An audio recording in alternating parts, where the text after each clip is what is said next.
The following program is for adult audiences only.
Stop worrying about worrying, we will keep turning. Doesn't matter what I do.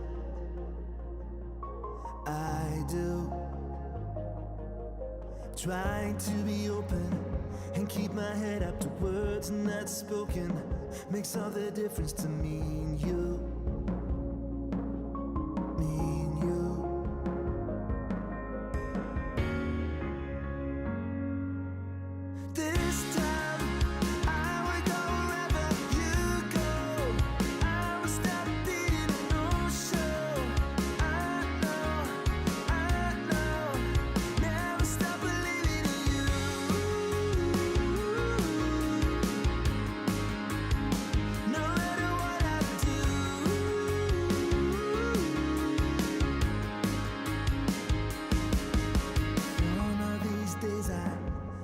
Show you the place that I go to when all the lights are faded out. You're gonna see what I'm all about. All of the world's in motion, I can feel it all through the ocean, up to the mountain top. I couldn't make it stop, even if I wanted to.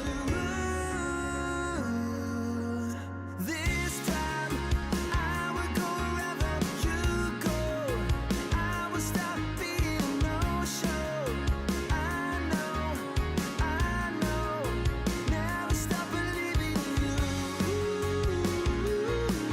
vaping is better than smoking.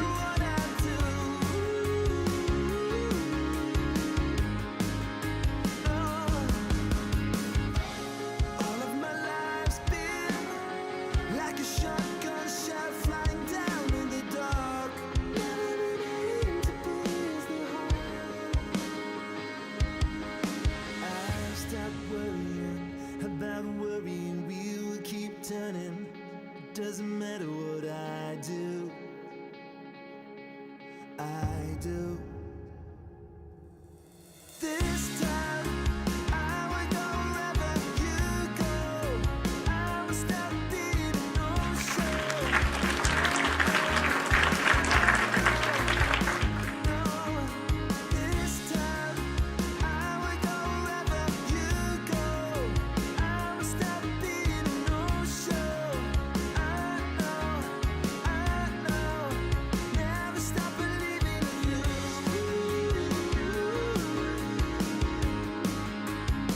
No matter what I do, never stop believing in you. It's time for the Mixin and Chillin blog. Even if they implemented some ridiculous laws, this is something that if somebody truly wants to do this, they can still do it. But it's going to take a lot of effort on the vapors' part to actually learn what it takes to make your own stuff. I wouldn't change anything. I don't know what the heck happened to the last hour of my life, but it certainly wasn't streamed on YouTube like I thought it was. Restrictive policies block progress towards smoke-free world. Many people incorrectly think that very little nicotine content cigarettes are less carcinogenic than current cigarettes. This risk misperception by people who smoke could reduce motivation to quit under a nicotine reduction policy. That's a bit of a problem. Someone who specialises in helping people kick the habit is Dr. Colin Mendelsohn. He joins me now. Look, vaping is a far less harmful alternative to smoking for adult smokers who just can't quit, and that's actually the majority of them. The road to quitting smoking is paved with candy. Double chocolate clear from TFA. Published in the Vaping Post, we have long-term study. Vaping increases odds of quitting heavy smoking. This is Kenny Thompson, the Vaping Heed. He's got a YouTube channel. He's been on here a lot longer than I have. I'm not going to stop until this is legal and available for everyone. You know, I cover things from all around the globe, but that's because science has no boundaries. I mean, you know, the FDA and everything would know that vaping is safer than smoking, but they'll have the pressure off the tobacco companies or the states that are in the MnC and all that. It's just a financial thing, and unfortunately that takes precedence against everything. And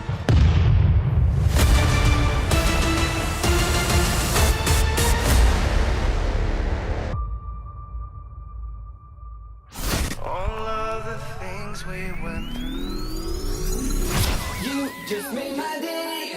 Just made my day. You made my day. You made my day. Grab your juice, grab your vape. It's time to get this party started. It's time for the Mixin and Chillin blog. Long-term study. vaping is safer than smoking. Smoke-free world.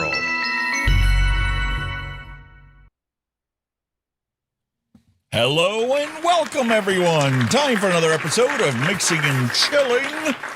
Don't know where Kenny the Vaping Heat is. I haven't heard from my mate today, so we're going to truck on as usual. Hope you guys have had a fantastic week out there.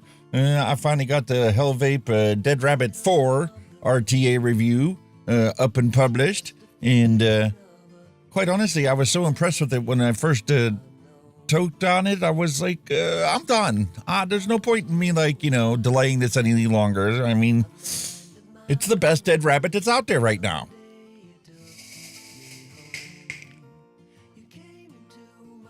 The flavor is phenomenal on there. I did have to close the air holes, 2 slots of holes over from where it was to try and get it to be a little quiet, because, man, when this thing's wide open, it's like the old school drippers and tanks out there, it just sounds like a cave with the air flowing through it. Whoo, is it loud? But closing it down 2 air holes improves the flavor dramatically, quiets the tank down, and holy cow, is it a beautiful, enjoyable vape. I'm also working on the recoil. Got that one set up here. It's got kind of like this metallic off taste for me with the stock coils.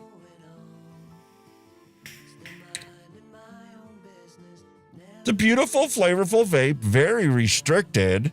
Now, you know, I watched Grimm's video on this thing, and he's like, this is the perfect airflow for me. And I'm like, okay, well, that means that your airflow for perfection is right about the same book as Mike Vape's is. His latest tanks have given us more airflow than what the old stuff used to. But this is in line with like the old stuff. Because I was surprised. I thought I was going to be able to like really enjoy that satisfaction of that chamfered airflow for the snake bites in this thing. But in order for me to enjoy that, I'd have to put like 2.5 millimeter coils in it. It came with stock 3 millimeter coils, so I had to put the straight 3 millimeter slots in.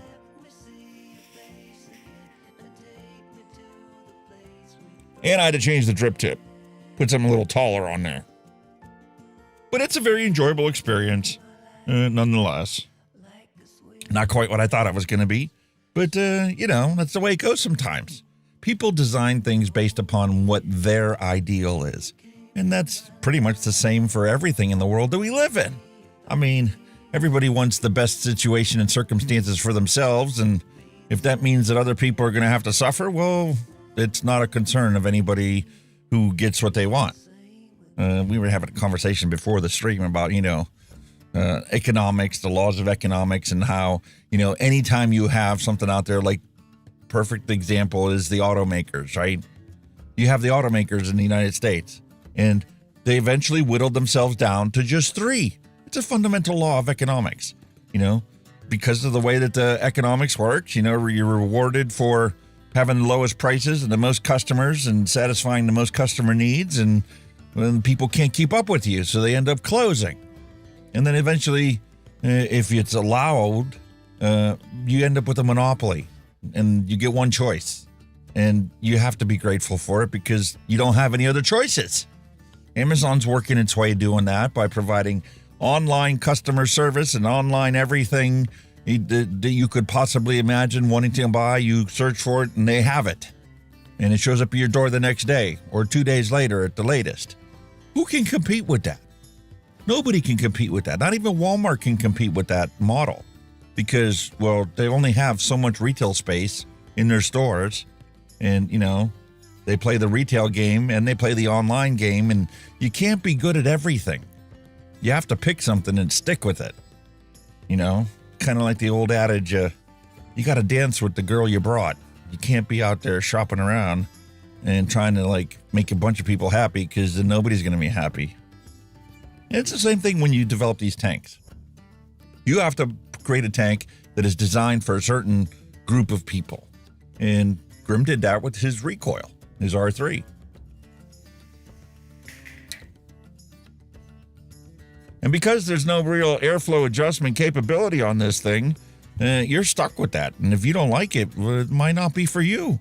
If you want way more airflow or way less airflow, you have 2 choices. You have the stock one, and you have the one that's got the conical ones. That's it. Then you get other ones that try to be super broad, and it can be really, really good, but only under certain circumstances. You have to tear down the airflow for certain ones. Most of the time, I'm quite content, even on these big, massive tanks like this one, the Blaze Pro Max RTA, I am very content leaving this thing wide open.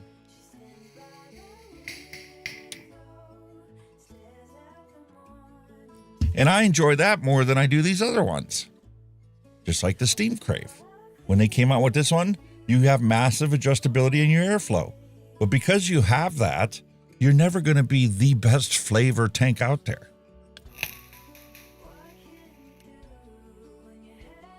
Although you can get pretty damn close with these mesh coils that are inside this thing. My question is how long is it going to last before I have to change those coils out? That's one of the problems that I'm starting to realize with this latest Hellvape Dead Rabbit 4. This is going to be another one of those tanks because of how good the flavor is right off the bat. I'm going to have to clean that thing like every 5 days instead of going every 7 days. It's kind of why I love the Arbiter so much. I could go weeks without that, being changed out, and I wouldn't notice the real change in the flavor because it was never the best of the best, but it was really high up there, and it maintained that for a really, really long time before it slowly started to taper away. And then you can obviously tell, just like the Blaze Pro Max, see how dark the fluid is inside there? That's the exact same e-liquid that is in the Steam Crave tank. But because the Steam Crave tank is underneath the coils and not constantly in contact with the wicking, it stays prime, clean, pure. Whereas this one, because it's constantly in contact with those coils, tries to reach a constant equilibrium in there, and it dissolves the crud that builds up on your coils. And that's the reason why you can let it go for many weeks. And unfortunately, this mod, the Odin, has the same problem my other one did. If I set this down now too hard on the desk, the battery door opens up. I'm going to have to bend that in just a little hair so that it doesn't do the same thing that the other one did. There's trade-offs in everything that we do. And, that's just a fact of life. You take the good, you take the bad, and there you have the facts of life. If you guys remember the show back when we were kids. Anyway, speaking of being kids, I'm dressed up for Halloween. And this week's episode is a Gaelic translation of, the origins of Halloween. And the evil monsters that come out and creepy crawlies at night. So we're going to ride with that because, that's what we deal with when we talk about advocacy in the harm reduction space. And, the ants out there, nothing but a bunch of monsters who have their own agenda and don't really care about you or I. Because, they have their mantra of protecting the kids, which means they're willing to sacrifice 8 million adults every single year. So they can collect their 6-figure incomes, getting paid to institute prohibition everywhere. So anyway, this brings us to where we are today in Pennsylvania, and we're going to talk about this in the news. But we need to save flavored vaping in Pennsylvania because they're in the process now, have been all summer actually, of trying to institute a PMTA registry bill here in the state of Pennsylvania, which means if this passes, all the vape shops in the state are pretty much going to have to close. There's literally going to be hundreds of vape shops that are going to close, if not 1,000. I don't know how many shops we actually have in the state of Pennsylvania that are true vape shops. They're going to have to close. And there goes thousands of jobs and access for every Pennsylvanian who wants to purchase these vaping products because none of these ones are on the PMTA list. There's only 39 products authorized here in the United States. In contrast with the UK, who legit has 50,000 harm reduction products available, vapes and pouches and coils and wicks and drip tips and liquids and all that stuff. We only have 39 that are going to be legally allowed for sale in the state of Pennsylvania if this bill goes through. So I'm going to talk about this in the news. I'm going to drop a link in the chat. You all, if you live in the state of Pennsylvania, I might as well drop that now because we'll do it multiple times. You need to go to this website. American Vapor Manufacturers have taken over where CASA was at. And you punch in your address and it'll show you who your state senator is. It's too late to contact your representatives because they've already passed it. It's already gone through the Judiciary Committee. It's already gone through a bunch of other committees. It is now in the state Senate. So you need to contact your state senator, not your federal senators for your state. Your state senator for your state government is who you need to get a hold of. And you need to let them know that they need to vote no on this bill. House Bill 1425 is now in the Senate, and they're going to be voting on it. And then the governor's going to sign off on it, and then it's going to be too late. And the chance of us reversing this once it goes into effect, So then all you're going to be left with is to order from online until they shut those down. And then what are you going to do? You're going to have to DIY all your own stuff. That's why we talk about, mixing liquids and why we show you how easy it is to get involved in that. And my recommendation always is get started now before you have to go and do this. You can go into the store and you can buy your e-liquids. Congratulations. I'm very happy for you. But listen, I was a Boy Scout. I was an Eagle Scout. You got to be prepared for everything, no matter what happens. And if they pass this and you don't live near the border where you can drive across the border to go to a vape shop and buy whatever you want, you better know how to make your own. So go and sign your name up, send your senator, your state senator, a email or a letter, or call their office, because they usually have an office somewhere in their town, and go meet with them and tell them, listen, man, this is the only thing that empowered you to quit smoking, and you need access to this kind of stuff. You need to be able to go out and buy this. You don't want to be a criminal, because realistically, when they pass this, they're just going to make a whole bunch of stores criminals. The corner shop that's right next to me, he doesn't know anything about any of this advocacy stuff for the legislation revolving this. All he knows is he goes into the store first thing in the morning, he opens it up, customers ask for stuff. If he doesn't have it and they're a regular customer, he's going to provide it in that store. He doesn't know what the rules and regulations are with vaping, and well, your law is not going to affect him one bit. But the specialty mom and pop vape shops who actually know about vaping because they used it to quit smoking, they're going to all have to close. Or they're going to have to start selling other stuff, And that's not going to work for anybody's benefit. That's going to harm the situation. You're literally closing off the off-ramp from the combustion highway. And the people that are smoking now are not going to have a choice to quit other than the crappy PMTA products that have been authorized by the FDA. Spitback City from Juul or they're all junk. They're horrible. Yes, eventually Big Tobacco is going to, start releasing products like this, but, we talked about how British American Tobacco was going to just be selling these things, and they were going to fill them up with zero tobacco nicotine, and they were going to be doing trial market of that. Yeah, well, FDA sent them a letter saying, your product hasn't gone through the PMTA pathway. You cannot be selling that. You're going to make us look bad. You're going to make you look bad. And then we're going to have to deny all your stuff. Because, we're in charge of everything. And America, the land of the free, doesn't mean what you think it did. It doesn't mean what you were taught it meant. You're stuck with whatever you're allowed to have based on who's profiting the most from the situation right now and how they control your elected officials in office. So it's kind of like why Trump said he was going to save flavor vaping, but then you take a look at it. What's the biggest thing that everybody's up in arms about right now? It's that ballroom. Trump insisted on, replacing the East Wing of the White House because he was embarrassed. He's one of them ritzy people. Everything has to be perfect for him. He was embarrassed when he was having these little, shindigs. He's trying to get officials from other countries to come visit him and stuff. And they had to have a banquet in a tent outside because the East Wing of the White House wasn't big enough to hold the gala that he wanted to have. So now, he made the promise a long time ago and everybody forgot about it. They were like, yeah, okay, whatever.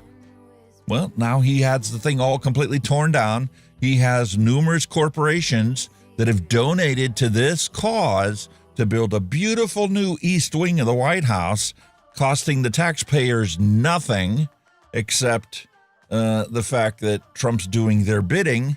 And, well, so much for saving vaping.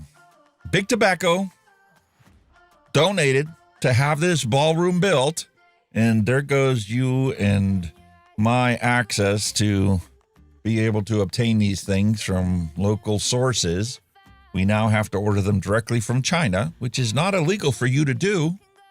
It's illegal for, YouTubers to promote the places where you can buy them, but it's not illegal for you to find them on your own through Google, which is the same company as YouTube, which oh, that's fostering their monopoly of the internet browser, search engine kind of deal. And then the advertising that they get to dump on everybody's web pages. Another monopoly. That's the world we live in. And if you're not informed of it, you can't possibly make any logical choices to, counteract it, if that's even possible, or find workarounds to, continue to be able to do what you want to do. Because, this is America, land of the free. You can do whatever you want. Might be classified as a criminal now for doing what you want, but, you can still do what you want. Anyway. So we'll be talking about that later on today. But today's episode, we're going to focus on Samhain is the origins of Halloween, some people say. It is a Gaelic tradition. It is a festival that takes place between the autumn solstice and the winter solstice. And it's just a festival that they have. The end of summer, kind of like we have Thanksgiving to celebrate it. Well, back in the old days, the Gaelic and the Irish had this festival, and transition into winter is begun, and that's part of this festival. And one of the folklores from this time period was the Fomorians. The Fomorians is a forgotten realm of beasts and seafaring creatures that, this is the wonderful thing about Halloween. You get to, re-experience all this stuff. It isn't just, old style role-playing games like Dungeons and Dragons that had these mythical creatures. If you actually did a fair bit of reading when you were younger and didn't just, focus on comic books, you could have learned about stuff like this. This was an actual mythological creature that presented itself during this festival. And that's what I picture the ants looking like. Because, they want it their way. They don't care what you think, and they'll dismember you quicker than possible to get their accomplished prohibitionist tactics instilled on the world. And they don't care about the onslaught of trauma and blood and gore that's going to be left in the path of their agenda. So there we are today, celebrating Halloween, and not just celebrating Halloween, but, trying to have a good old time, do what we want to do, execute our free will and our liberty to choose what we consume and what we don't consume. So today's retro vape that we have set up for us today, sticking with the old Hellvape stuff that I just got done reviewing, let's go back to the original Dead Rabbit Solo RTA. We're going to finally unbox that today and take a look at that. That's going to be a beautiful retro vape. And I've got a bunch of beautiful liquids here. Neil Pitt sent over. So we're going to take one of these and throw that into that dripper and try and enjoy the wonderful flavor potential that it has. And is that going to be better than the one that the Blaze Solo? Is it going to be more airflow, less airflow? Is it mouth to lung, direct to lung? I don't know. Only way to find out is to open it up for ourselves. So what else is going on? Well, a bunch of the news this week has been a repetition of the same mantra that I had found when I first started doing this show 5 years ago in Australia. Constant news articles about vape shops that are being ram raided or broken into in the middle of the night as prohibition takes its ugly hold in certain locations. Well, people who were supplying the black market before no longer have a means to get products that they can sell in the black market. So what do?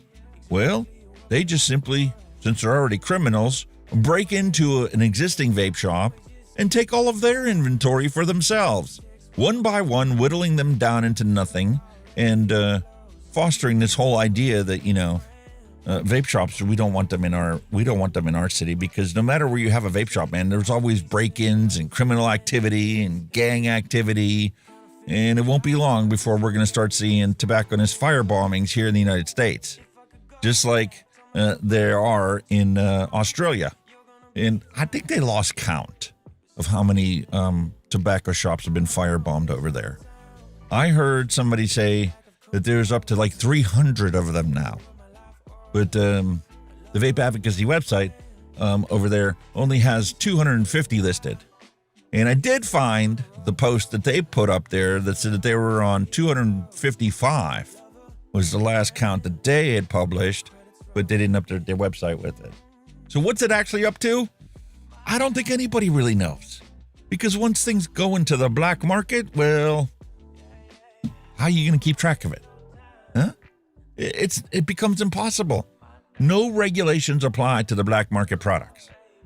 Other than the fact that right now, a lot of the black market products are the stuff that would normally sell on a normal retail shelf in the UK, with their 50,000 authorized vaping products available for sale, compared to the United States is 39 that's legally available.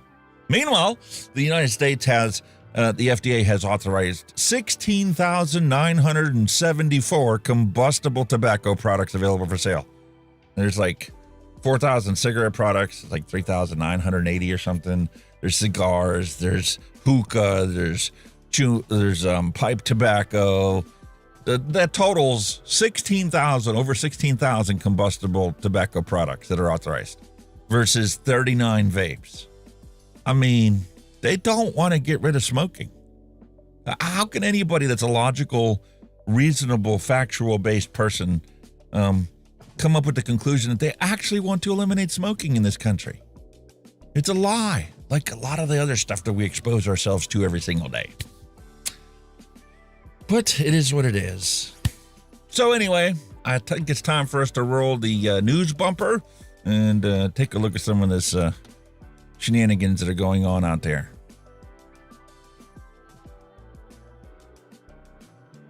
If my OBS is going to respond. No, I don't want to exit. Let's roll the news bumper.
I think it was AI that was trying to close OBS because they don't like us talking about all this stuff. They want to control everything. It's an abomination is what it is. If AI is truly a left to learn everything about everything and has to reconcile what is actual truth, what is actual propaganda and misinformation based upon, what the science is so that it reasons itself out, we're going to win this one because the science is on our side.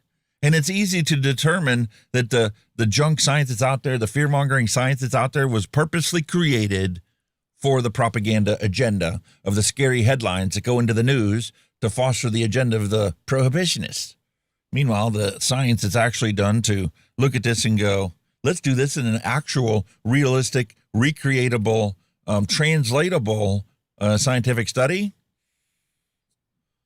There's no possible way this can harm somebody because it was not designed to harm somebody. It was designed to make the people that want to smoke find something more enjoyable and safer for them to be able to still continue to consume the nicotine that their body craves because you know they're nicotine addicts and whatever other label you want to assign to them.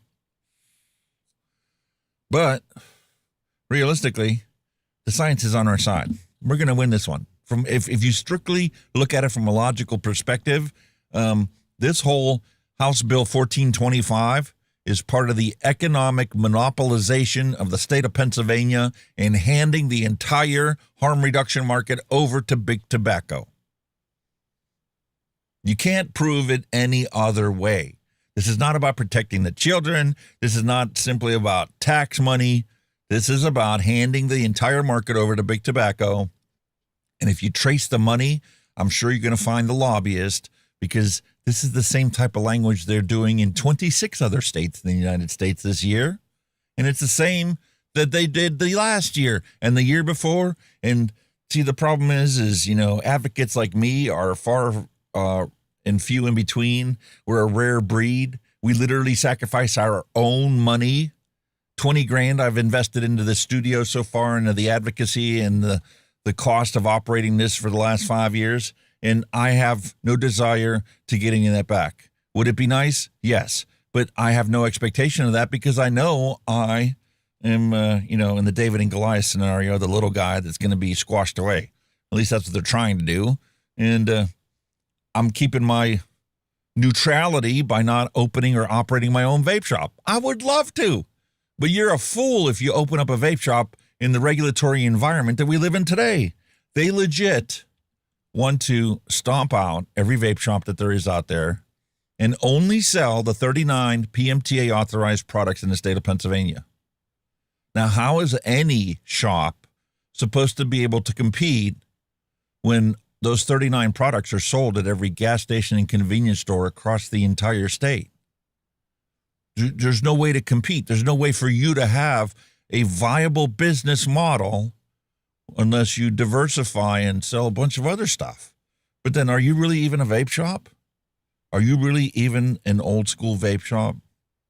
A lot of them have already fallen by the wayside.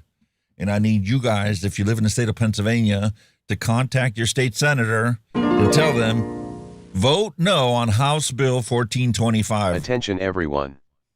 According to Neil Pitts, Alex, people believe anything that's not true. Just look at flat earthers. That is all. Yeah. And a lot of the scientists right now are arguing about the same thing with vaccines and stuff. But when you try and have a real conversation with them, you come to realize the stuff that is being touted as a vaccine now isn't the same vaccine you and I got as children.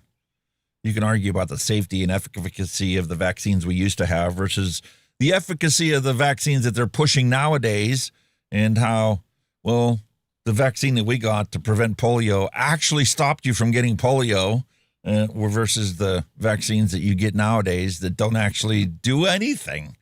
They say that it does, but look at the data and the statistics and you come to realize how many people are injured because they get these things. I mean, it's a realistic number that everybody should be looking at. And how many of the people that get the vaccine for something still end up getting whatever they got the vaccine for? How is that done? It's only done because these corporations are raking in billions of dollars. It's the same thing with cigarettes, man. They're raking in billions of dollars right now from combustible tobacco sales, from the people getting sick. The healthcare industry has tons of customers that they can rely on from now until the foreseeable future because, well, that's their only option. You're banning the way for people to use a less harmful product that isn't going to cause harm and health injuries down the road. So it's for their own personal profit and protection. That's why this is being passed. Big Tobacco wants to stay the monopoly that they are, and that was the whole purpose of the Marlboro Monopoly Protection Act, a.k.a. the Family Smoking Prevention Tobacco Control Act, whatever. It's about maintaining Marlboro's monopoly. And Marlboro actually profits from every single product that's authorized. Even if they don't make it, they're profiting from it because they have a patent on the coil and they have to pay like royalties to Marlboro for manufacturing a product with their patented coil technology. which isn't actually.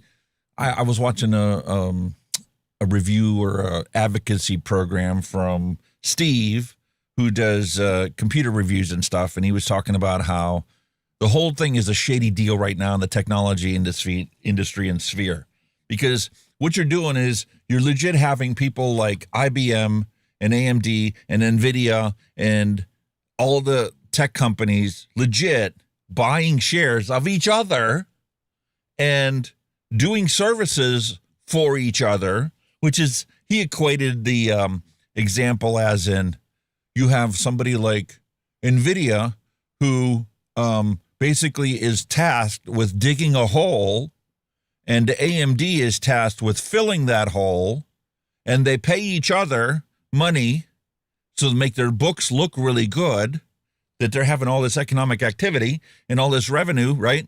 And neither one of them actually has to do anything, because if you don't dig a hole and you don't fill a hole, then the hole is there and it's full when you come back a year from now. So they're basically washing money to arbitrarily inflate their books to make it look like they're making all this cash, but they're really not. And they're all about, protecting their stock market prices for their investors and their shareholders.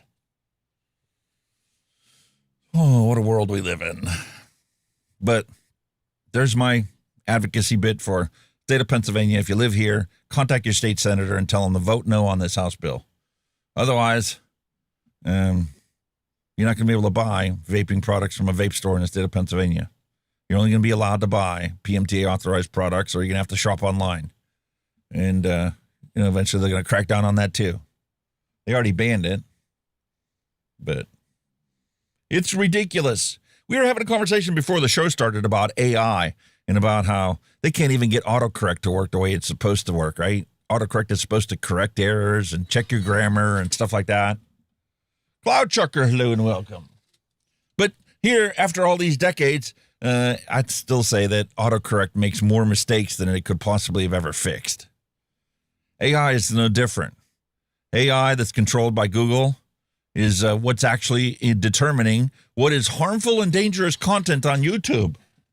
And we've been arguing about this for a while because we get our stuff flagged all the time. I've legit put out reviews where I purposely put 0 milligram liquid into a rebuildable product, and it still gets age-gated and marked as harmful and dangerous content. And when you read their guideline, dump the truck, hello and welcome. Vaping saves lives, hello and welcome. According to Neil Pitts, contact the governor to veto it if it passed through to his desk. That is all. Yeah, my suggestion is if you live in the state of Pennsylvania, write an actual letter to the governor and send it now, before it even gets to his desk, to let him know that there are people out there that do not like this and are going to be harmed if this thing does pass. Anyway, getting back to this whole AI thing, and since we're doing advocacy right now, and we talk about free speech on this platform all the time, what happened? Edit, undo. Where did you go? There you are. Because this doesn't just affect us as vapors. As time has gone on, this has been molested into a bunch of other things where these corporations are controlling everything. And here we have a technology channel. This guy legit is a technology channel that helps you with your Windows operating system and your computer. He just had his video taken down by the AI bots for showing people how to install Windows with a local account, meaning an account that is not registered online. It's just a simple account on your computer and not forced to connect you to the internet so that, all of their telemetry that goes from all of your activities on your own computer is sent up to Microsoft to get aggregated to find out what's going on in the real world. To keep an eye on you and what you're doing and what the public's doing and what the majority of people are doing, and neither here nor there. That's what this guy does. He shows you how you can install Windows and you can get it to do what you want it to do because you bought it. You should be able to do with it what you want. You should be able to limit it to not do things that you don't want it to do. You don't want it to send all of your shopping history to databases so that, the businesses can pay Microsoft to find out what it is that you're shopping for and why you're shopping for it and when you go shopping for it. And at what price are you willing to pay for stuff? And how much time and energy do you spend in shopping for the best price? Or you just always go to the same place and you just pay whatever it costs? That's valuable knowledge to them. And Microsoft is clamping down on it and not allowing people to do this. So this guy had his video taken down, and he's not a small streamer. Grim Green just had his video taken down where he talked about a study that was retracted. And he just published it and said, listen, here's another ant study talking about how bad vaping is that was retracted because the way that they did it was completely bogus. And their assumptions that they said can't be relied upon because, it's just like, the Stanton Gland studies out there. It talked about how bad smoking is and how it causes heart attacks and all these other things. And then you take a look at the study and you go to realize you didn't take out the smokers. So you're not actually comparing the vapors to anything.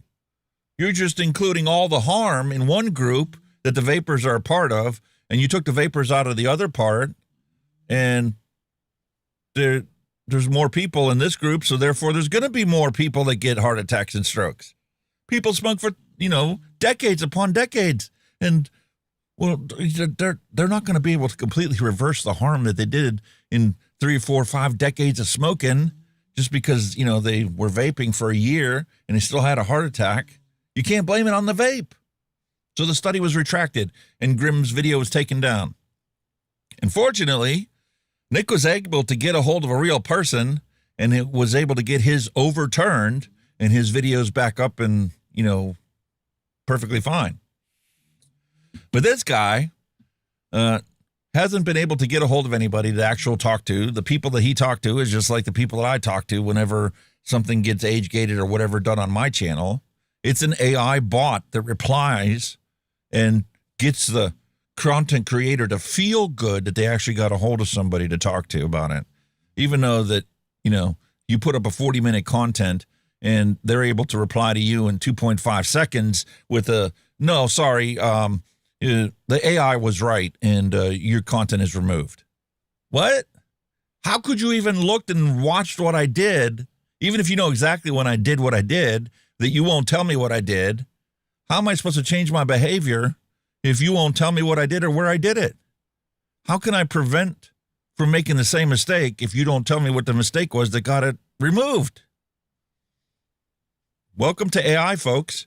And now it's brushing over into other avenues, and other people are now becoming affected by it. Here you got somebody that's got 328,000 subscribers, and he just had his content removed as being harmful and dangerous because if you chose to install Windows with a local account, that is harmful and dangerous content that can result in someone's death. What? That makes no logical sense whatsoever. Well, his content's gone. And I tell people all the time, even if you don't want to watch it right now, create a Rumble account and go follow me on Rumble, because there may come a dime or a day that this content is removed off of YouTube. And if you want to keep watching this show, you're going to have to watch it somewhere else. And right now, knock on wood, Rumble is so far not said anything to anybody and has been truly a free speech platform, unlike YouTube, who wants to censor everything, including not allowing people to watch how to install Windows without having to create an online account. That's how bad things have gotten. Meanwhile, back in the sphere of our normal conversations here, vape recycling needs policy to reach full charge. That's the next thing that they're going to be cracking down on and pushing on. Diversion Dynamics is a monthly column exploring partnerships and policy that drive recycling. That's where this whole article is coming from in the perspective. They're not anywhere, shape, or form related to vaping or harm reduction or any of that. They're simply environmental tree-hugging enthusiasts out there that want everything recycled, and because people are lazy and just throw stuff away, they want laws forcing you to recycle everything. And here they are talking about how we need to have critical infrastructure for vape recycling. This guy's obviously in Nebraska, but he wants it to be nationwide. Vapes are the worst thing to ever come onto this face of the earth. And here there's millions. Just in America, we throw away 5.7 vapes every second. Now we're almost up to 6 vapes every second. Every day of the year, 365, 24/7. That is insanity. And that's just in the United States and worldwide. We're at 10 to 15 devices every second being thrown away. 111 Matt, hello and welcome. So they're like, we need to pass laws to force people to recycle their vapes. And I'm like, I had a conversation with somebody who's one of our advocates out there. I think it was Brad. I don't know if it's from Australia or is it Brad Radu, or I don't know who it actually was I was having a conversation with. But I'm like, listen, I quit drinking the Kool-Aid. I don't believe this stuff anymore. You know, all of these ideas that these ants have done this entire time, you know, all the stigmatism that they put on to people who smoke actually get people to quit smoking. The vape taxes and the tobacco taxes, and when they just keep driving them up and driving them up and driving them up, it never got us to quit smoking. Oh, man, we grumbled and groaned about it. Oh, cigarettes went up another quarter a pack. What the heck? This is crazy. This is ridiculous. But we paid it. Change how much we smoked or whether we chose to actually try quitting smoking again. The only thing that's actually truly effective in getting people to quit smoking is when they take a drag of their cigarette and they're coughing up a lung. Then they think about, maybe it's time for me to quit. When you get to the point where you can't even roll out of bed in the morning without spending half an hour coughing your lungs up, then you think about wanting to quit smoking. But driving taxes up on these sin-taxed products doesn't actually get people to change their behavior. It doesn't work for the alcoholics. It doesn't work for the tobacco users. And all it does is make people's lives miserable and make the politicians look good for 2.5 seconds. And it makes these ants happy until they can figure out the next way to clamp down on our freedom to choose what we put inside of our body. But this guy wants to mandate vape recycling. Personally, I recycle all my vape stuff already. I break it down, I pull the battery out of it, I wrap the battery in electrical tape, and I throw them into a bag, and when I get a bunch of them, or I happen to be headed that way, I drop it off at Lowe's or Home Depot, because guess what, folks? The batteries that go inside all these disposable vapes and the batteries that we use inside of our mods and tanks are the same battery chemistry as your power tools that Home Depot and Lowe's already collects. So when you drop your stuff off there, it's getting recycled. But most people don't care. Most people don't want to take the time to tear apart their vapes. They'd rather just throw it in the trash. Most people, to be honest with you, are so lazy, they pitch it out the window like they did their cigarette butt if it's dead. Because, you know, people are lazy. Finding people that actually care about society and want to make the world a better place, it's not so easy to do anymore. And if anybody disagrees with that, please prove me wrong. Give me an example of how people do the right thing. Nick Green posted something and talking about how do you tell if a society is capable of regulating itself? And he cited the well-used example of a shopping cart. There's no laws requiring you to put the shopping cart back in, you know, the collection area for the shopping carts. You know, most people take it and they put it back where it belongs, or they hand it to somebody that's getting ready to walk into the store. There's no regulations that are forcing you to return your shopping cart. But you do get those assholes out there that like to take their shopping cart and just push it into the parking lot or put it in the parking spot next to them if it's empty. So what are we going to do? We're going to put laws on the books on telling people to put their shopping carts in a certain place?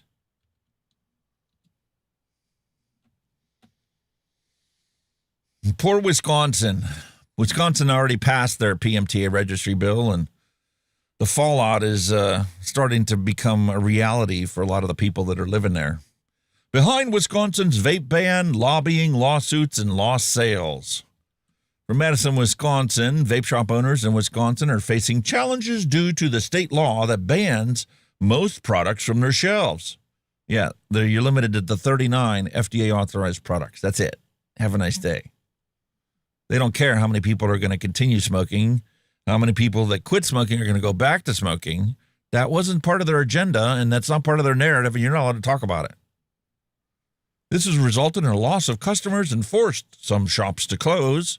Well, yeah, because unless you're a head shop and you sell bongs and rolling papers and, who knows what else, nitrous oxide and, other things for people to get high, you can't possibly survive with just 39 products that are also available at Sunoco or Wawa's or Sheetz. How can you compete with them? They're a big mega corporation. You're just one Joe Blow trying to operate. How are you going to cover your rent? You're not going to have the sales volume enough to generate enough profit to even cover your rent, let alone your electricity, your gas or water, or whatever else is included in your lease that you signed on to for the next 12 months to 5 years. And the state just took away all the inventory that you're allowed to sell. Shops in Iowa and Illinois are experiencing increased sales, offering discounts to customers with Wisconsin IDs. I wonder if that's what's going to happen here, because nobody's going to speak up to this whole PMTA registry bill in the state of Pennsylvania. I wonder if I drive to Youngstown, which is less than an hour away, which is in the state of Ohio, if they're going to give me a discount because I got a Pennsylvania driver's license. Wouldn't that be nice? Owners compare the situation to the state's marijuana prohibition, which pushes tax revenue across the border. Same situation here in the state of Pennsylvania. Recreational use is illegal in the state of Pennsylvania, but if you get a prescription, you can go to a dispensary and buy whatever marijuana you want to have. You want to vape it, you want to smoke it, you want to eat it. They have every option imaginable there for you. You want to drink it in a beverage that's not even alcoholic, they'll be happy to sell it to you. Whatever you want. But you want to consume nicotine without having to pay Big Pharma's astronomical prices in the grocery store for patches, sprays, gums, or lozenges. Your only choice is the big tobacco nicotine pouches, or because that's what they're going to crack down on next. Once they get the PMTA registry bills, all your other brands that are not PMTA authorized, like your Lolos and your Alp and all this other stuff, you're technically not allowed to sell them. So that's going to be another source of revenue for the state, for the enforcement agencies to come in and fine all your stores that are selling all these products illegally. Hopefully it's not going to be as bad as Wisconsin. I think it's like $1,000 per item per day that you have it available for sale that's not on the list. That's how they're trying to tackle this whole situation. Altria Client Services, affiliated with Enjoy, has 17 products approved in the state directory. Wisconsin Ethics Commission's online records show Altria lobbied for this bill. Well, of course they do, because their products suck and they can't compete in the real world with them without having a law that removes all their competition. And that's all these PMTA registry bills do. It removes all the competition from big tobacco, so you have no choice but to keep handing them money. Same as it was when you were smoking cigarettes. They lost you as a customer and they want you back, don't you know?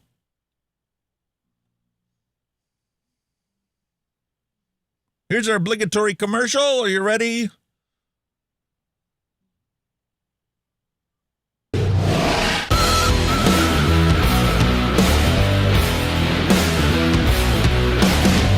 An undercover investigation that we brought you yesterday sparked lawmakers to crack down on illegal underage vape sales. Our team on the ground in Missouri went inside several vape shops, including one accused of selling to underage teens. And what Local News Live's David Amilati caught on camera got the attention of Missouri's governor and attorney general. Now, they say they're tightening enforcement and going after unregulated products. I would say probably a good 75, 80%. I know a lot of people do it. A 17-year-old student in St. Louis wanting to tell First Alert 4 Investigates how big of a problem underage vaping is for kids his age and younger. He says most, if not all, the kids he knows goes to a shop just 10 minutes away from his high school. They ask me, what do you want? I pick out what I want, and then I buy it, and that's it. They tell me have a good day, and I walk out. They don't ask for any identity. They don't ask for a name. They ask for nothing. The boy's mother calls it a nightmare, who uncovered her son's efforts to help a friend by racking up charges on his debit card. And then there's another one, and another one, and another one. Hello. Our First Alert 4 investigation found that same Arnold vape shop selling to our undercover intern. You need cash or card? It's gonna be cash. 25. Without ever asking for an ID. Thank you. First of all, it was a great story. Thank you for doing it. It's a real risk to Missourians. The experience and concerns of our mother-son duo now has the attention of the governor and Missouri's top cop. We are both interested in people who are illegally selling to underage people and the unregulated products that are being... Okay, my question is, if this was somebody selling alcohol to a youth, what would happen to them? Would you be passing new laws? Or would you punish the person that did the illegal activity of selling to a minor? Why are you treating this any different?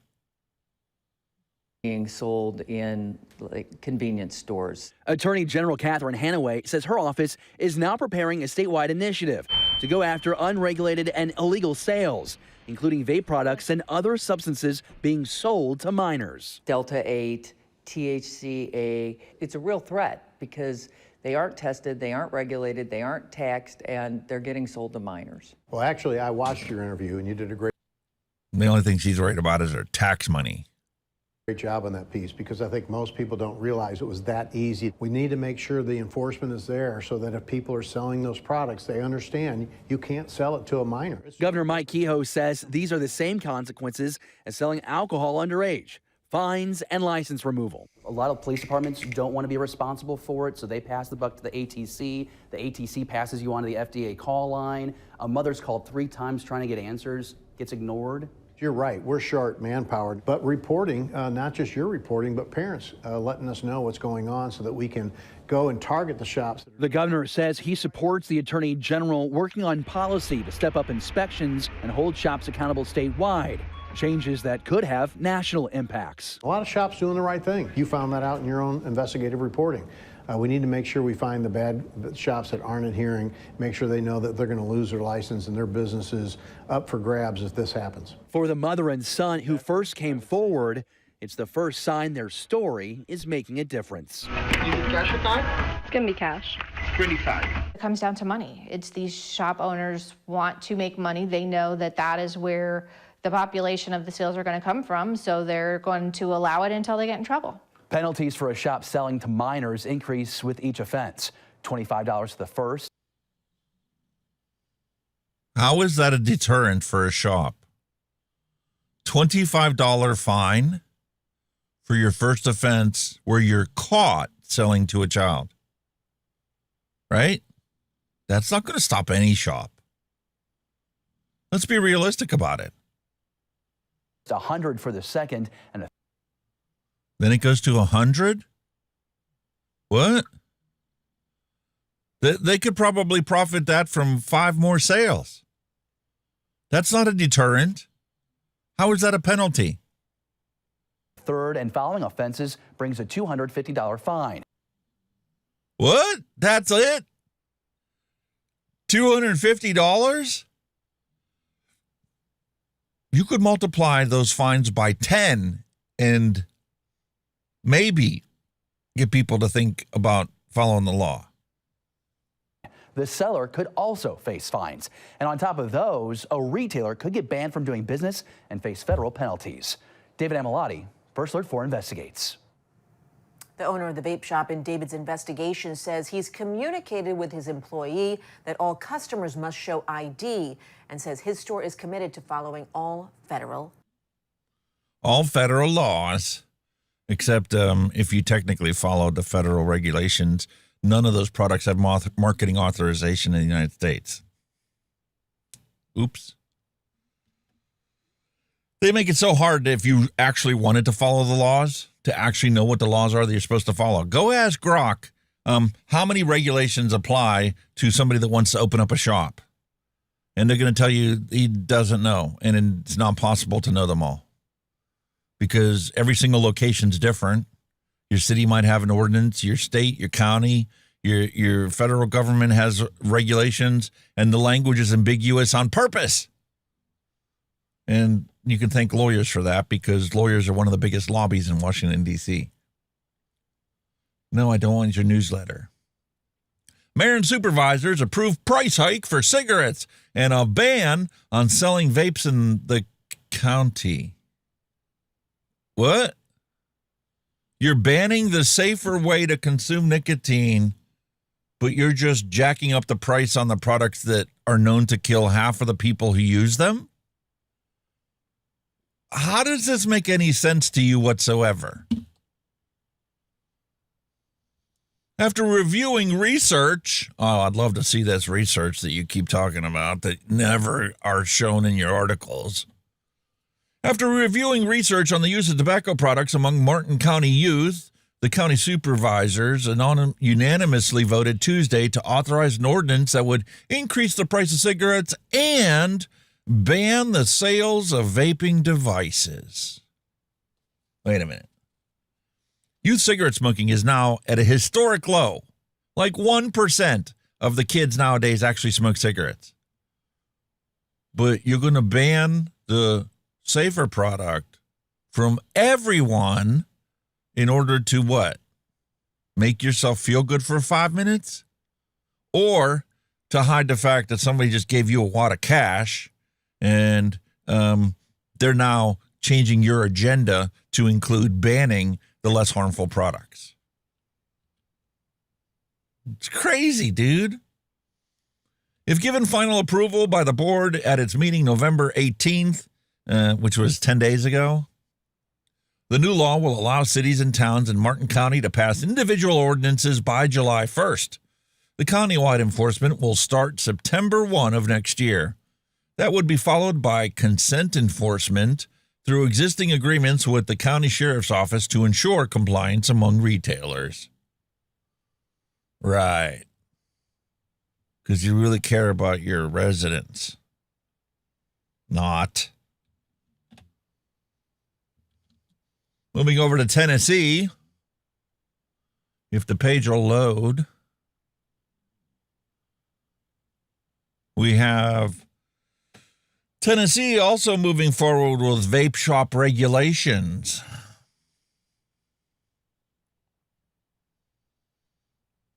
"30-second commercial unskippable." How many of you guys out there have noticed that the internet pages you go to visit nowadays have gotten so bad with advertisements? You're literally, it's like a hornet's nest every time you open up a web page on how many ads pop up and get shoved in your face. And then they want you to sign up so they can send you more stuff in your email.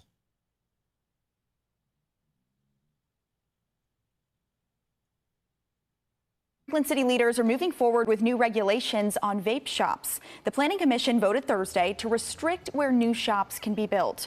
Right now, vape shops can go anywhere retail property is allowed, but this change would require new shops to be 500 feet away from places like daycares, other vape shops, and churches. The Board of Mayor and Aldermen still has to vote on this change before it can become official. What? That's the exact same thing they're doing in Pittsburgh, Pennsylvania. How did they come up with this idea? And why is it exactly the same language as Pittsburgh is using? There's some shenanigans going on in the background here. Somebody has walked in there with a suitcase and convinced these people to do something that's identical to the last place that they walked into, and it's identical to the next place that they're headed. You don't just randomly get multiple cities doing the exact same thing and using the exact same language for no reason. It's crazy. Now we're going to take a look at Maryland, because guess what? Baltimore, Maryland's doing the same thing. Baltimore City Council introduces legislation to restrict placement of smoke and vape shops. What?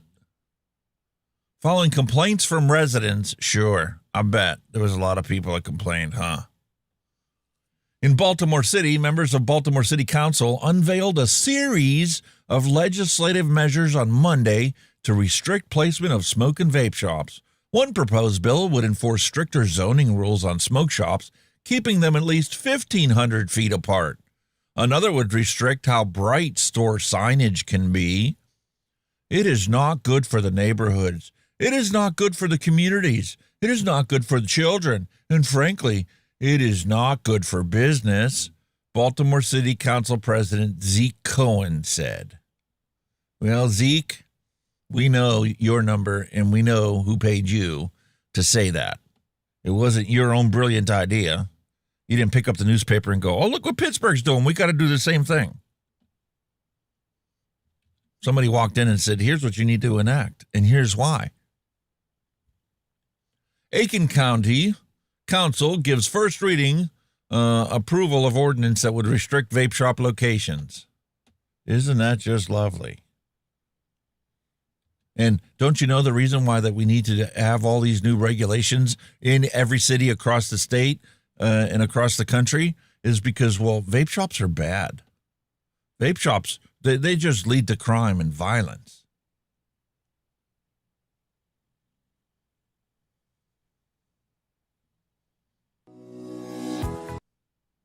Commercial.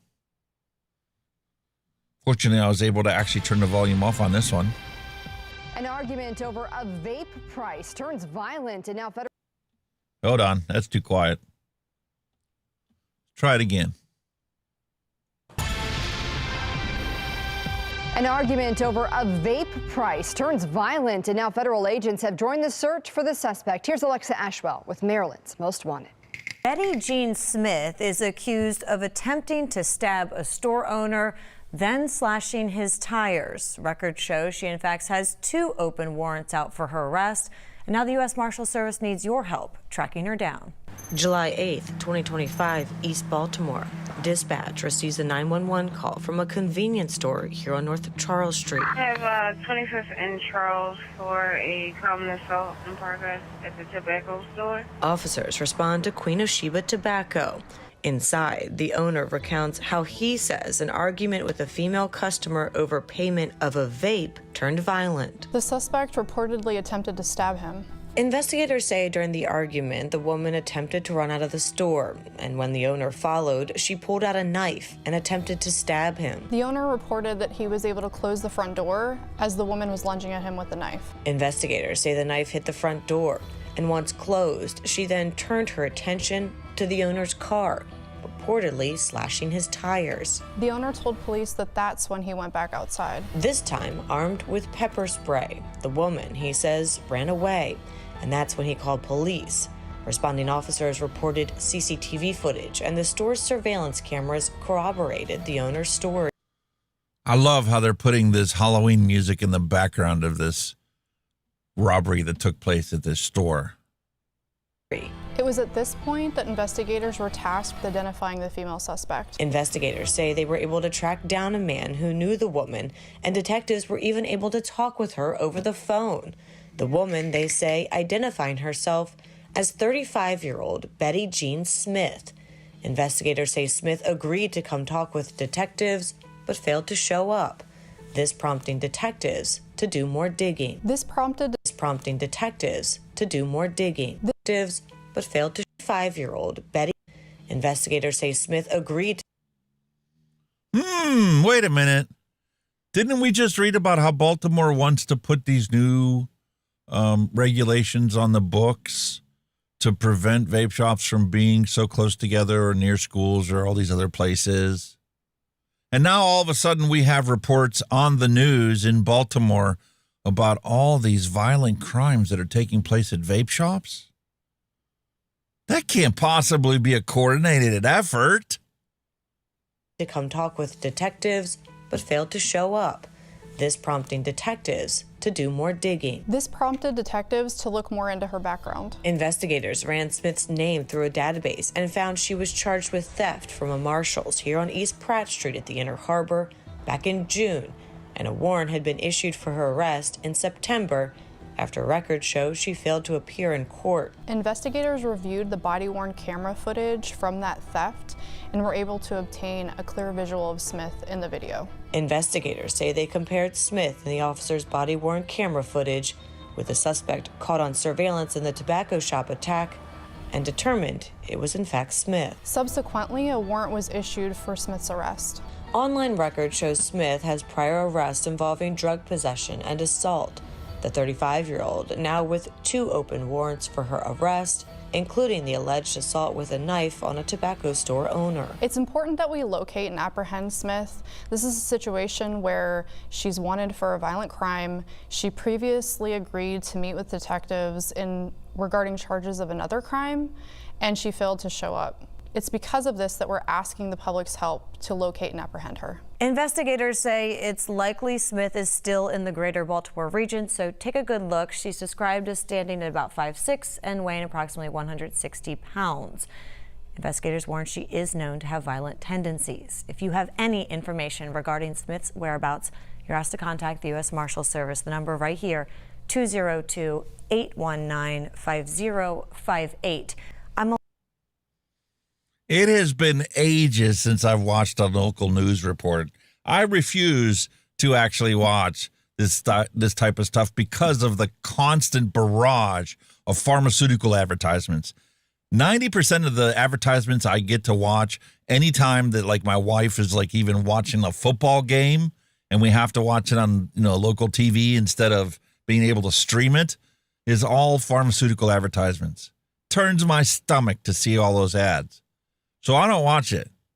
I get my news online or I pick up on what's happening on Twitter X. And if I really want, I'll search Google for news and go from there. But this is an abomination.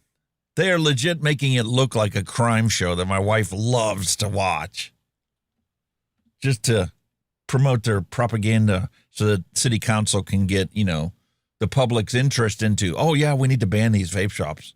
All these deplorable vapors, they just need to go away.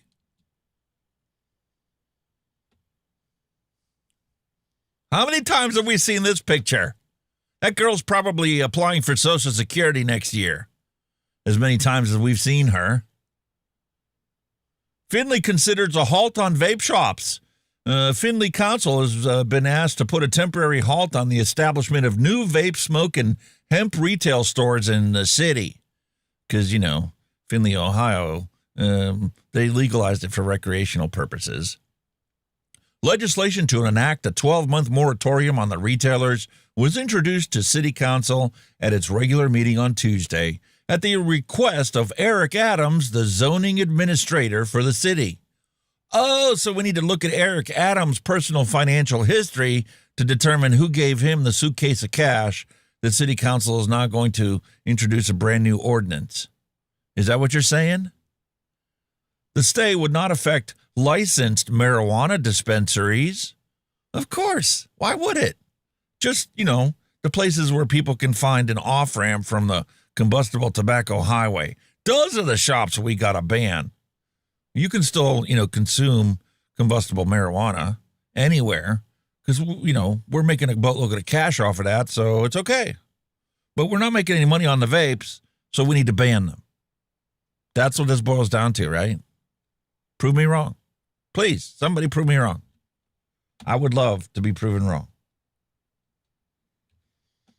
Coming back to a lovely Pittsburgh area, charges filed in North Versailles vape and smoke shop burglary case. Wait a minute, is this cover for the Pittsburgh City Council to enact their vape legislation? Because they need to ban vape shops? It's not a pattern or anything that I'm recognizing here.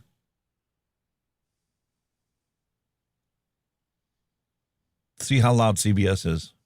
New this morning, a man is facing charges for a smash and grab at a local vape shop. Yeah, so this crime happened back in August at the Exotic Boulevard Smoke and Vape Shop in North Versailles.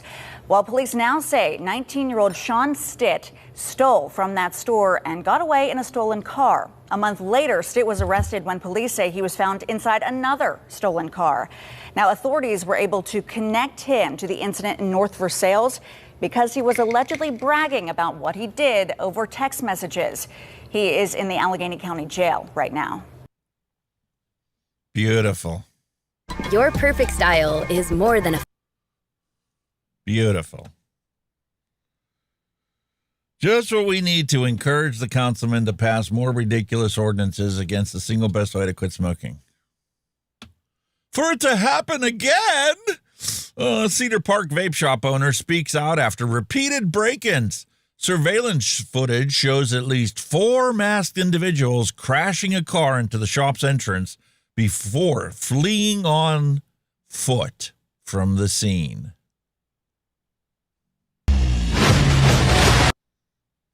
Wow, that's loud. Skip ad. Turn the volume back on. At a Cedar Park vape shop. Yeah, the suspects used a car to slam into the front of the store. The company has several locations, and 2 were hit in less than a week. KVU's Brianna Perez shows us what happened in the latest burglary.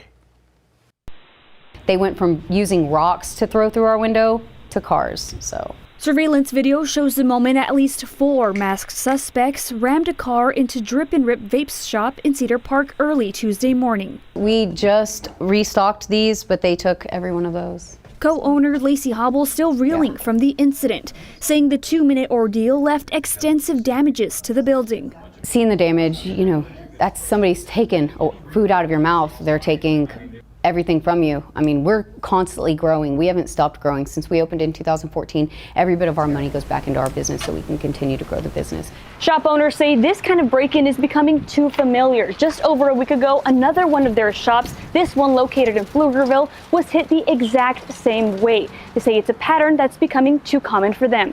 For it to happen again, breaks my heart. You know, we worked hard just like everyone else to get everything we have, and it can be taken away so fast. According to Pflugerville PD, the vehicle used in this incident was stolen out of Austin. The suspect fled the scene on foot. Hobble says the 2 break-ins, along with stolen merchandise and repairs, have cost the business about $50,000. She says cleaning up after the damage has almost become routine. Unfortunately, we knew what to expect, so we knew what to bring, but I hate that. I hate that we knew what to bring, and I hate that, but I mean, as a family and as a business, we come together and we just don't want this to happen to anyone else. She says they plan to add new security measures, including cement barriers in front of the shop and roll down gates. We pray that it doesn't happen again to us. We're going to try really hard to be prepared. Police say both incidents remain under investigation. In Cedar Park, Brianna Perez, KVUE News. Wow. And it just keeps going on and on. Is this going to be the same story or is it just a different story? From CBS Austin, police investigate car ramming burglaries at vape shops in Cedar Park and Pflugerville. That's the same car. Another story of another vape shop broken into. Tell me again how we're different than Australia. Fina Colada, hello and welcome. Fina would only take the 6 milligram juice. Crazy. Attention everyone. According to Neil Pitts, Alex next they will say it's caused by vapor madness. That is all. Yeah. Well, here we go. Smash and grab in Seattle smoke shop is under investigation. Thousands of merchandise stolen. Seattle police are investigating a smash and grab burglary that happened early Monday morning at the smoke shop in North Seattle. Around 2:25 a.m., officers responded to reports of a car crashing into a building on the 8,000 block of Lake City Way Northeast. Upon arrival, they discovered a stolen Hyundai abandoned and backed into the storefront, which damaged the building significantly. Investigators found multiple masked suspects had entered the business after the crash, stealing several $1,000s worth of smoking and vape merchandise before fleeing in a different getaway car. No arrests have been made at this time because, the police don't actually prevent crime, they respond to it. And if that's not enough for you, if you live in Seattle, here's another story. Smash and grab damages vape shop in Seattle's Belltown neighborhood. A vape shop in Seattle's Belltown neighborhood was hit with a smash and grab around 3:30 a.m. Wednesday. A neighbor captured video of 5 suspects loading up merchandise into the getaway car. No injuries were reported, and the building was deemed structurally safe. Nuts. We are turning into Australia, one vape shop at a time. Imagine if the FDA had actually authorized, 40,000 vape products available for sale, and people could go and get them, and they would be cheap and readily available. How many of these would actually be taking place right now?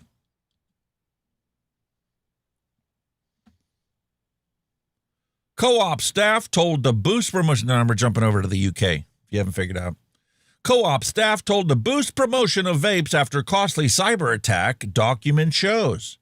In an exclusive report from The Guardian, approach complies with laws, but some workers question whether it contradicts standing as an ethical retailer.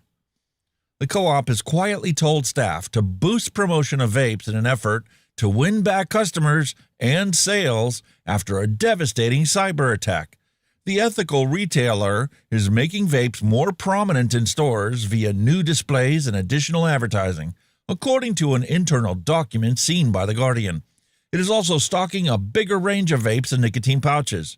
Well, yeah, because you guys have 50,000 products to choose from to be available for sale in your stores, compared to the 39 FDA-authorized PMTA products in the United States.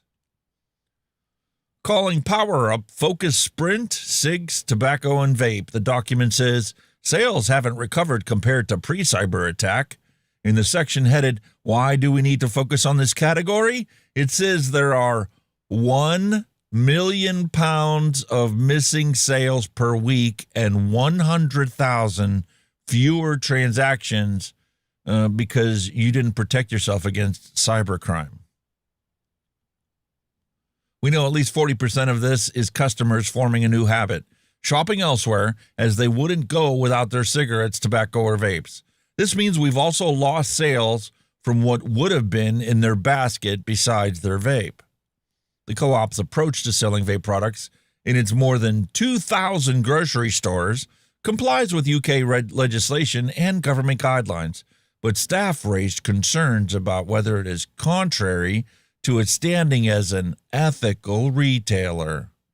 On its website, the co-op spells out that it puts principles before profit, like all ethical corporations do.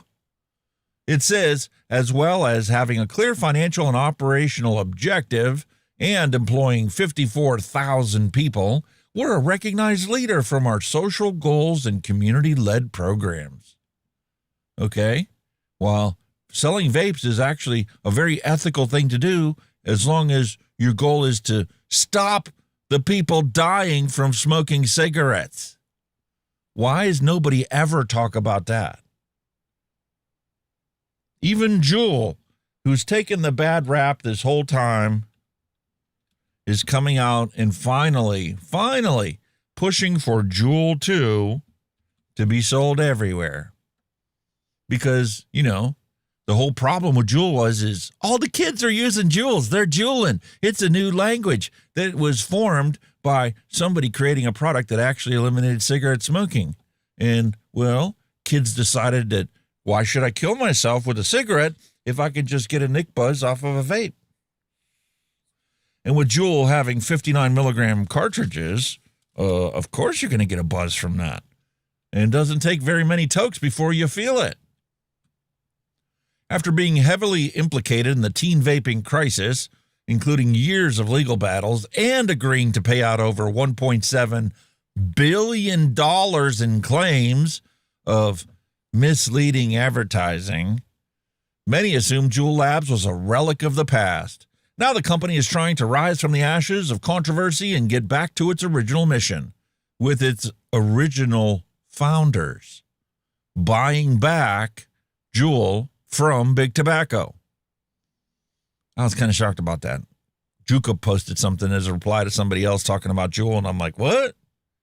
I thought they were owned by Big Tobacco, at least partially, like 35% or something. Nope. The original founders of Juul bought back those shares from Big Tobacco and is now an independent vape company once again. And as we know from the UK, because I cover everything all around the globe, whatever I can get my hands on, I want to learn about, know about, even if I don't get to experience it myself. And, well, in the UK, they're already selling Juul 2. Has Bluetooth capabilities built into the device. There's an app that you use to verify identity and verify the age of the person that wants to use the device. And you can disable the device if it's not within so many feet of your phone that has an app running that you've already verified your age and legal ability to consume these nicotine products. Problem solved, job done. You could incorporate Bluetooth technology into every single one of our vaping products, and I know that you don't like your civil liberties violated by having to upload age verification, but you already have to do that. In order for me to get a military discount on my cell phone service, I had to upload a copy of my DD-214 in order to continue receiving the 10% Verizon was willing to knock off my bill for my prior military service. Why would it be any different for a vape that's an age-restricted, adult-only product? I don't see a problem with it. You could eliminate the whole teen vaping problem right there. Job done. Move on. But, you know, politicians are all about making money and not about actually fixing anything. They just want to look good, even if it's just 5 minutes. And then once they look good, then they can move on to something else that they're going to do that actually makes the situation worse. But it makes them look good for 5 minutes. Ugh. Drive me up a wall. All right, we're coming on an hour and a half for the show already, so it's time for us to end the news. But I do want to bring this to your attention. If you guys are looking for this type of content, because when I finally did get a chance to look at our replay history and you guys' attendance on the show, this is the most popular segment of our show when I cover the news. So if you want more content about this and you want some more rage sweat, because I didn't give you enough of it today, I'm going to suggest that you take a look at this lovely podcast from Sanjay Gupta talking about why teens just can't quit nicotine. Here's a link for you guys, because I don't think I put it in the description. But he talks about, you know, a few years ago, vaping was the top of every parent's list of worries. No, it wasn't. Not until you guys give all these fear-mongering stories about how it's going to rot their brain, and Bloomberg said it was going to lower their IQ by 10 points for the rest of their life as justification for him giving millions of money, millions of his dollars to the prohibitionists out there trying to remove adults' access from the single best way to quit smoking. Anyway, Dr. Gupta talks about this and how the landscape has been shifting once again, and teen vaping rates have dropped, but new nicotine products have quickly taken their place. Can you guess what he's talking about, folks? He's talking about the new nemesis for the ants, all these rotten nicotine pouches that are actually safer than a nicotine patch. I just read a scientific study about that. Nicotine pouches are safer than using a nicotine patch. They're also safer than using nicotine gum. But shh, you were not allowed to talk about that. Big Pharma would have a field day and ban our content if they found out that we were telling them that nicotine pouches sold by the ugly big tobacco corporations are safer than the pharmaceutical products that they sell over the counter. No PMTA required. They're Big Pharma. They're allowed to just sell it to you over the counter. Don't you know? Anyway, I did listen to this, and it is an interesting conversation. And there is a seasoning like salt and pepper you put on your, scrambled eggs, of truth inside of his podcast. You just have to overlook the continuous regurgitation and diarrhea-like texture of the misinformation that's contained within the podcast. But he does give a comprehensive picture of the historical perspective in the last, 5 years and how teens' behaviors completely shifted and changed. And now, despite all of their new legislation banning vaping products and limiting where stores can be and PMTA registry bills, they're already moved on to the fact that nicotine pouches are going to be the next avenue that teens are going to abuse. And there's no way that they're going to know that the teens are doing it because, well, these pouches are PMTA authorized. They're available in every gas station, convenience store, grocery store. Matter of fact, the little corner shop that I'm right next to has a big, beautiful sign on kind of zip tied to their pole where they have the store name on, advertising that you can go in there and you can buy a Zine for like $3, like $2.99 or something. Buy one, get one free or something. I don't even know what the advertisement was, but they're clearly allowed to advertise it. So that's going to be the next thing that teens are going to jump on. I don't have to worry about getting busted through the metal detector with a vape if I just have a nicotine pouch in my pocket. It's a plastic case. They're little wood pulp satchels, and I get my Nick Buzz in school. Who's going to know? How are you going to stop that one? It's already authorized for sale. Another reason I think we're going to win. We're already past the crest. It's all downhill from here. You can see the writing on the wall, and that's one of the things about this this festival situation that we have as part of the title of today's show is you got to forecast the future. And my forecast for the future is we won. We haven't seen it yet. The ants are still getting paid boatloads of cash on it, but it's becoming easier and easier to disprove their misinformation. They're getting called on it left and right. And even Grok realizes the truth and has put some of the ants in their place when they started to having a conversation with them. Meanwhile, when we go and have a conversation with Grok and we correct them, he's like, oh, yeah, you were right. I'm sorry. Yeah, that's what this study shows, and you're absolutely correct.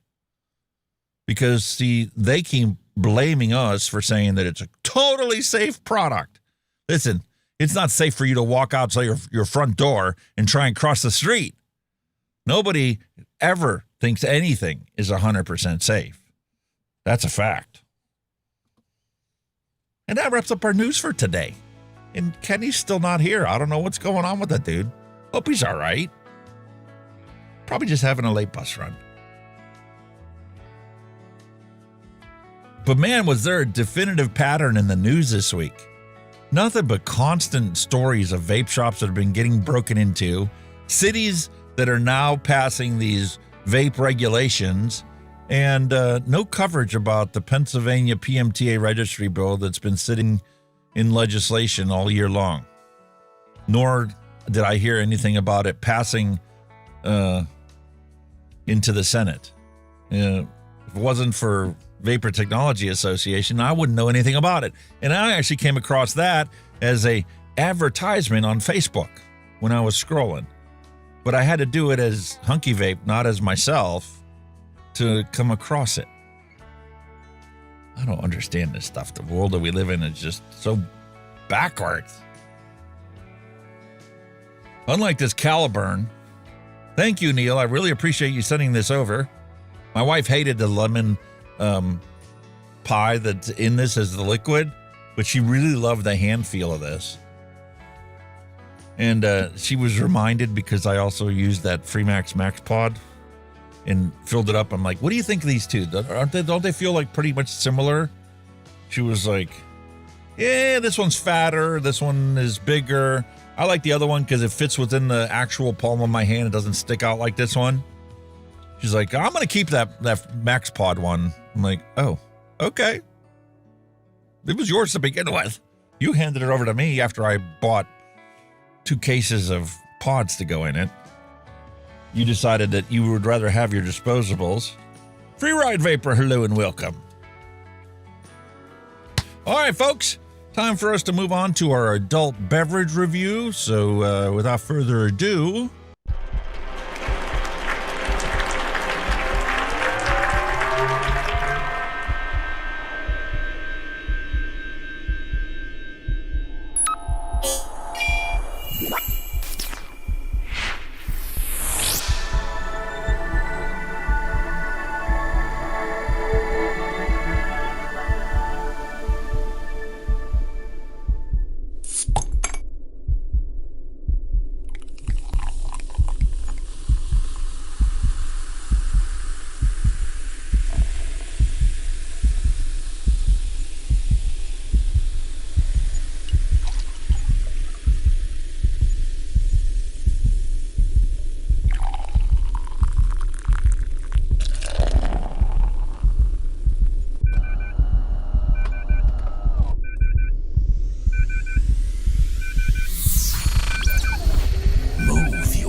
entertainment today, I thought about using the same thing we had last week, that pumpkin pie ale. I have a bottle of that in my fridge, and man, is that delicious. But I'm like, oh no, we'll switch it up. I reached in the fridge. I'm like, what do I have in here I haven't tried yet? Here we have a beautiful Cutwater espresso martini. And I wouldn't be surprised if this is something I did like 3 weeks ago, because my memory is not what it used to be when I was a child. But this is a beautiful espresso martini made with Cutwater vodka, coffee, cream liqueur, and cold brew coffee flavor. This is 13% alcohol by volume. Awesome. Give this can a crack open and see how punchy this flavor is. Cheers to our health.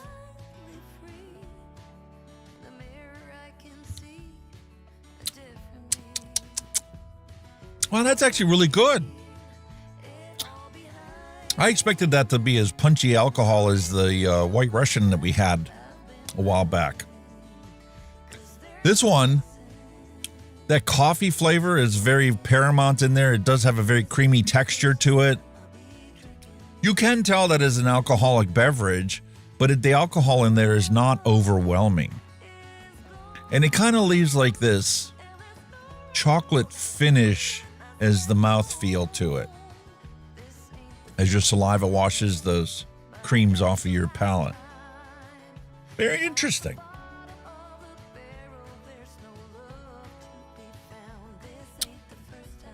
And yeah, I definitely tell that there's alcohol in there. When you take a drink of it, I can feel it, the alcohol evaporating, coming through my nose. Clean the sinuses right out, like any good alcoholic beverage should. So anyway, let's take a look at my hand checks for today. I was just talking about earlier about this Caliburn that Neil Pitt sent over.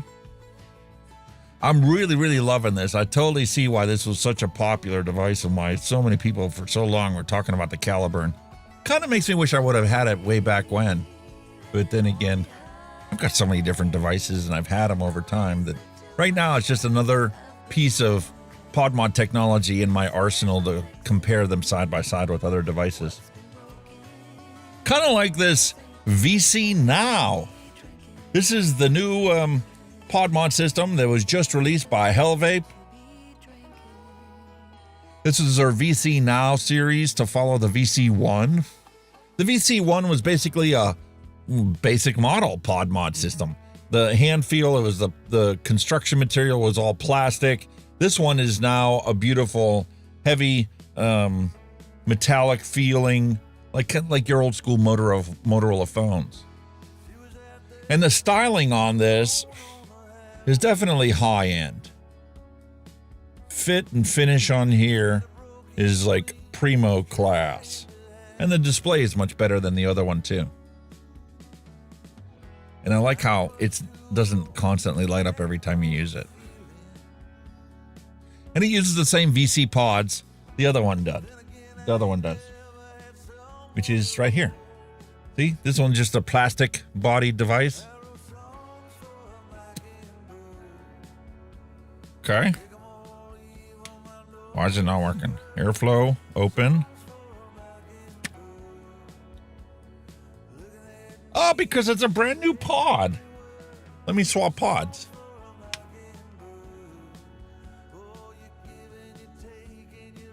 Turn the thing on.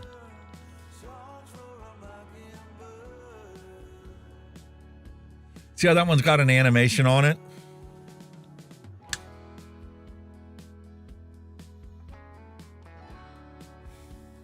That one just displays the wattage that it's set at. And after it goes to sleep, when it wakes up, it doesn't do that anymore. So we'll turn these two off. I've got Grim Green's Recoil, the R3, sitting on top of the Republic. And it's been a very enjoyable vape.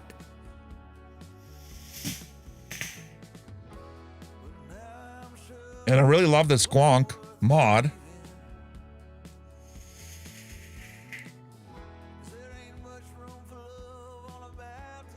But even with the insert in here that is straight 3mm bore the whole way, it still is a very restricted vape.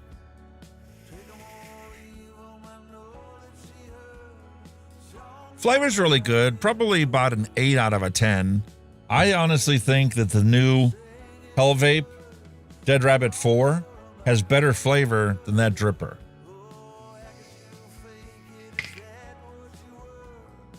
Sorry, Grim, I gotta keep it real. That's what I taste.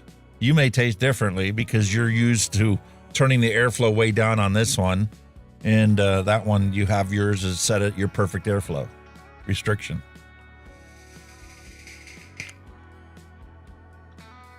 That has been my all-day vape since I opened the thing up.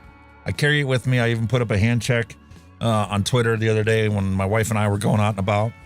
Because that's something else we just got done doing.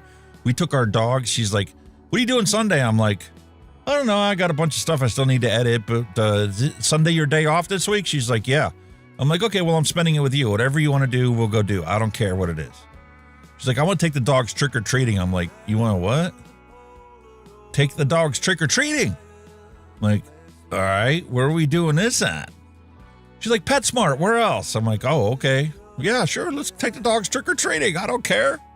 So I put my beautiful t-shirt on. You know, I was the emotional support animal for my wife, besides the two dogs. And we got the dogs all dressed up, and she bought them a costume the night before at the pet store where she works at in Allison Park. And the one dog was a bull, because Lucy is a crazy dog. I mean, she is a bull in a china shop no matter where she goes. And then Maggie, our little beagle dog, got to be a little devil because she had her little devil thing she put on her head, and then she had these devil wings or something that she strapped to her rest of her body. And we went to PetSmart, and it was pretty cool, man. They had little stations set up where they had little dog treats, and you just had a little bag of little dog treats, and then you walked around the store. And obviously she's like, listen, we're taking the doggies to the pet store, so they each get a $20 budget for whatever they want to pick out. I'm like, okay. I know we joke around about them being our kids and all, but whatever. Makes you happy, it's worth it. So we did. We drove around and went to the pet store and took them in, had a bunch of pictures and stuff, and walked around the store and tried to let them pick stuff out. Neither one of them were actually like picking anything, because it's like everything that you get that they could actually smell is in sealed product containers. So like when they smell all this stuff, they couldn't do anything like to recognize that it's something whether they want or don't want, whether they like it or don't like it. And it's kind of ironic because my dogs are so different. Like the treats that one dog loves, the other one doesn't want to have anything to do with, and vice versa. So it was pretty interesting. The one thing that Maggie was truly interested in and really wanted us to buy was an elk antler. It was about this long, and it was sliced in half. So you could see like the marrow that's inside of the antler. She really was interested in that thing. I'm like, let me take a look and see how much this is if it's in your budget, right? I looked at it, $54 they wanted for like this 6-inch piece of elk antler that was cut in half. I'm like, no, sorry, dog. elk antler is not something you're going to be allowed to buy today. I bought you some rawhides or something instead, because no. $54 for a piece of antler? Sorry. So we had a great time there, and then we went to Sam's Club afterwards and did some shopping, and she stopped at a dollar store in Five Below. She was looking for a big, massive chicken for Lucy. This is one of those ones where you squeeze it and it makes that noise, and she goes crazy for all those squeaker toys. But that's all we ended up coming home with. Spent $100 at Sam's Club, and I was really impressed with their pizza. You know how people talk about Costco and their hot dog that you can get for cheap? My wife and I both ate for $5 together combined. That's all it cost us, $5. And we each had a slice of pizza and a beverage, $2.50 each. That was an amazing deal. Plus, we got our normal stuff that would have been sent on Amazon's auto ship. I canceled all of them once we got our Sam's Club membership. Everything was cheaper when we checked online. Unfortunately, those prices fluctuate all over the place. Like the toothpaste, my wife uses that Sensodyne toothpaste. I used to order it on Amazon. It was like $28 on Amazon for a 4-pack of Sensodyne toothpaste. It was $26 something at Sam's Club. And when we checked before we bought the membership for Sam's Club, it was like $18 for a 4-pack. It went up that much, and it hasn't even been a month since we got the card. Whatever. We still end up saving money with the other stuff that we picked up. And now we're set to go, and job done. Now it's time to pay off the Amazon card for all the auto shipments that got way out of hand. It was just so easy. You know, trash bags, we run out of trash bags. I'm like, add that to the auto ship once a month. Dish soap. Oh, I'm out of dish soap. I forgot to pick it up at the store. It'll be here tomorrow. You don't have to stop tomorrow and get it. Amazon auto ship. It was so nice. Those screaming chickens are dog wants tennis ball. Yep. Those are the two that they like to play with. My Jester, the old man, he used to love the tennis balls. He had this stick that we picked up. It was actually a stuffed animal kind of stick. It had rolled up cotton or something inside it. He used to go nuts for that thing. He used to chase tennis balls. Lucy wants the squeaky toys. Maggie, here's idea of Maggie's toy, right? We have a brush that my wife brought home to brush the dogs. That's her toy. She chews it, both the handle and the brush section of it. That's her toy. She wants nothing to do with any of these other stuff. No stuffed animals, no squeaky toys tickle her fancy. A brush is all it takes to entertain her. So, Sam's Club has great prices on my XXX condoms. Yeah, they probably do. I used to get my allergy medicine from them. They used to have 3 bottles of that stuff there. It was like $24 for the 3 bottles. And that was 360 days of me taking Zyrtec, the generic form of it. Is that all it used to cost me? You pay more than that much for like a 10-pack of it in the pharmacy. But anyway, we had a grand old time. And that wraps up my hand check, so I guess I should roll the bumper and show you off your hand checks you guys submitted this week.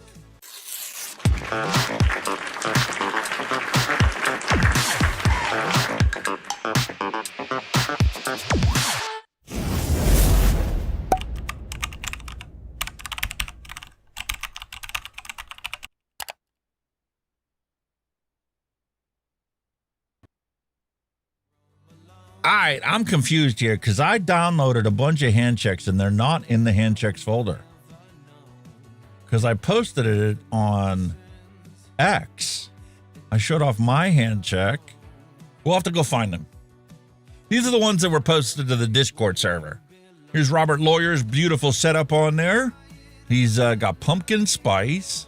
He's got that as set up as a 3, and he's working on his candy banana.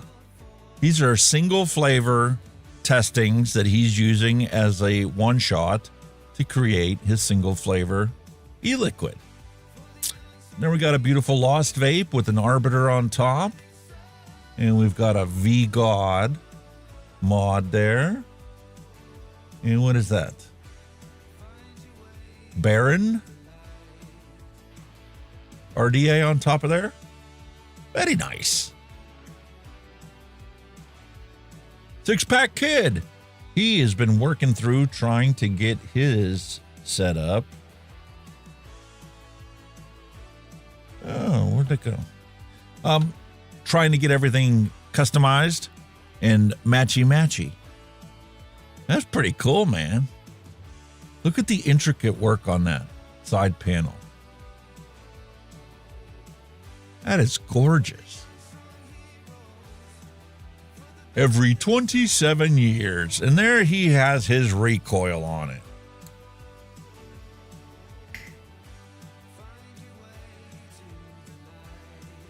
Very nice.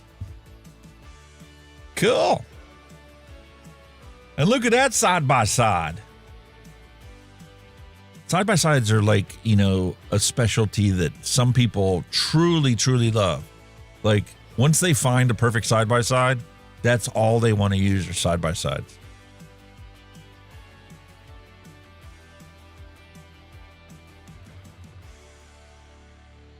I like that drip tip. I like the shape of that. That's really nice. And you've got a coil cooler underneath it. I used to see those extensions sold, especially on the Chinese websites. They're basically just layers of fins with a 510 extension built into it, and it helps cool off your coil, your tank, from the heat that builds up in it. Awesome. All right, well, since my pictures that I could have sworn I downloaded for hand checks isn't visible, let's go over to Twitter X and go find my postings for the hand checks that I put up there. Postings. Scroll down. Oh, while we're here, I want to talk about this guy. If you guys are on Rumble, I want you to go check out Snubby. He's got a beautiful review channel, and he was taken down off of YouTube a long time ago. And that's all he focuses on are pouches. Reviews all different kinds of pouches.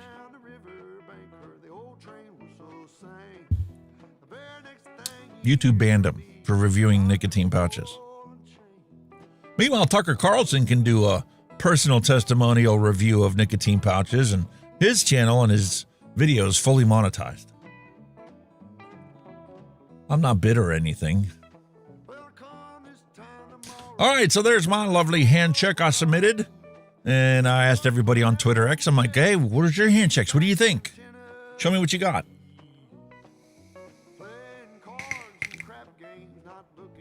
But there's my setup. That's the Wismec RX2 Dual 21700 mod. And then there's the Hellvape Dead Rabbit 4 on top. Let's see what everybody else replied with. Long live side-by-sides.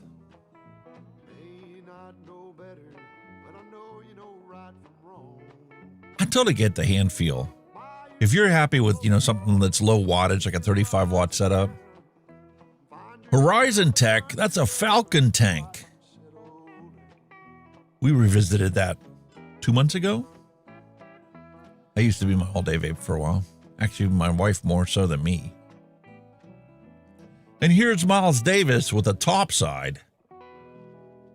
Look at that. Very nice. Awesome. Then we'll go back to my original hand check post. We'll go back some more. It was my original old school hand check. That's the Steam Crave Glaze or Glaze, depending on how you want to pronounce it. I loved how you could see through right all the way to your coils. The center chimney was made of glass. Nice.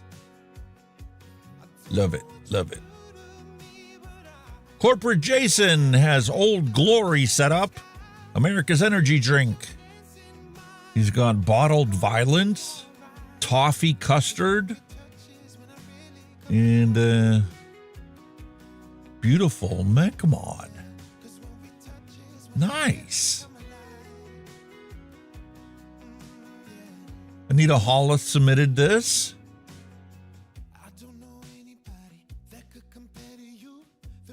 Cool.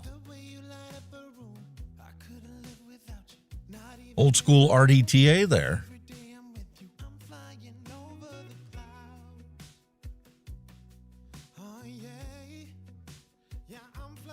More old school mod with an old school dead rabbit on top in rainbow. Man, if Kenny was here, he'd be spazzing out about that rainbow. That's a useless color. Why we have to have rainbow? I'd say my wife used to love rainbow, but she don't use any rebuildable stuff nowadays. It's disposables, and if she can't use a disposable, she'll use a pouch. Very nice.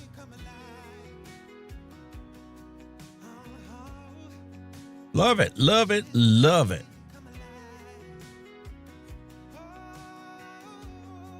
Awesome sauce. Well, that wraps up our hand check, so I guess it's time to roll the dad jokes bumper.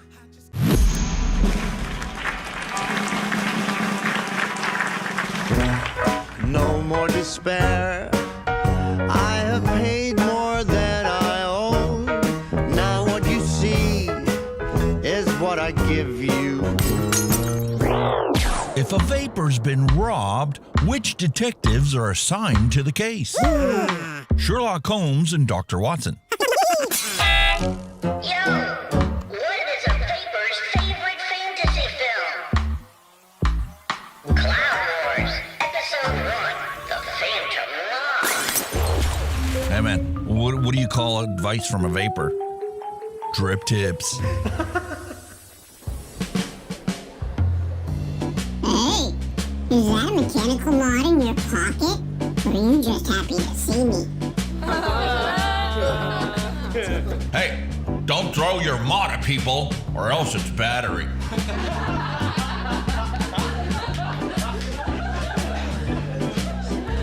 Hey, why did a vapor cross the road?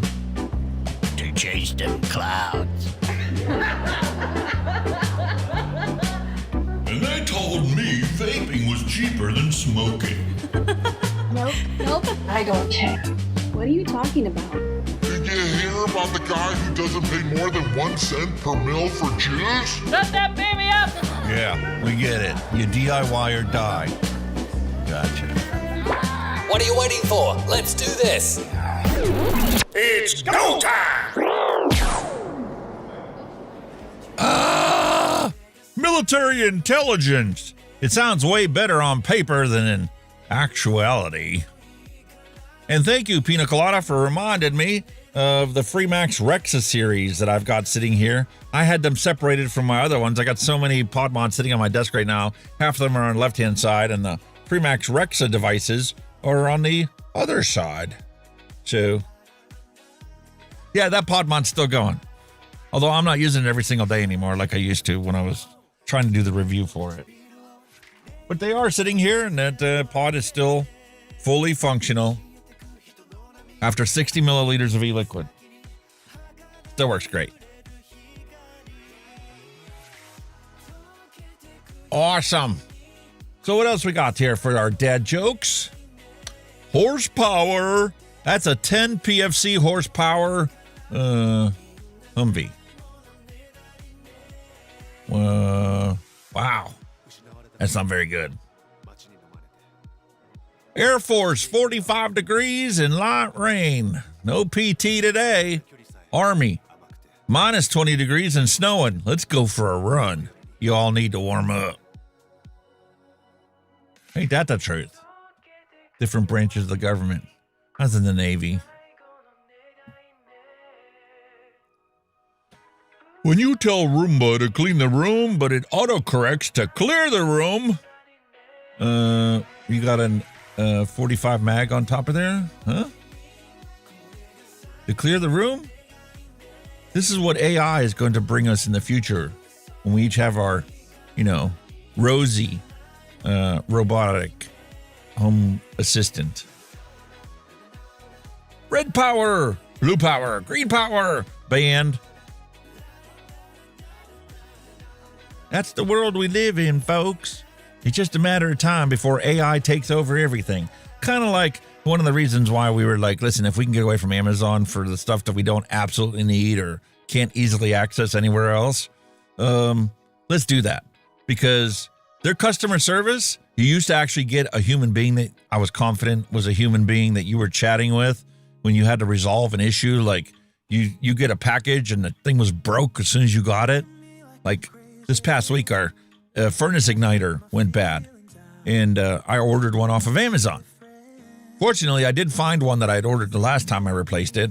It was our spare, and because the one that I got from Amazon the next day tested bad right out of the box. These things are supposed to be like anywhere from 80 to 100 ohms is the ideal for a brand new hot surface igniter for your furnace. This thing tested 600 ohms right out of the box. I'm like, that ain't gonna work. I'm like, oh, maybe I got a bad reading. Maybe once it heats up the first time, it'll drop in resistance. Nope. I put that thing in there, and it was heating up. The board was trying to heat it up to get to glow red, but the problem was it took more than 15 seconds for that to turn cherry red because the igniter or the gas valve opened up first. Oh, no, that could have been bad if I would have left that in there. It would have blown the house up. Actually, it would have tripped the flame out sensors, but whatever.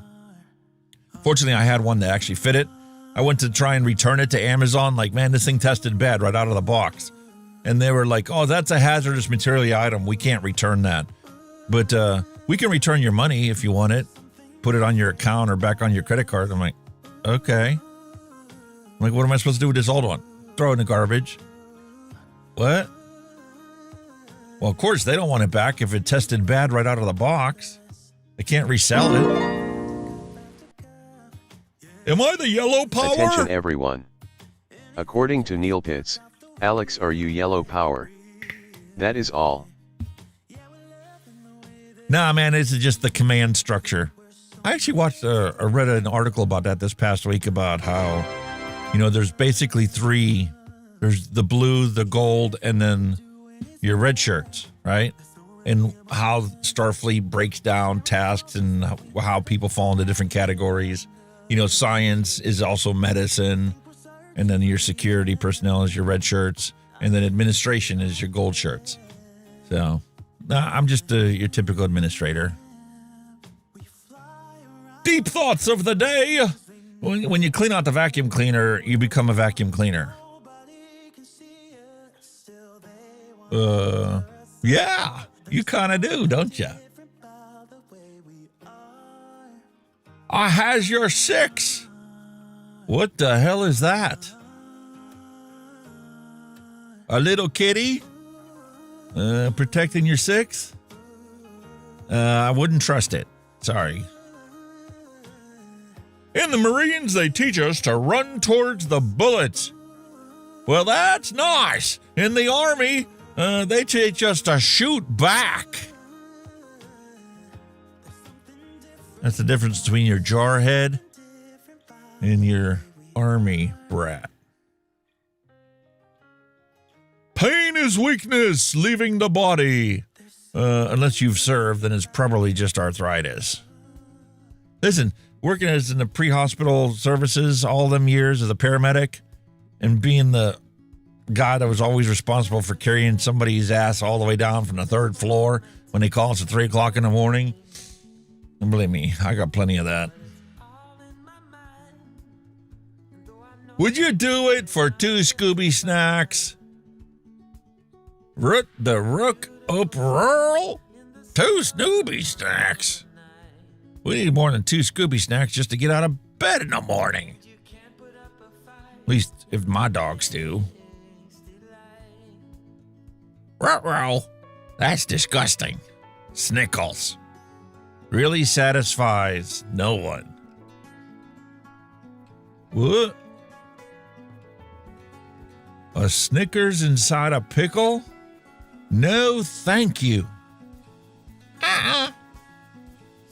No, thank you. When your mom tells you to stop playing with your food, but you're a freak?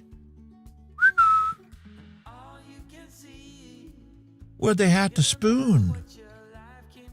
Because that's how you eat corn. with a spoon. Yes, sir. We are definitely wearing our issued uniform.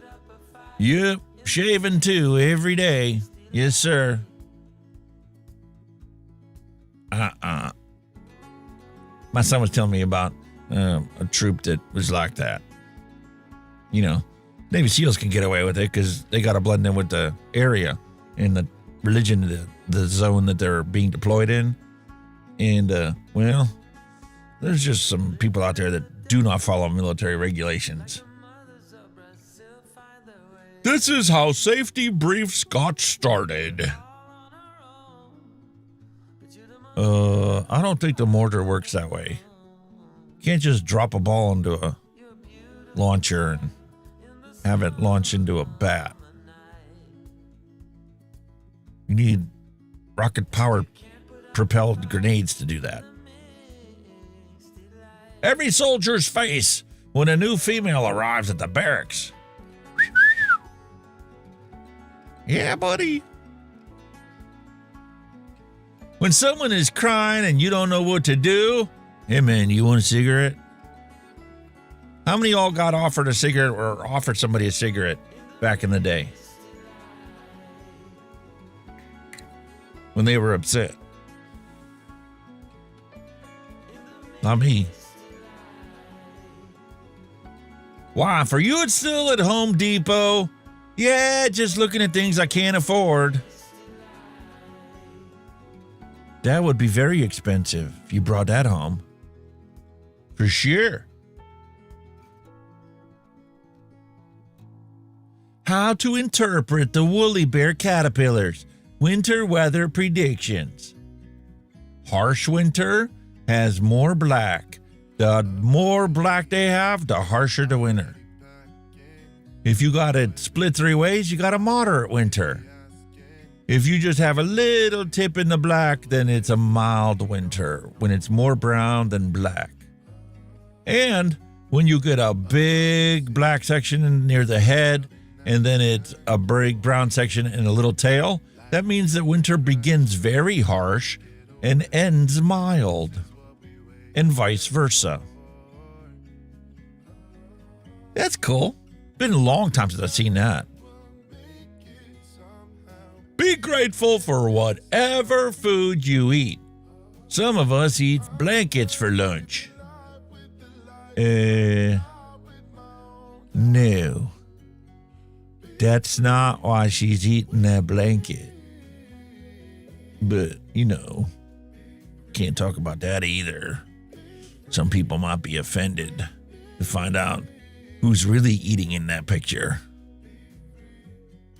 Normally, I don't post political stuff, but this time I'm taking a stand and supporting the farmers. The old school farmers. What do you say?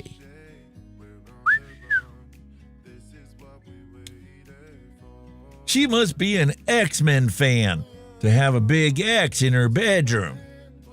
No, man. Do we have to continue our sadomasochistic education 101 series? Don't text me abbreviations at my old age. People will be like GM, and I'm like, well, General Motors to you too. I got a buddy of mine that posts on Facebook every single morning, GM. Good morning, Facebook. Dude, you realize Facebook ain't what it was when we first signed up for it, right? I gotta say, all my Facebook friends, good morning. All right, dude, whatever floats your boat. I think I grabbed the wrong bed frame from the IKEA warehouse.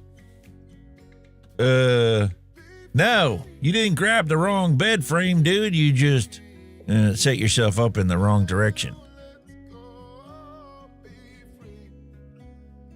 Why kangaroos don't have tits? 'Cause they knock themselves out. Of course. Sounds like a good night into me. BJ69 KFC. It's been a while since we've seen this picture before. That is a good night. The only problem with it is you need the KFC before the BJ. Because, once the BJ is done, you pass out. Pilot proposes to girlfriend mid-flight in heartwarming video. My co-pilot of love and life. Imagine watching them walk back into the cockpit if she said no.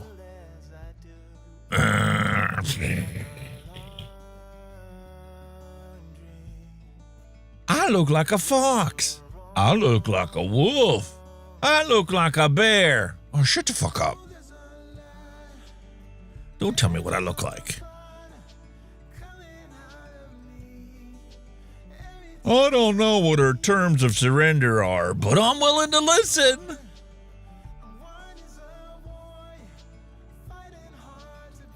Amazing time lapse of road construction in Texas or any turnpike in the United States of America.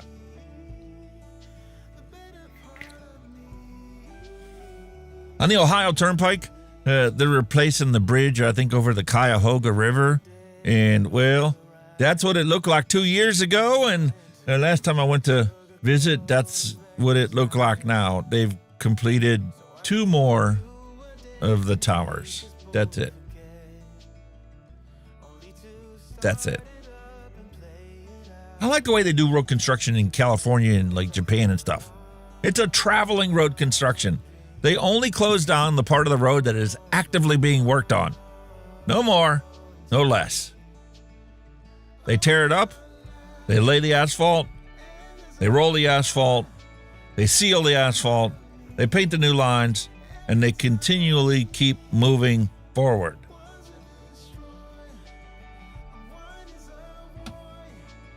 No one, the British Museum. What? You can't steal the Leaning Tower of Pisa like that.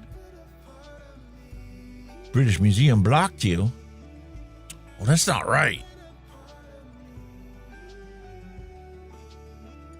When designing weight plates go wrong.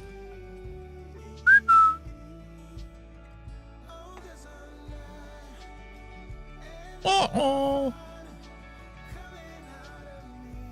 That would be really bad, because as soon as it got cold in the gym, man, the weights would fall off. Then what are you going to do? Happiness is everywhere. You just need to look really close to see it for yourself sometimes. Smiley britches. When you see a girl that's out of your league and you think you don't have a shot with her, just remember this dog.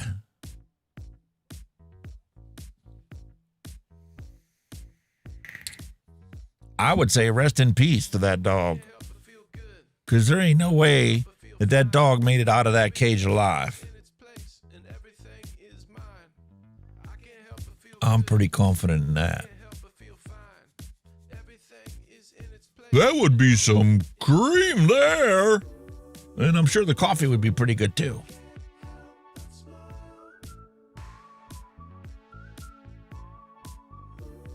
When it's the cat's birthday and you try and make sure he has a good time, just set everything up to fall out of place and break. I'm allergic to cats, so I never had to endure that kind of stuff. Although Maggie seems to think that she's a cat. Or a narcissist. My wife and I had conversations about how narcissistic that dog is. Apparently, 99% of men have a hard time locating the zipper. I get it. I see where you're coming from. But not all of us have that problem. Moms get free cream pies. State Street Diner, 514. It's 2 months after my birthday. Fuck it, I'll take one of the ugly ones. Which one do you call the ugly ones? How many of you out there see any of these girls as ugly? How many of you guys think the meme is uglier than the girls? How many are old school and don't give a shit? Officer, do you know why I pulled you over? 'Cause I let you? Come on now. No police department's going to be driving around in a Mini. How is that safe to operate at high speeds? Vacuum sealed for freshness. This is becoming like the latest thing. I remember when yoga pants was the latest thing that was trending everywhere. And then it got to the point where it was like, come on, some people shouldn't be wearing yoga pants. What? Why'd that become a trend? Why don't you even put pants on at this point? You're not leaving anything to the imagination. My wife got in an accident. Thank God the doctor's a great friend of mine. You got some real trust in your doctor. Sure he didn't test that out before, you got a chance to see it? Homemade costumes in the 80s were legit. How many of y'all had wonderful costumes back in the day that mom and you sat down to make? And you wore them out there. They didn't have the store-bought stuff as much as we did. I said that backwards. All they have is store-bought stuff now. Back in the day, most of our costumes we made ourselves.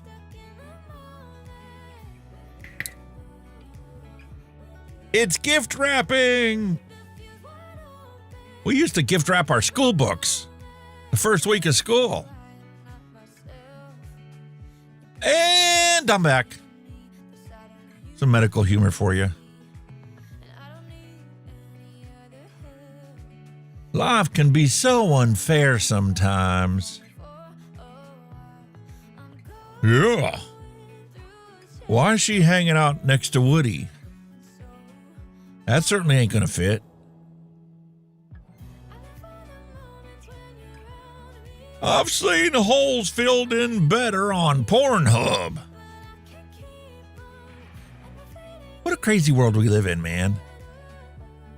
The only free speech that you have nowadays on the internet, which ain't even free speech anymore in some states because they pretty much banned it, is all the free porn you can get on. Just Google it. That's never banned. Never shadow banned or nothing. You want to search for porn? You can find it. You can find any act. That lovely license plate we were talking about earlier, go Google it. You'll get to see as much as you want. You can sit there for hours scrolling through pictures of it. They're not worried about protecting the people or the community or making the world a better place. Apparently, being a forklift operator is a lot of fun. Hey, I'll take a job doing that. That'd be interesting. It'd be an opposite of what I did as a medic. But in a world where corporations get to do it, why not? You can only say stuff like this on Halloween. You know that, right? How many of y'all are this old school?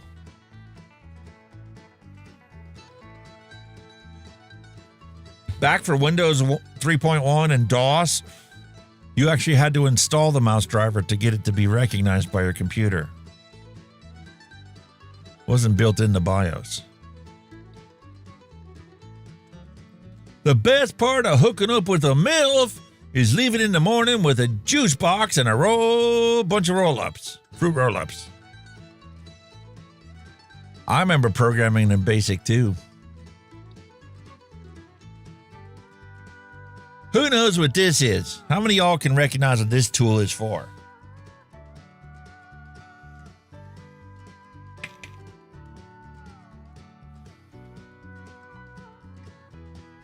That means I'm sure none of you actually have it on your keychain. Mallory hit the nail on the head.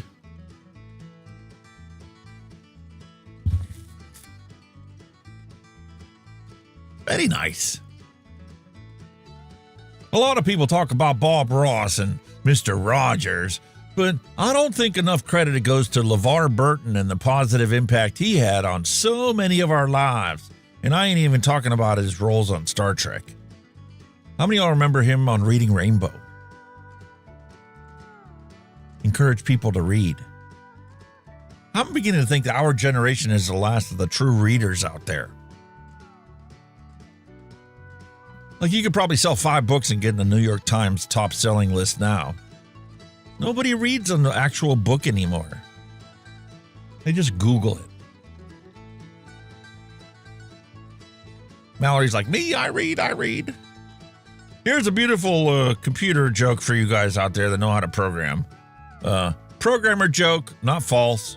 It's funny because it's true. And how many of y'all remember your English teacher teaching you about double negatives? Feels like yesterday. I know, it was 50 years ago, but doesn't feel like it. Really doesn't. Kids today have safety scissors as a requirement. But back in our day, we were totally allowed to use the classroom guillotine when we were just 10 years old.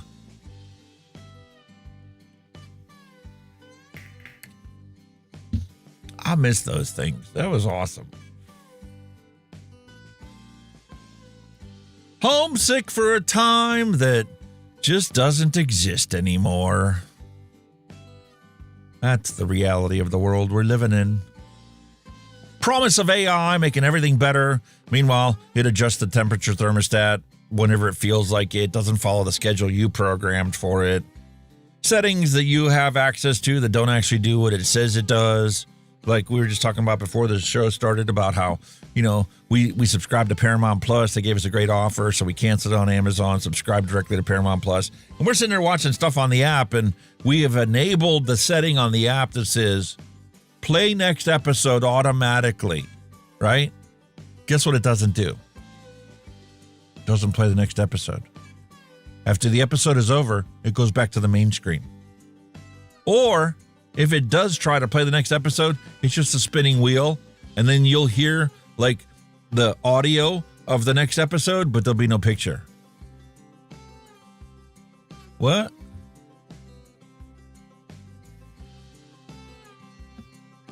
All right, folks. What was your first album that you bought? LP. Long play album. 33 1/3 speed.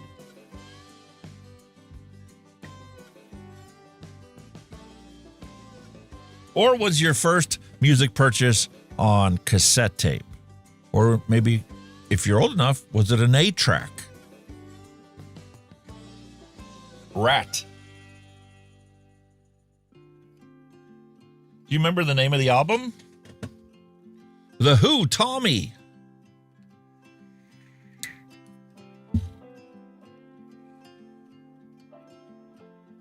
For me, it was Van Halen, 1984. I bought it on cassette. Mom had plenty of records. They were old school polkas and that kind of stuff, and Elvis and Frank Sinatra. Never had my own record player, so why would I buy records? Although I did have a cassette player in my car. Mine was centerfold on a 45. Yeah, if you're old enough, I mean, 45s are a great thing to, you know, especially for individuals and stuff. Rat Body Talk. Awesome. It was a different era, completely different than today. Everything's now online stuff. We place all of our orders online. Hardly ever do we actually go shopping anymore. Remember when malls, we used to go hang out at the malls on the weekends?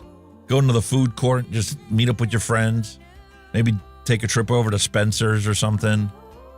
We'll see what kind of risque games you can get your hands on. My brothers took me to see Tommy, and then I got the soundtrack. I did that when I watched Top Gun. I had to go buy the soundtrack as soon as I walked out of that theater. And we're going to the mall. I'm going to get this soundtrack. That was awesome. It was on the movie The Golden Child starring Eddie Murphy. Awesome. The Louvre Extraordinary Task Force established to recover the stolen jewels from all of our childhood heroes. Go Gadget? Who's this schmuck? I don't know who that guy is. Got Batman over here. Columbo.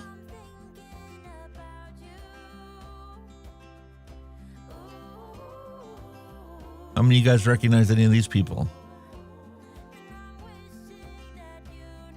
Like, who's it? How come I don't know this guy with the dog?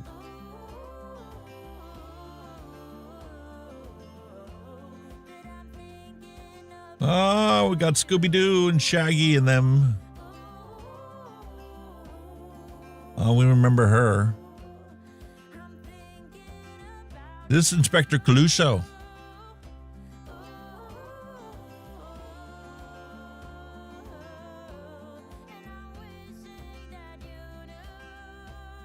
The guy in the bowler hat is Perot.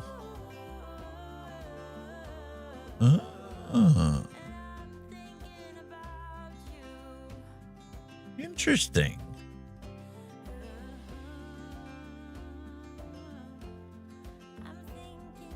Meanwhile, today's kids will never know how big of a deal it was to go to the computer lab. That is a massive school for them to have that many computers. I think we had like 5 or 6 computers. Had a bunch of typewriters you could learn to type on. We only had like 6 computers in the computer lab.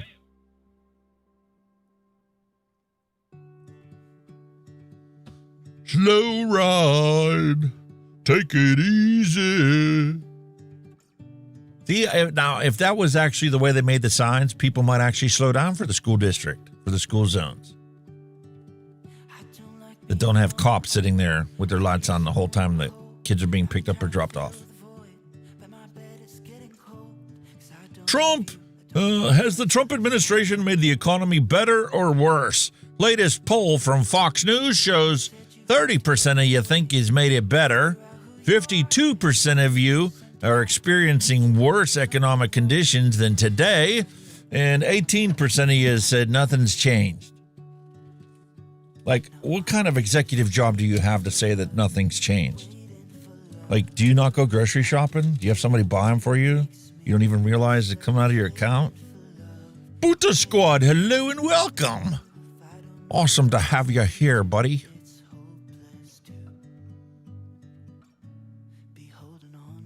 Little Piggy Genuine Pit Barbecue Sandwiches. We wash our hands before we rub our butts. That don't mean what you think it means. There's actually a XXX joint around Pack. Secret strip joint. Shh. Meanwhile, we have the scariest pumpkin design of the year going to Billy with his 1% battery charge left carved pumpkin.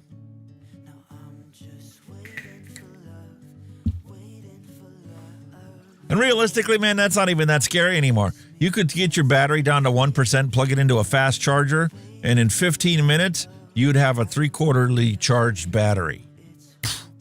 Just like that, in 15 minutes, 8 hours of battery use. What's it going to be like in another decade? Honey, I found a picture of your grandma. Meanwhile, in 2090, honey, I found a picture of your grandma. What a massive difference.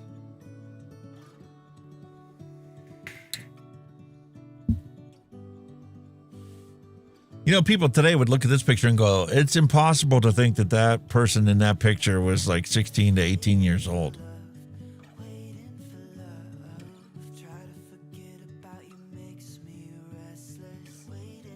See here that you've been a loyal customer for the past 10, 20, or 30 years. So I'll just go ahead and increase your bill instead of giving you the same deal I give to new customers, okay? What? I have to cancel in order to get the same deal as a new customer? Oh, no, you have to cancel and be canceled for at least 6 months for us to give you the same deal as a new customer. Because we know we have a monopoly and you don't have a choice. If you want our services, you got to pay what we charge. And with the advantage of AI, Amazon's really good at jumping their prices all over the place. Like you check your price on the phone and you don't buy it as soon as you see it. You go log into the computer like an hour later, and all of a sudden the price is double what you saw it was on your phone. You can't find that thing for the same price you saw it at. Because they bank on the fact that fair number of you are probably going to pay the extra price and not even think about it or not notice it until the bill comes and you go, why am my credit card over limit? I only bought like 6 things this month. How many of all remember these hard drives?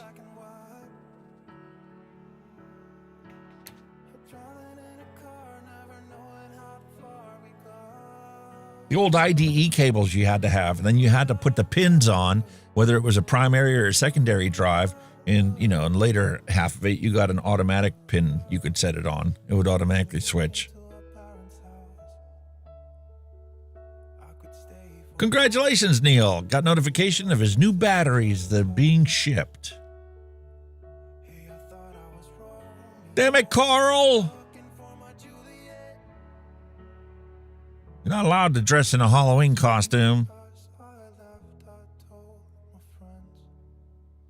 At this moment, the recruit knew he seriously fucked up. Man, did they love to run in boot camp. They ran us all over the place. They get us up at 4:30 in the morning to run to the chow line so we could stand in line for an hour and a half before we got 10 minutes to eat our breakfast.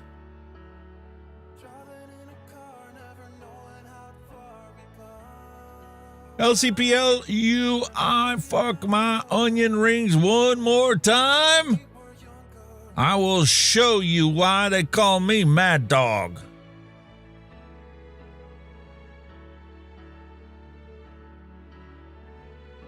Come on, you guys. Who gave the map to the LT? Run, Forrest, run. This is what happens when you go full ooh-ah. You never go full ooh-rah. We do have some goofy people in the military. Always did. Ah, yes, behold a wild herd of sleeping Marines. They have the uncanny ability to sleep absolutely anywhere when the need arises, and do it on a moment's notice. Jarheads. There's a reason we call them jarheads. I will not be your father. Condoms. Thank you, William. Very much appreciate your lovely sense of humor. Meanwhile, the dinner shouldn't just taste great, it should also be visually pleasing. So my son decided to lay out the pepperoni to make it look like a Death Star. I was watching on Twitter X. Somebody posted a picture of the brand new facilities being built on the east wing of the White House, and it resembles the Death Star in its base station on the ground. Like, they purposely keep us all distracted from what's really happening there.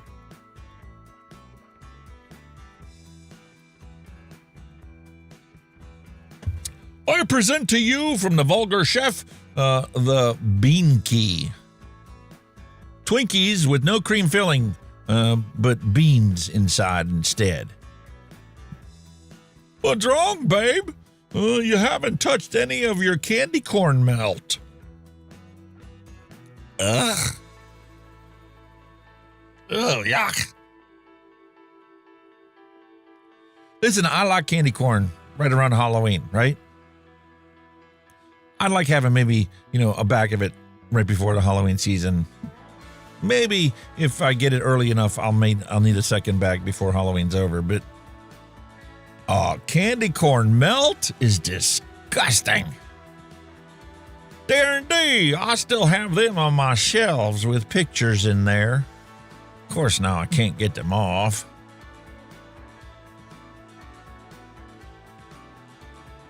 My best friend's mom tried to glue a vampire tooth onto a pumpkin. Well, that's a pretty cool idea, actually. I would have never thought about that. Just use hot glue gun. Googly eyes. That thing looks so fake, it looks like a ceramic pumpkin. When your microwave demands a sacrifice, you know it's Halloween. Child, put your child in the microwave. I need human flesh. Some words that only boomers know. Icebox, pocketbook, swell, britches, fiddlesticks, humdinger, hi-fi. Got any more?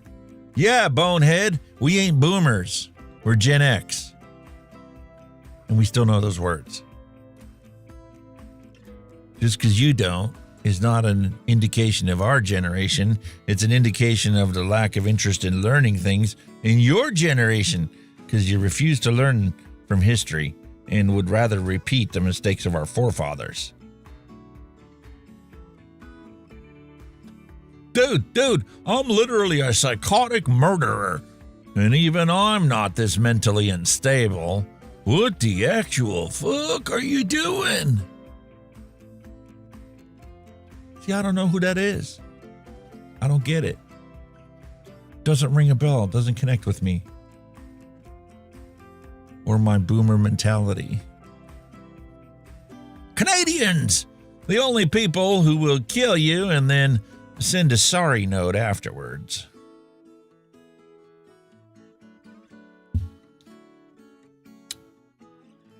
It kind of looks like the moon buggy. Definitely not to be confused with a dune buggy.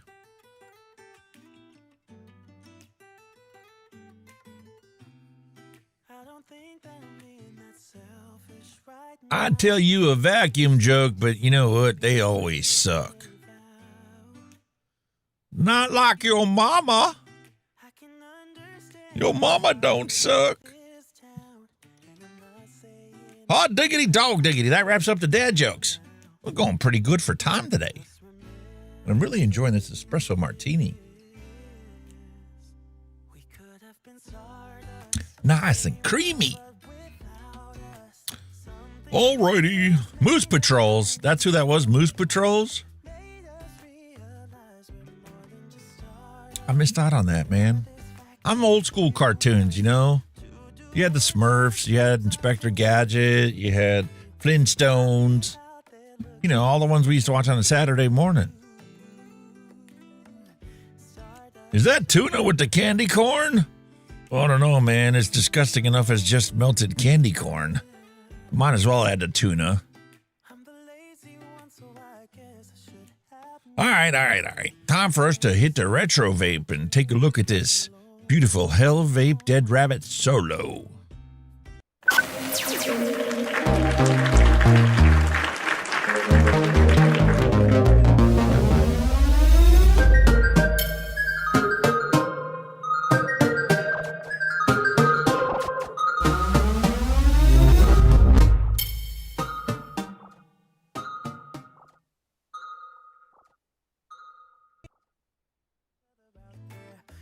Awesome! Hot diggity dog diggity. Move my phone out of the way. I still have all my tools laid out here from reviews this weekend on these rebuildables. And before us today is the Hellvape Dead Rabbit Solo RTA. I don't know when this thing came out. It's been sitting on my desk quite some time. So I don't know if it's a recent release or if it's been a couple years or it's been longer than that. Sure, let's get this thing opened and find out what she's all about.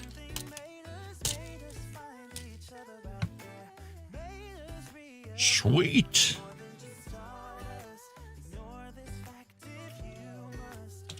Ooh, very nice, very nice.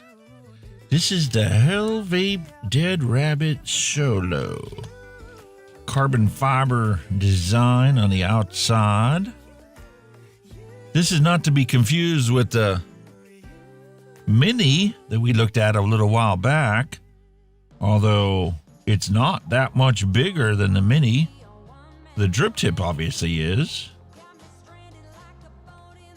And this one's definitely more geared towards Matsalung, which is a couple holes, versus the massive honeycomb airflow slots that are available on this one. 3 rows of honeycomb airflow holes. Hello. Hello. Hit it. Nice. Oh my God. This is the Dead Rabbit Solo, mate. Ooh. Very nice. Yeah, I like it. Got 3 rows of honeycomb airflow holes on both sides of it. Carbon fiber design that my camera can't seem to do justice. Can you turn the light off? Does that make it better? No. You can kind of see it, but you get a general idea. Oh. And now we're just comparing it to the Mini that we did a month ago. Oh. And we got a little 510 drip tip. It comes in the package.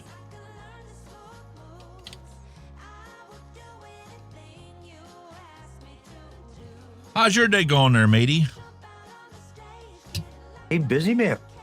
Really busy. Putting about all over. I'm off to Sheffield tomorrow. How far of a drive is that for you? 150 miles. Well, that's not bad. But you know, it might sound a lot to us in the UK, but to you guys in America, that's just a stone throw in it. Like, 150 miles, do that. No problem. We can do that. No bustle. Well, that's how far I got to drive on the turnpike to get to my original home in Cleveland, Ohio. That's 150 miles. Yes. It's jack shit to you. It's like, what that? Now that. All right, so we also have a coil cutting tool set at 5 millimeters. We've got a beautiful set of cotton and a single coil that's included in this Hellvape Dead Rabbit Solo. And I'll probably have to look on the box and cover up the barcode. This included coil is 0.42 ohms NI80 fused Clapton coil.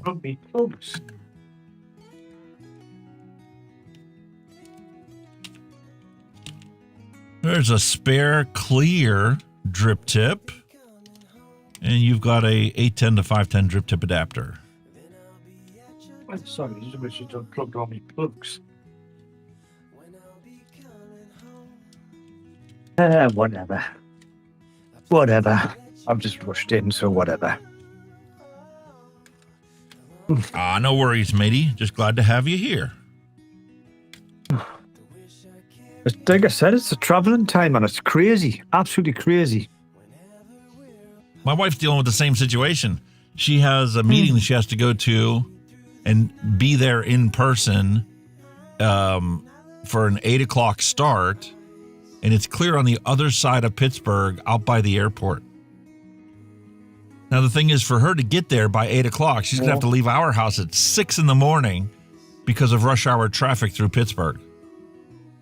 She has to drive all the way into Pittsburgh, go through the tunnels to get to the other side of Pittsburgh, to head towards the airport to get to where this meeting is going to be Friday morning. Wow. Crazy, man, isn't it? And if you're leaving the house at 6 in the morning, because it's almost a 2-hour drive to deal with the traffic to be there on time, you're getting up at 5 in the morning to get dressed and showered and ready to go? Exactly. I mean, I'm up at 4:30 every morning. I remember having to do that back in the first days when I first got my EMT and I had to work the 6 to 2 shift on the ambulance. Because we had to actually pick a patient up at 5:45 in the morning to take him to dialysis. Wow. Talk about That's another pretty mad, money-making that, like. racket in this country. Yeah. Fucking nuts, man. It's absolutely crazy.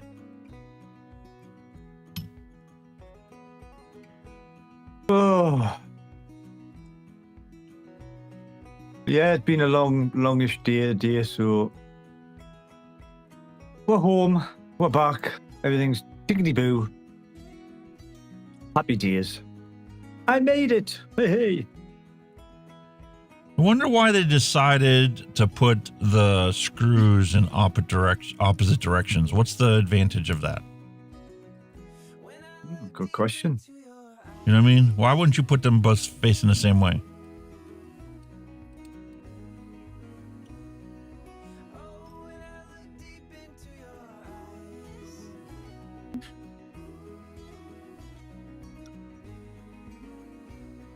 Could be, oh. I wouldn't have thought it would have made a difference, like. That may have been something to do with, like, whatever your coil build is, well, you've rolled it to the left, rolled it to the right, or you've got them even, or whatever, so I don't know. I'm probably just picking at straws. I don't know, dude. It's just 2 post holes. Exactly. Oh, I remember.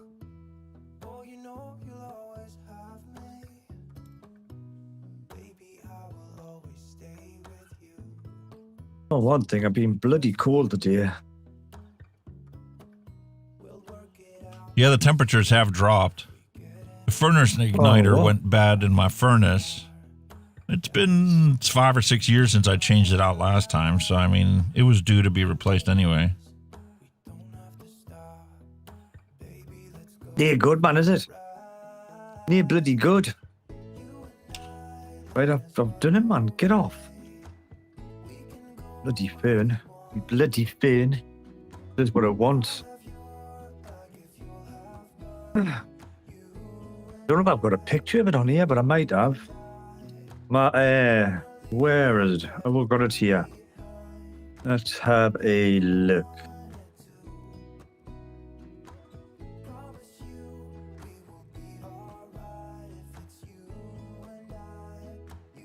Pause. Turn the volume down. My daughter has bought her very first car. Oh, yeah? Yeah, we went down on Sunday. I'm going to show you in a sec if you just give us a moment to go. Not sure that. There you go. The Vauxhall Corsa. How much did that set her back? If you don't mind me asking. 1 litre. It's a 1 litre. There's like 998cc in the UK. It is only a 3-cylinder, 1 litre car. Paid $795 for it. It's a reasonable price. It's a nice, tidy car. It's only got 77,000 miles on. It's her first car. Got the L plates on there, so she's out with the L plates. She's buzzing over it. So when she passes her test, there'll be no more, Dad, can you drop us off here? Dad, can you drop us off there? It's going to be, Abby, can you drop Dad off to the pub? And then, like, 1 o'clock in the morning, be like, Abby, can you pick your drunken daddy up from the pub? Revenge. Oh, please, she's getting herself a bit of independence. You know, now she's like 21. She's got a nice, steady job, decent wages. Bought herself a car with it and all that, so she's doing all right. She's doing really good. Good. Yeah, Neil, it runs at about 40 miles. You get about 40 miles per gallon over it. costs nothing to run it.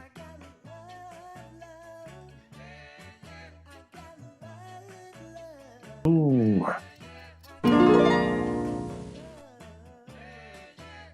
Attention everyone. According to Son of Liberty Radio, Dad, do you have gas money? That is all. Yeah. I drove it back and the first thing I do is put 30 quid's worth of fuel in it. I thought, you bastard.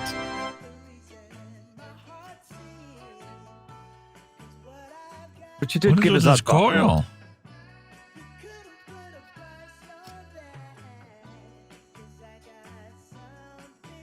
There you go, man. Finally.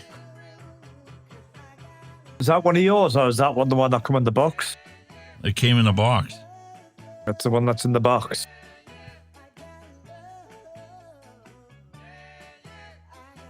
Man, now it's working I think fine. it's sitting there like, yeah, it looks superb, that matey.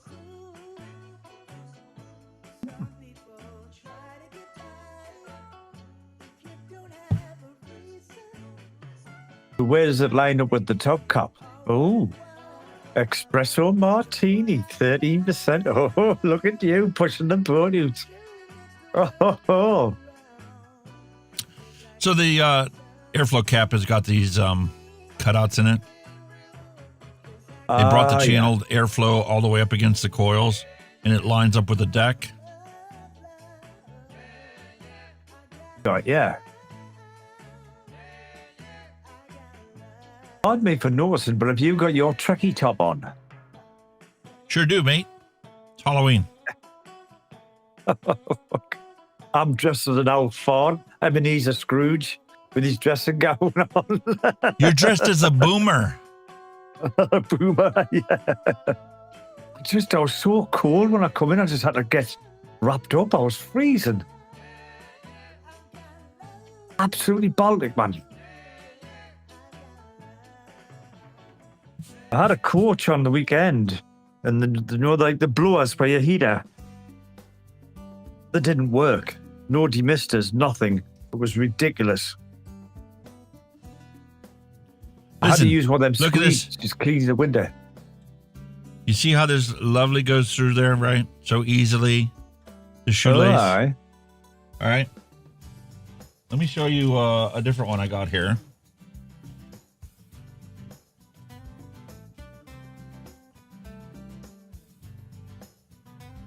I got recoil, wicking cotton, right? 20 piece. And I take it that's supposed to be 3 mil. Yeah.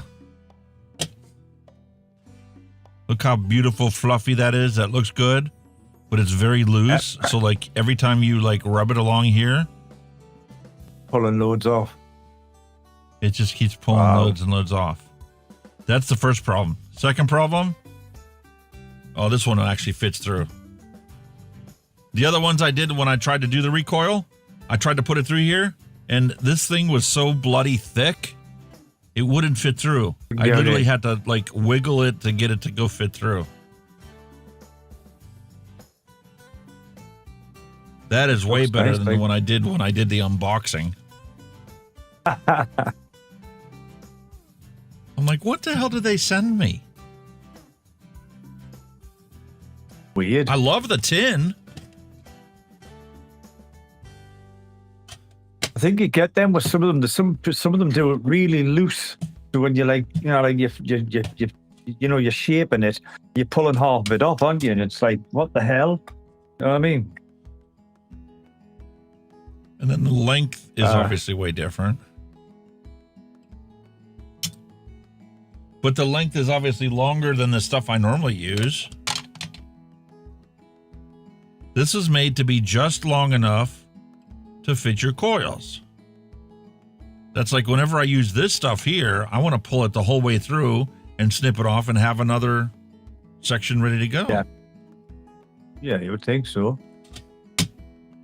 Not odd. So, I mean, when you look at it, this comes 50 in a package. Cost me $11 versus 20 pieces of recoil, which is technically 40 pieces if you pull it through. Yeah, it's splitting up, yeah. but like I said, I love the tin. Cool, like.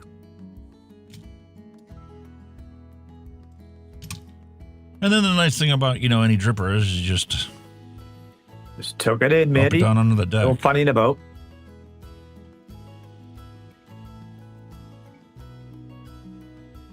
Tuck her in.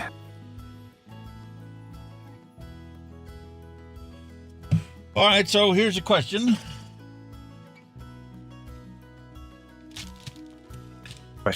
We'll open up this package. Neil sent me a bunch of his liquids. Oh, you've been getting some more vape mail, eh? Strawberry That's what Blast. Neil sent us the last time. So I'm going to let you guys pick. What are we going to try? Blood Orange Mango. What's that one? Here's about the liquid. Sour, pineapple peach, sweet Strawberry Blast, and Marketplace Pineapple Peach Dragonberry. Drop it in chat. Which one I should try? I like the sound of the pineapple peach. That's probably where I would go with it.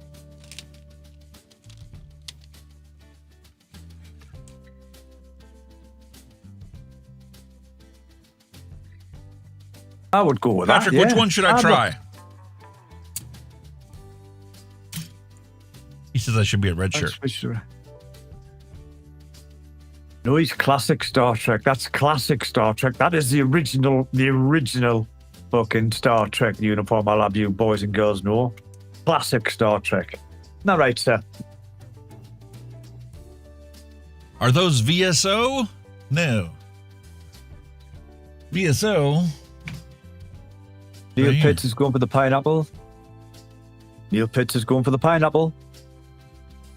He's going for the pineapple.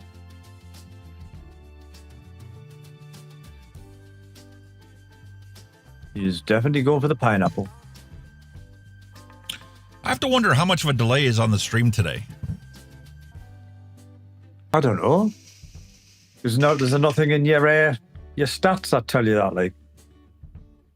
Your latency. No, I've got it set to as quick as possible, and OBS sends it up there.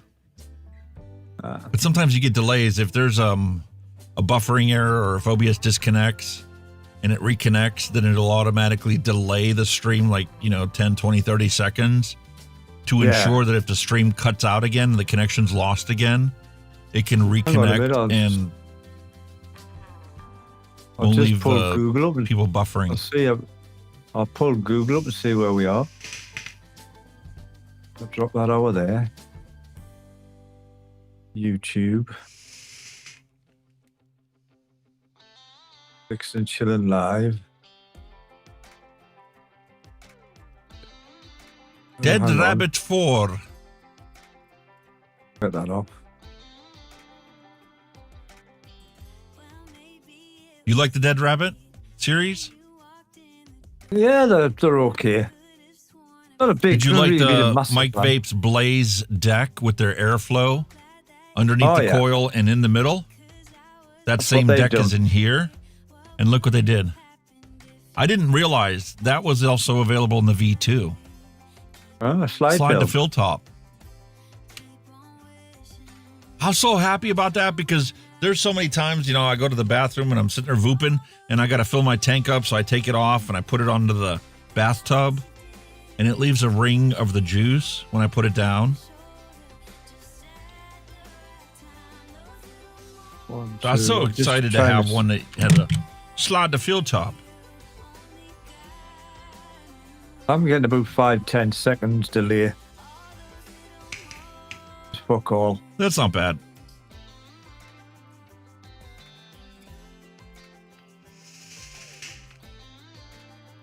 On YouTube, you're taking your first.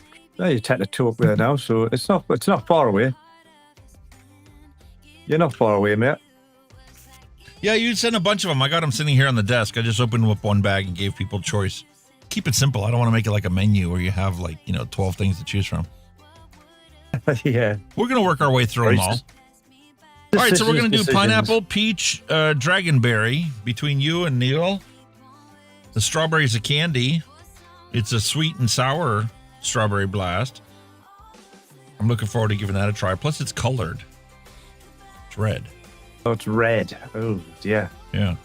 That's Now, got to make your... I'm curious to try this Coastal Clouds because I bought a Coastal Clouds the one time, and it was like a pineapple coconut or something, and it had a very strong tobacco flavor to it.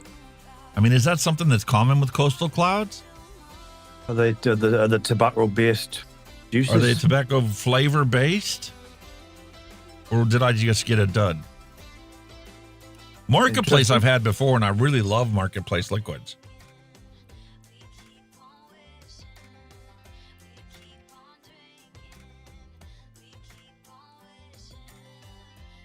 Oh, bloody lovely cup of tea. That I bloody needed that.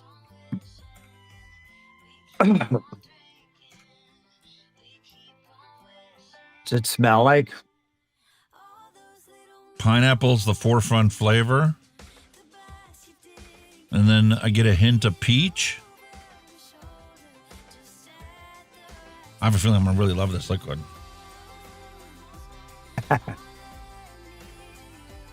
As always. Is that... It just walks down into place. That's squonkable as well. Do you get a squonk pin with that, do you? Oh, I didn't look. That would make sense.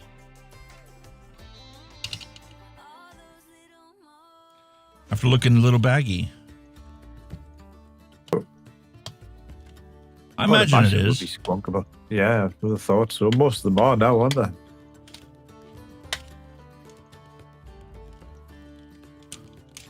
Yep. There's a spare pin. It's stuck inside the 810 drip tip adapter. Bastards, get out!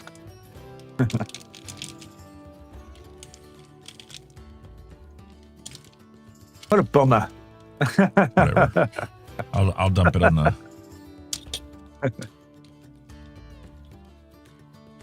That's all you need. Get out, you get. I want to see where you are.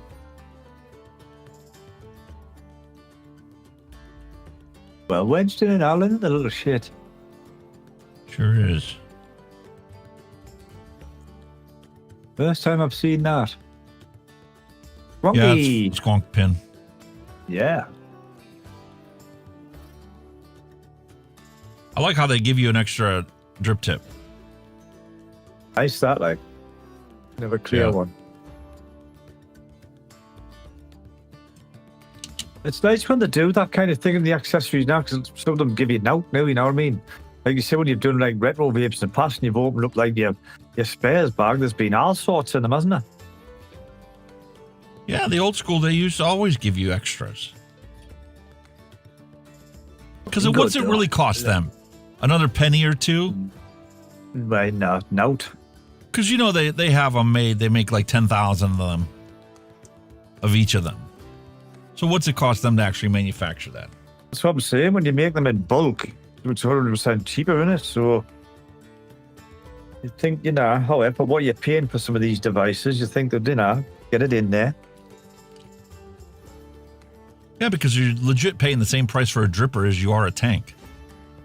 And there's nothing engineering-wise that goes into this compared to what a tank would be.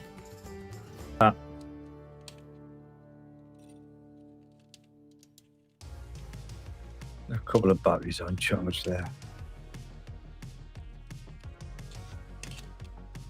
All right. And there is a user manual inside there. The usual destruction manual, yeah. Printed, old school. Awesome. Hold it in your hand. Awesome, sassum. Awesome, sassum. Then I'm going to put this on the Lost Vape. I'm going to take the mini off. And we'll throw this one on there because the carbon fiber should... That's a bit of matchy-matchy. Are you getting an OCD in your old age, mate? A bit of matchy-matchy, huh? Sometimes. It is, the matchy-matchy going on. Looks quite nice, huh?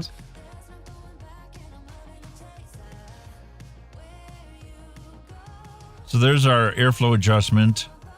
It's the top cap. You can close down the top row and progressively keep closing them until you get down to the bottom row, and then it's completely closed off.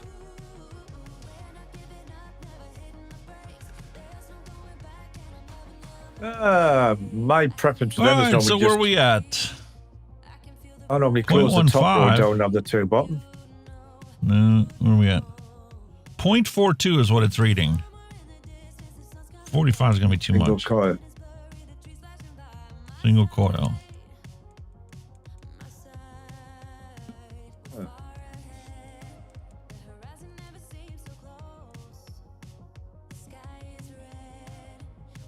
Give her a scoot at 30.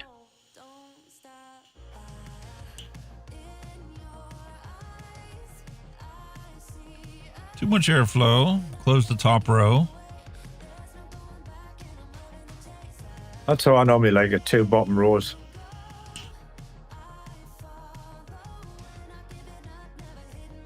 I'm in my fucking glory with this juice.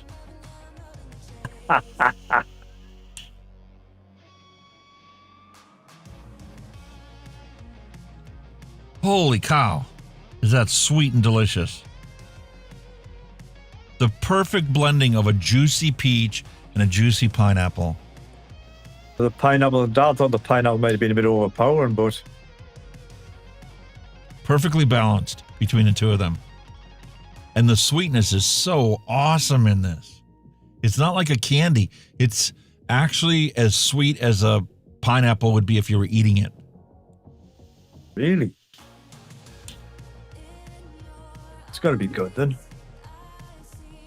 God, I love this marketplace juice. I should have bought some when I was at Brick City. Looks like it's good stuff, like. I still have 2 of them on the wall for you for Christmas. Ooh. The sweet apple sugar baby and the clementine citrus mango. I'm going to send you. Oh. Oh. That sounds good. Oh.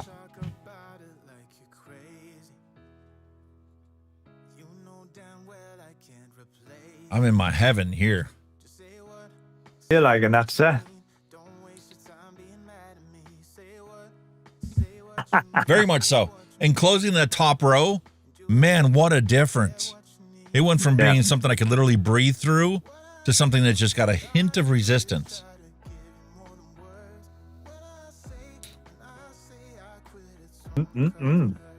Nice.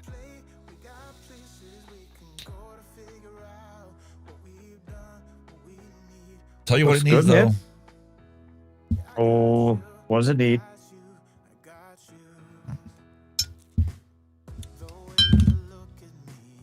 I'm going to have to pull it. I'm dropping stuff like crazy today. What is going on today? Are you a Butterfingers today, sir? Huh? I got a case of the dropsies. Dropsy oopsies. All right. I need the drip tip off of the recoil. Look at that. Oh. Why don't people put out taller drip tips? Now they don't do them anymore, do they?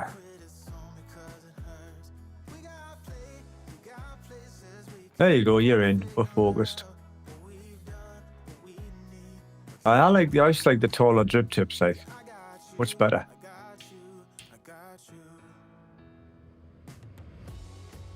Yeah. Much better, much more comfortable mouthfeel. I find the drip tips that come with these tanks to be too short. Always. I'm not a fan of the stubby ones, like.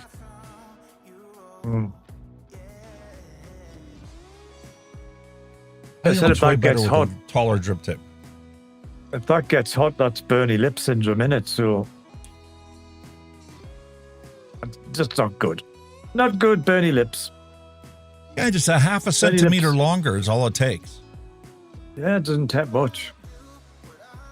Just take it away from the top of the oh dear. Oh God, mate. You need to turn this up. 30 watts is not enough. Too cold, even with the top row closed.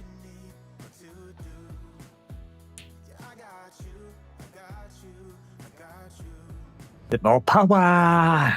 Yup. That's what's needed. Oh, and this marketplace juice. Holy cow, is that delicious. Nice. Marketplace. Definitely. I'm going to be using that in my next review. Next product that I review. I take it that's like a US brand. Because I don't know how I've seen over here. Yeah. Yes. Frickin' awesome. He also sent over a bunch of other ones. He sent over some juice head stuff. Their stuff's all right. I've had some of theirs before. Juice head. There's another brand that I see a lot of time in the shops around here, High Drip. These tend to be coil killers from the ones I've tried in the past. And then he sent over a Twist e-liquid. Oh. And obviously Coastal Clouds, I've had theirs before. And then this one is different. The Strawberry Blast. I don't know who makes this one. BSX series.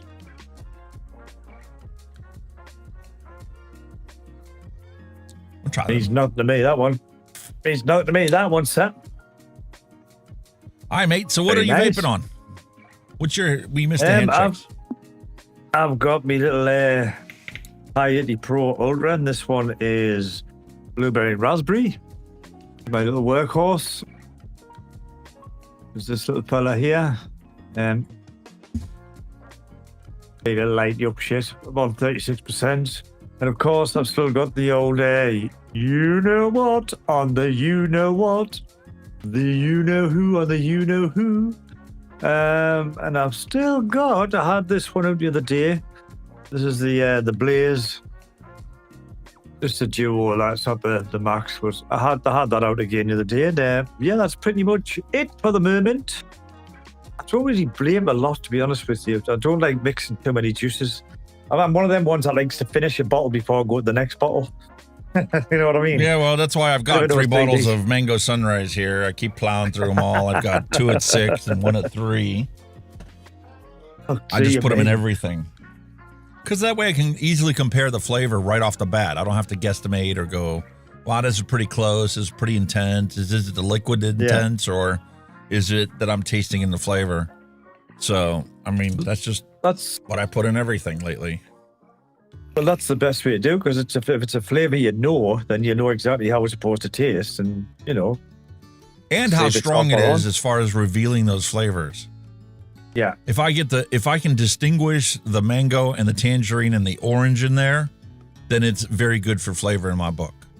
If you start blending those together and I get a monotone kind of, citrusy flavor, I know that it's lacking in its ability to reveal the sweetness. I got to play with the power up and down to make sure it's not being muted by being too hot or too cold.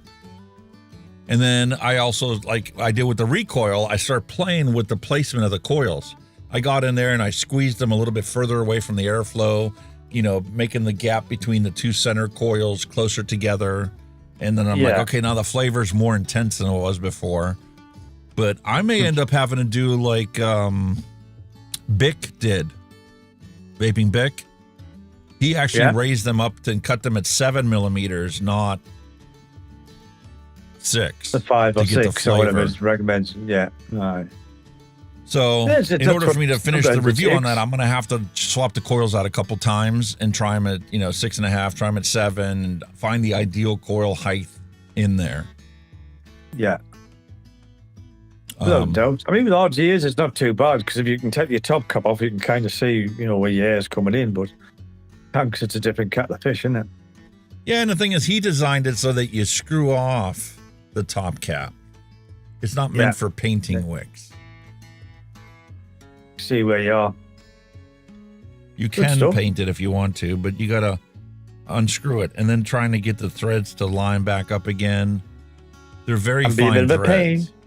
Yeah, if they're fine, they can be a bit of a pain. So I'm like, that's a lot of work for a dripper. But on a squonk mod, I mean, it works fine. Yeah. Probably a lot of them do shine more now with the squonkies. I'm just not so happy with the coils that they included in there. It had a very metallic taste right off the bat. Really? And I'm like, I know that they're NI80, but did they not clean the coils after they manufactured them? That's odd, metallically off an NI80. I've had that before. Yeah. Handful, I normally don't get handful, that. yes.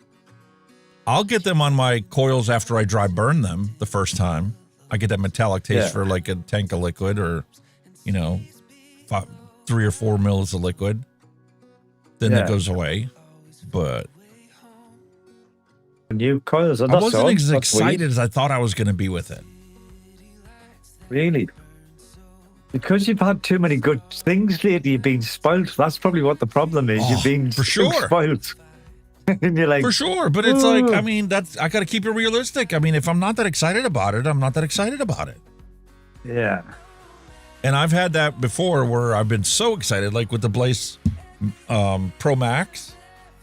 This one I legit kept vaping because I kept staying excited about it because the flavor kept being fantastic. My coils get, cruddy and I need to replace them. I can tell by the liquid being caramel color. It's supposed to be relatively clear. Who cares? It still tastes good. It still tastes amazing. Yeah. That gets me excited. I'm like, holy cow. Here I am, 2 weeks into it. I'm like, I know I need to clean those coils, but it still tastes wonderful. Wonderful. Ooh. Will you open that green one? Oh, you'll be excited, Harry, then. We'll have to pull you off the ceiling. Yeah. I need to put my coils in there to see what it actually can be. Am I cutting them too low? Is it not, high enough in there? How do I optimize the configuration of the airflow? Or is that shark bite design ignoring the fact that the center of your coil always heats up more? And is that why I'm getting a metallic taste to it? You're cooling the outer part of the coil. Mine was straight off the bat. Mine was fucking spot on. Loved it. I couldn't the height of the I tell you to, so... I've had some real shit coils in the past from manufacturers that put out good tanks. And once I swap my coils out in it and I adjust the height of the coil for the airflow that it has, it's been wonderful.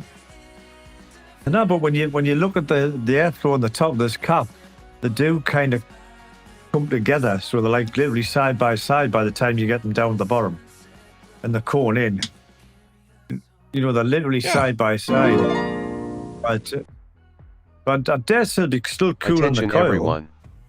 According to Neil Pitts, Alex, I have a recipe that I made that's delicious apple strawberry grape http://tjek.nu/r/km2q. That is all. http:// I love the way it reads that out. http://. And that's another reason that I'm glad that they put in extra drip tips because I just had one disappear. It'll be under there somewhere, mate. So rather than go digging for it underneath my desk, I'm just going to reach into my handy little box and pull out a nice extended drip tip that may not be matchy-matchy because it's got, purple and red and stuff in there, but it's got the dual O-rings on the bottom, which I know that will definitely grab and hold a lot better in here. And I'm back up and running. Job's good, sir. Job's done, and this longer drip tip gets to stay on the Dead Rabbit solo. Quite a cloudy little beast as well, isn't it, for a single coil? Man. Very cloudy, but I love it. The flavor is fantastic. That's definitely going to be one of my new flavor testers. Oh, I think that recoil's just, wow. Absolutely blew me away, that. Absolutely blew me away. I'm actually kind of regretting not putting in the Mango Sunrise into that to see whether it's better than the recoil. Although for Nick, that might actually be a good thing that I didn't do it. Because I might knock it down a couple notches below where it's already sitting. Well, you can always try it later on off screen. You can always just say, I wonder. Because you will. You'll go, I wonder. I'm going to. I'm going to test it thoroughly. Yeah. I'm not here to, earn brownie points. I want to help the consumer of the product know what they're going to get when they buy it. You'll be right, sir. You're right. So excellent. Very much appreciate them sending it to me, but I spent $150 on the mod that it's going on just to get matchy. And I love the mod more than I do the dripper. That's normally the case sometimes. Definitely. That might change if I put my own coils in it and I improve the flavor to make it better than this. Attention everyone. According to Neil Pitts, for Kenny do wa diddy diddy dum diddy do. That is all. What? What the fuck? Do a diddy diddy dum diddy do. Do a diddy diddy dum diddy do. Dum diddy do. There she was, just walking down the street singing. Do a diddy diddy dum diddy do. Classic, matey. Uh-oh, I don't have two flavors. Oh no. I don't have VSO Strawberry Raw. And I don't have TPA Grape Soda.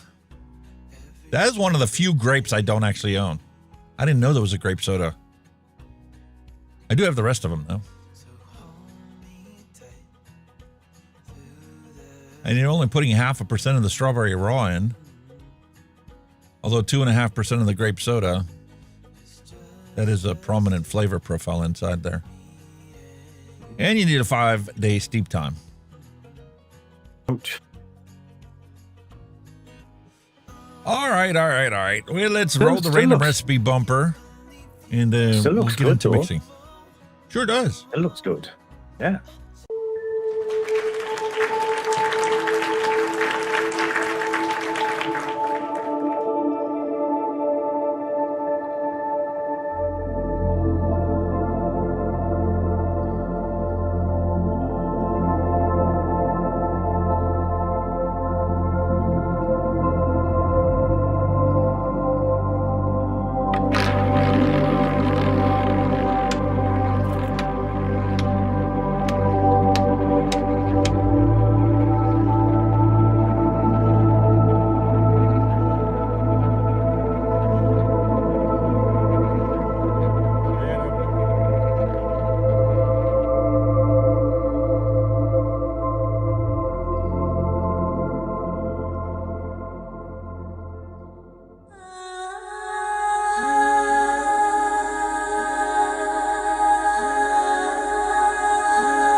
Hot diggity dog diggity. I don't know where Kenny went. He was just here a minute ago. We're still connected. Green signal. Hang on a minute.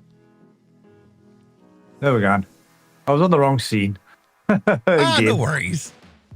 I was like, what the fuck? We're doing really good. There? We're only 3.5 hours into the show, so it's like we're already on the random recipe. What happened there? What have I missed? We plowed through it all. I limited the news to an hour instead of an hour and a half. And I did talk about the advocacy because in Pennsylvania, they're getting ready to pass this PMTA registry bill for our state. Oh. So I need people to, write their senator, their state senator, and tell them, do not pass this, vote no on this. I'm not really confident in what that's actually going to accomplish, but we got to try. Yeah. Definitely. They got their big tobacco buddies that they're working for right now. And is this recoil thing?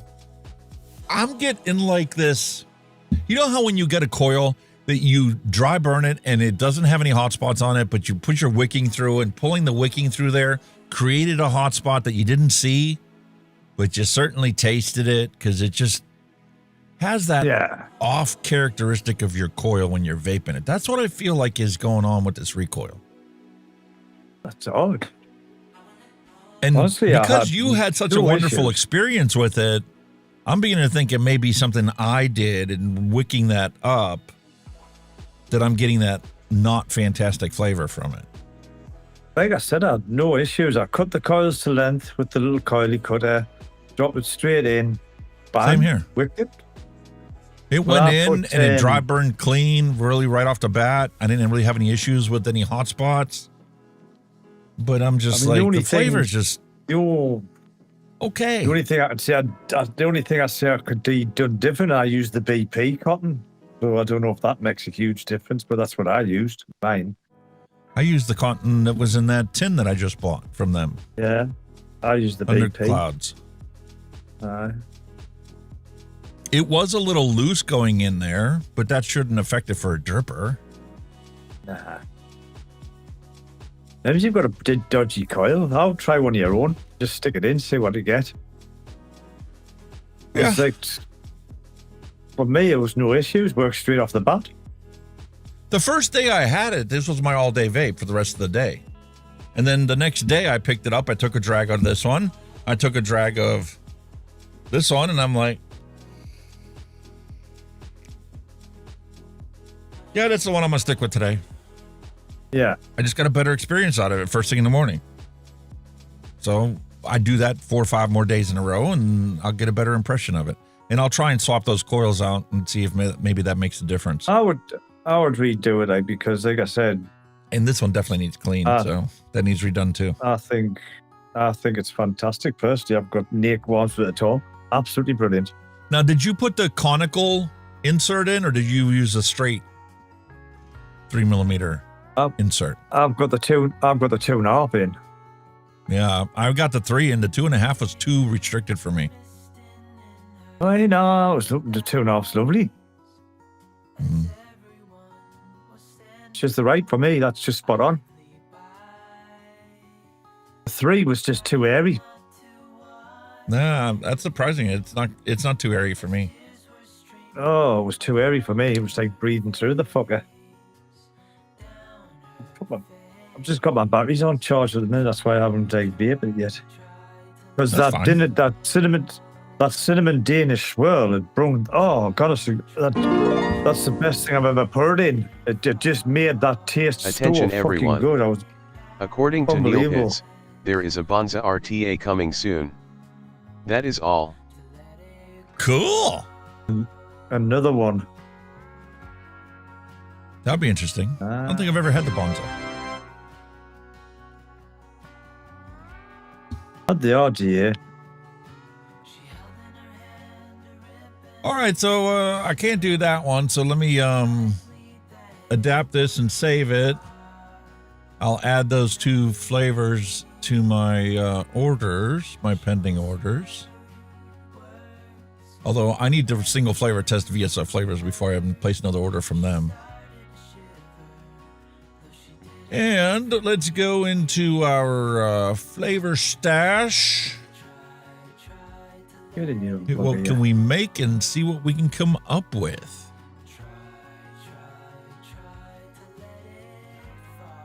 And I need to review the ones that we mixed up last week to see how they taste now. Not the Kenny's rum cookie. The butter rum pumpkin coffee cheesecake.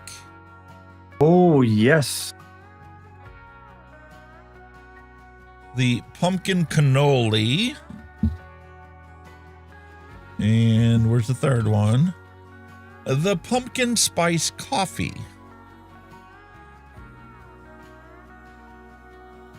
Set those aside and we'll try those out. What are we mixing up here? The 5-star rated recipe. Oh, God, I've got no qualms with that. Like, that's just delicious. I've got no problems with this at all. Being like, oh my God.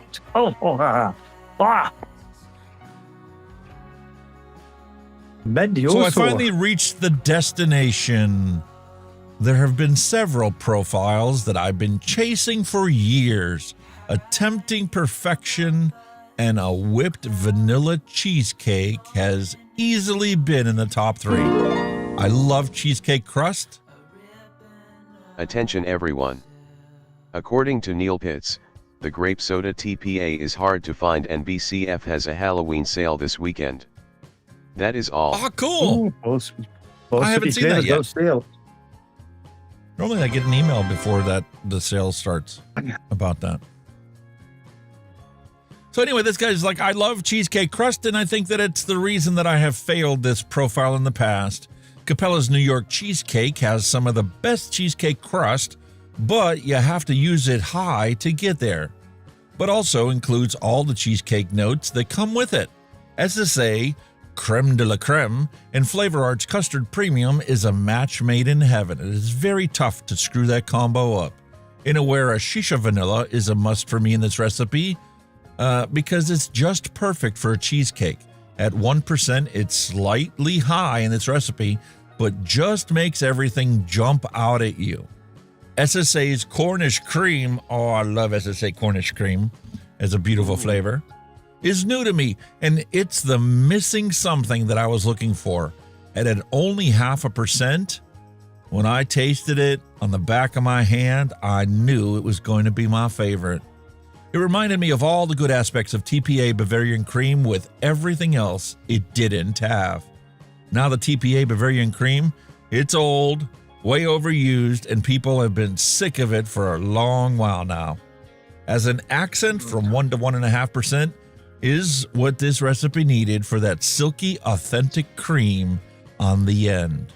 That beautiful finish note. It blends so well with the Cornish cream, it's just like the real thing. Super sweet makes it linger on your tongue and taste well after vaping. I'm finally happy with the whipped cheesecake I've been working towards for so long. Now I share it with you. Hope you enjoy. A 5-day steep is all it needs for everything to bloom. That into sounds a beautiful good. Vanilla cheesecake. Oh my lordy do. Yes, please. Yes. That looks good. All right, He's going adapt for it. this. 60 Definitely mils. going for that one.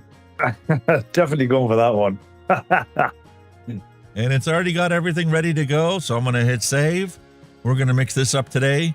And if it's as good as this guy says it is, I'm going to send Kenny 120 ml bottles of it for Christmas. Oh, yeah. I love that shit. Oh. Damn. Very nice. See, then there's a thing there. You see, hello like, and welcome. there's a thing there, right? If this comes out to be a good base cheesecake, then maybe you can add stuff to it, like maybe strawberry, make a strawberry cheesecake or berry cheesecake. You know what? Add onto the, like, build it up from the base. Oh, it would be awesome, wouldn't it? But see, I'm a man of simplicity. Like last night, the wife was like, "What am I going to make? I don't really feel like cooking." She's like, "How about just some little sandwiches and chips?" I'm like, "I'm good with that. I love simple." There's been times where she's come home and I'm like, "You know what? I'm really craving breakfast." She's like, "What do you want?" I just want something simple. You can take some hash browns out of the freezer, throw it in the fryer real quick, some scrambled eggs, and some butter and toast. I'm done. I don't need anything fancy. I'm a man of simple needs, but I made a fantastic tea, and it's tea part 2 the night because it always tastes best the next day. I made a vegetable broth yesterday. Oh my God. Oh, with dumplings. Oh, I made dumplings. Oh, it was just, and then I got a what we call a bloomer, which is a part baked crusty loaf. We finished it off in the oven. It was nice and warm with best butter spread on it, just melting in, and we just dipped it in. Oh my lordy do. Oh, with comfort food at its finest. I showed you the sourdough my wife made the other day, didn't I? Last week? Yeah. Oh man. She was like, I should get some sourdough and like dry it out and send it to you for your wife to make some sourdough bread. I'm like, I don't even know if they're into making their own bread. Oh, well, I make everything, man. I'll tell you what's nice as well. Soda bread. I love that soda bread. Oh, that's gorgeous. I think that's better with butter and jam on. Soda bread, it's beautiful. Oh, sorry to hear that, Dusty. He's like, sorry I'm late. I've been doing some firewood log splitter and blew a hydraulic hose. So here I am watching you guys. Oh, what a shame. Nothing so worse much easier than- with a log splitter. Oh, yeah. Sure. Unless you built like Arnie Schwarzenegger and you like swinging an axe. Nah, man, if you're trying to actually like split enough logs to get you through the whole winter, if that's what your primary source of heat is, you need a log splitter. Your life is a chainsaw and a log splitter. Yeah. I bet. Pina Colada said makes damn good scrambled eggs. There you go. Awesome. So my wife surprised me this past week. We were talking about how we like simple things, and breakfast is one that we're good for doing for dinner, just to throw some together real quick. So I was sitting there and I was finishing up the review, getting it posted. She decided to make me sausage gravy and biscuits and home fries for dinner. I'm like, this took you like 2 hours. You made this from scratch. She's like, yeah, but I was already in the kitchen cooking, so it was easy for me to throw it on and just watch it. My God, that was the best sausage gravy and biscuits I think I've ever had. I did manage to pick up a beverage. I've got me 1664, the usual. All you guys out there. I managed to pick some up. I'll only be having a couple like I'm driving tomorrow. You don't have to get slosh, just one drink is all it takes. I just think it's just nice to unwind. Yeah, that's it. I just think it'll help you it's sleep nice better. To unwind. Yeah, just unwind with a nice beer. You don't have to get drunk, just enjoy the beer. And that's it, lovely. Just chill out with a beer. And some good company, of course, as always. Right. Awesome. So Bavarian cream from good. TPA.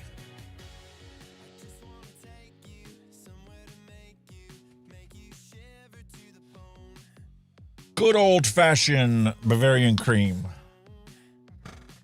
It's been around a while, hasn't it? That was been massively popular for ages, hasn't it? Bavarian cream. Jesus.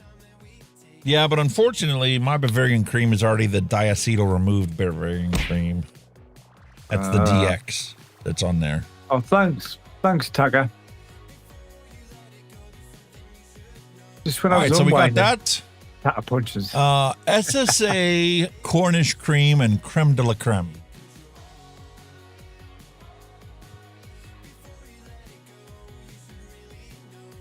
Damn. I'm glad you've got all these, actually, like. Okay, Flavor Arts Custard Premium.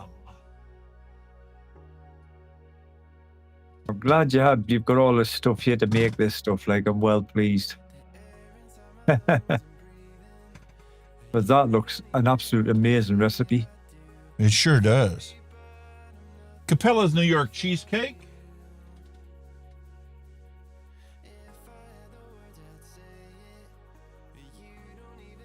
I have the V2 version of that. Oh. Okay, Shisha Vanilla from Inawera. That'll be my first foray into that flavor. And then some super sweet. Job done. Awesome. Love it. Simples. Simples.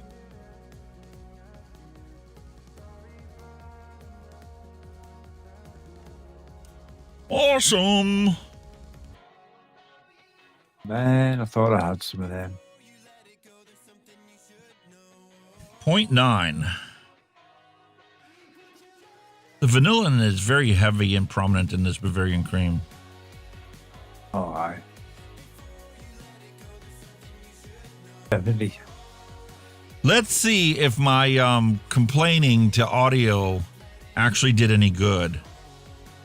Because this is a song they keep flagging as an instrumental. Really?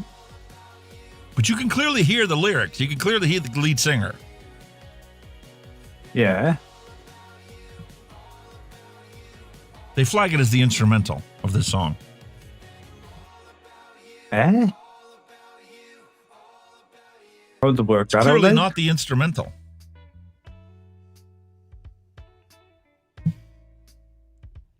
Cornish cream from SSA. This is my second bottle of it.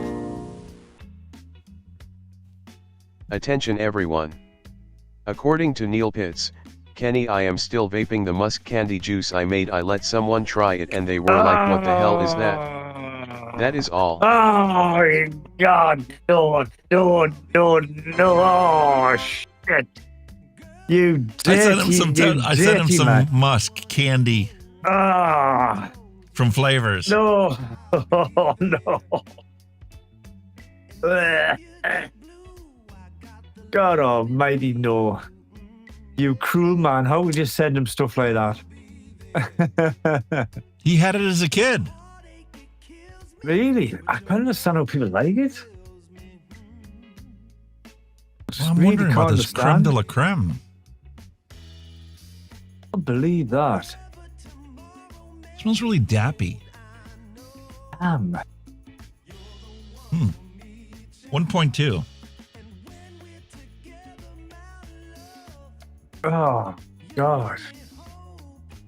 Exactly. I bet you did say, what the hell is that? I'm telling you, you are getting a little vial. I'm going to send you 10 mils of Granny's Knickers, and you choose to do with it what you want, but at least you want to smell it. Even if you don't vape it, you got to smell it. Well, I'll just go to the local wildlife because I'm working the countryside now. I can't smell a deer's bollocks.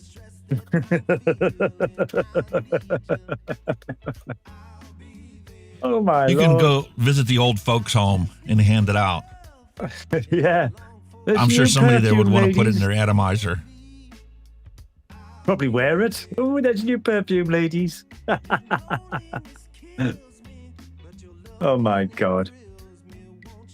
I'm devastated.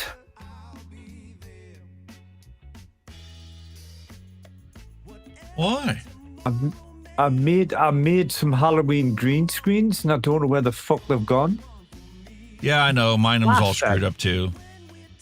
Oh, man. There's a new ruckus starting in the OBS community right now because you know how some of your plugins are titled like OBS scene transition or scene backups or whatever. Aye. Or like OBS move transition. Well, the OBS author said, no, you can't do that anymore. Attention everyone. According to Neil Pitts, I get more of a rose flavor from the musk. That is all. Oh, that's interesting. I never got that out of it. So the OBS community is like put out this new thing and they modified their rules a little bit. You cannot have your name OBS in the name of your plugin anymore because they don't want the people that use it to think that it's officially a part of OBS. So like a lot of the plugins like Exeldro's move transition, all of his plugins that he does has to be renamed to drop the OBS in the name. Source Clone now has to be titled Source Clone. It can't be OBS Source Clone. But could you not just put Source Clone or OBS on the end?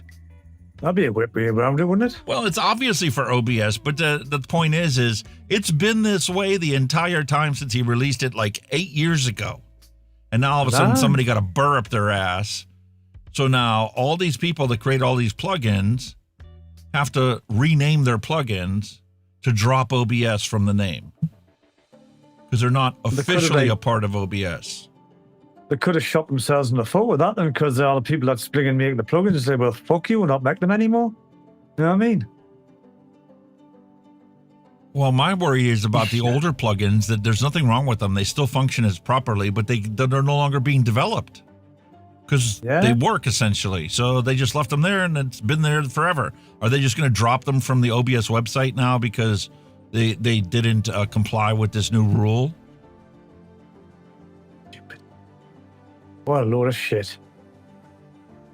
There's always somebody got to ruin it, though, isn't there? There's always one pompous cock that's got to say, oh, you can't have our name in that.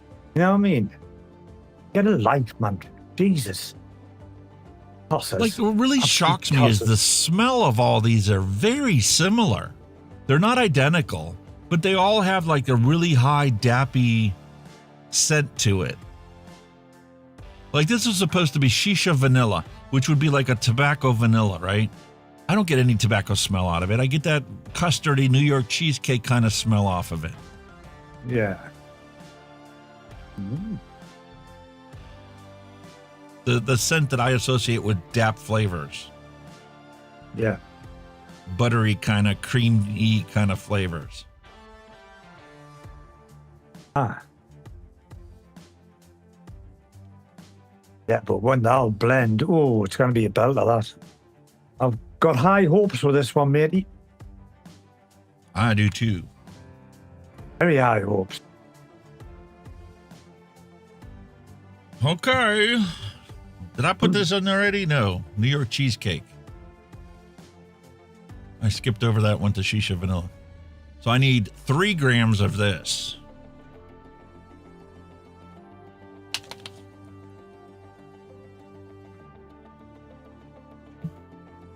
See, that this does kind of smell like a baked cheesecake you brought home from the Cheesecake Factory. Ah. There's a little bit of that alcohol-y, dappy scent from it, but I could kind of recognize that it's like a baked cheesecake and it's a bakery note, and I can tell it's kind of the graham crackery.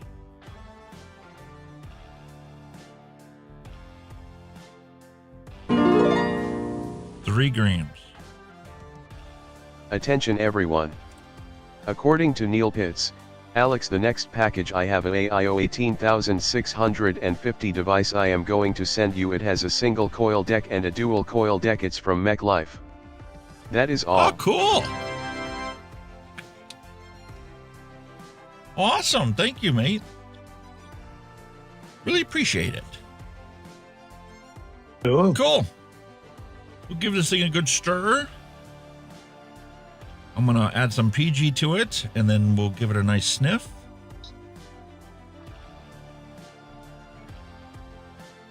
$7.15.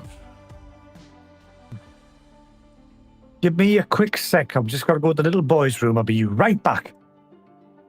No worries, matey. Who dropped in here? Who did I miss? Dion Troy, hello and welcome.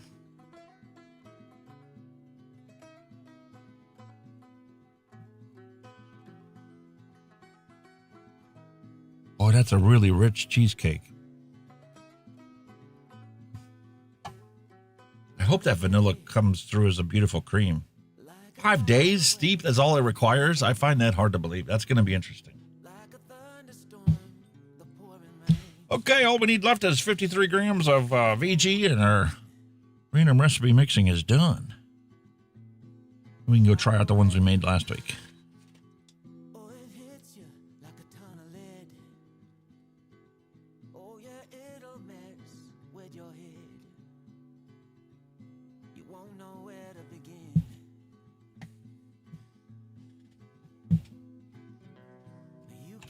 Awesome.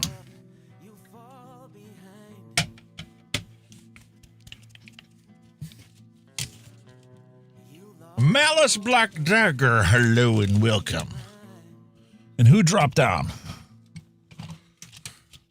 Dion Troy. Fell behind my organizer.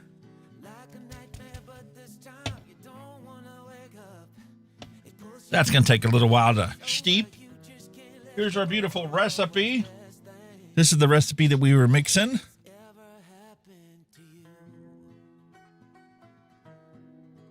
Very interesting idea. That's the picture they chose. Bring up our label maker.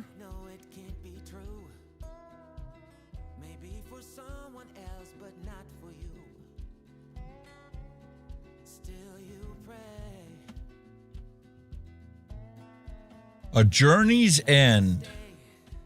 No, I do not want to update the software. I just want to use the software. It works perfectly fine the way it is. Brother.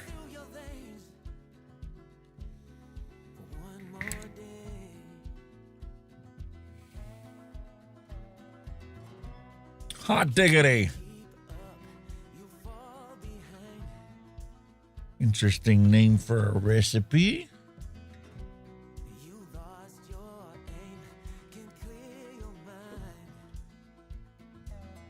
Born on date was October 28th. Perfect. Print. Job done.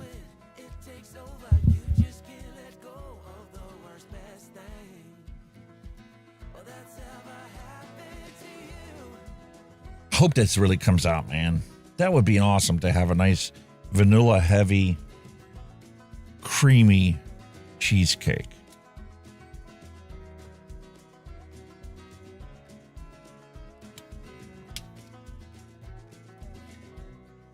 There you go. There's the label.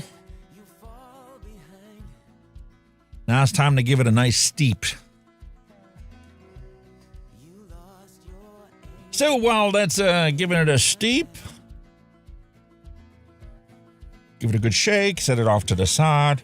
We're going to revisit the recipes from last week, which is finally had a chance to steep. We're going to start with our pumpkin cannoli to see what that tastes like. Start off with a knuckle test.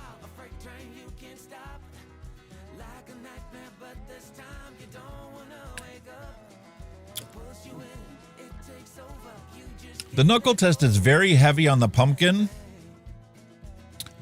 You get a sweetness that's originally the forefront on the knuckle test. You definitely recognize it very quickly as a pumpkin.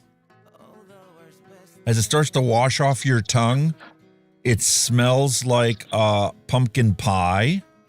How do I know? Because my wife just made some cookies and she took some pumpkin filling and put it in the middle of the cookie and baked her cookies that way with it on there, and it legit tastes like a mini little pumpkin pies.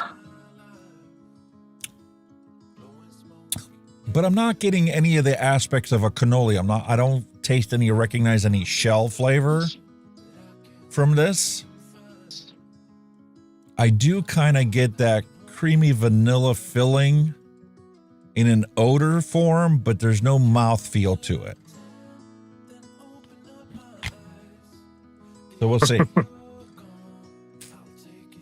Our ghost is back.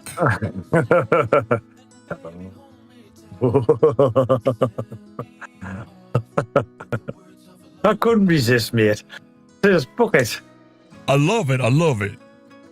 Marin. And it's not just, it goes the full. You know, it's the full. You know, Monty. Apart from me fat kite. I love it. I love it. I can't find the mask. I was looking for the mask. I was, where's the mask?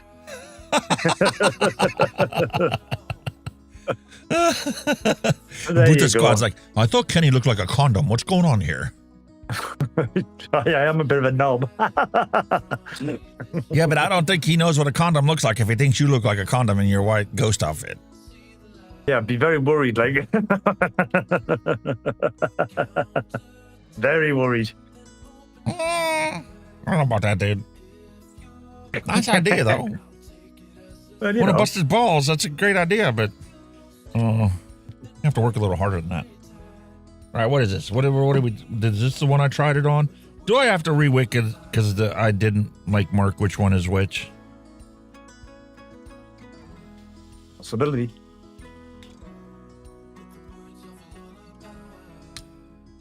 I still Definitely heard pumpkin. you, like, even though I was fanning on. I still heard you when I was fanning on, so that cheesecake needs to steep, I take it.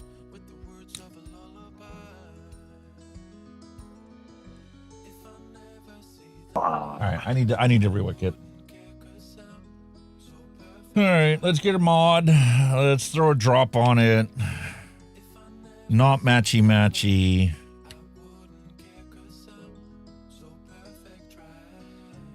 Frog onesie. Who's got the frog onesie? Attention everyone.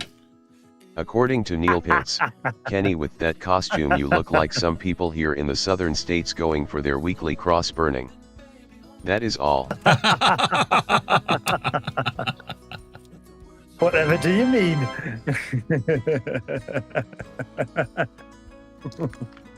The LLL gang.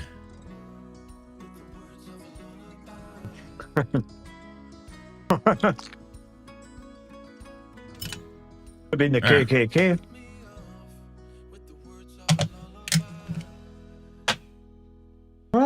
We obscured it by calling it LLL. All right.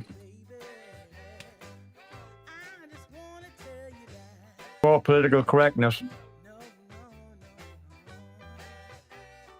Kind of like we call it secret sauce instead of what it actually is. Oh, I know where you're going with it, like, definitely.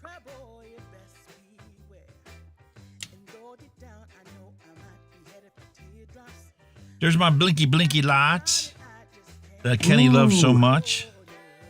Wrong one.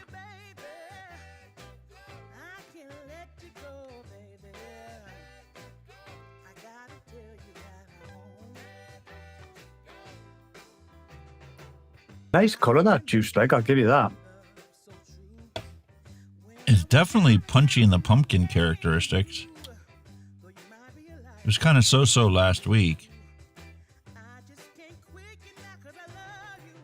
65 watts, I think, is too high for a 0.23 ohm coil. 50?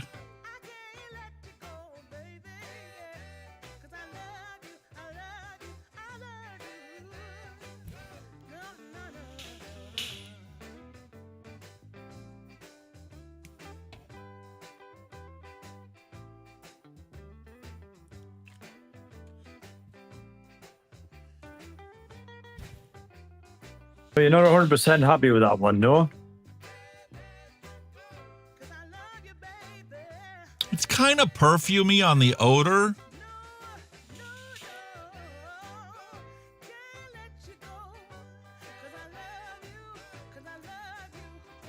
I can almost recognize the Joker flavoring inside this.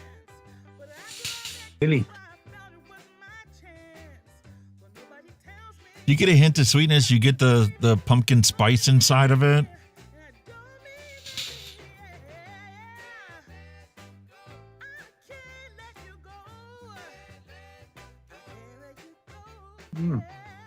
Like, I get the fact that it smells like a pumpkin cannoli, but it doesn't taste like a pumpkin cannoli. But yeah. It doesn't have the mouthfeel. When I eat a cannoli, I expect a beautiful, rich icing that they fill the cannoli with. And I'm not getting any of that.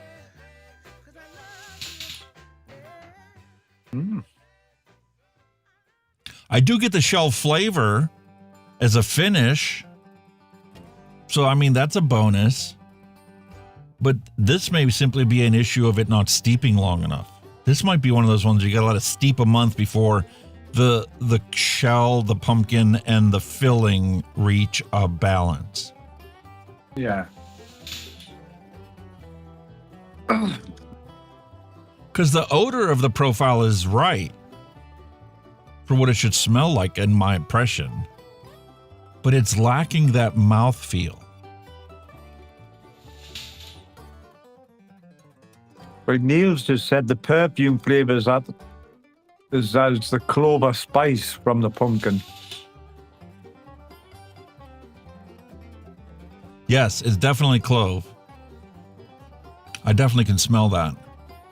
Yeah.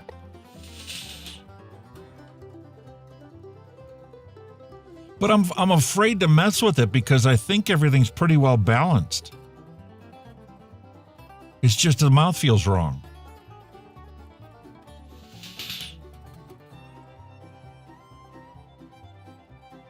And it might be one of those ones.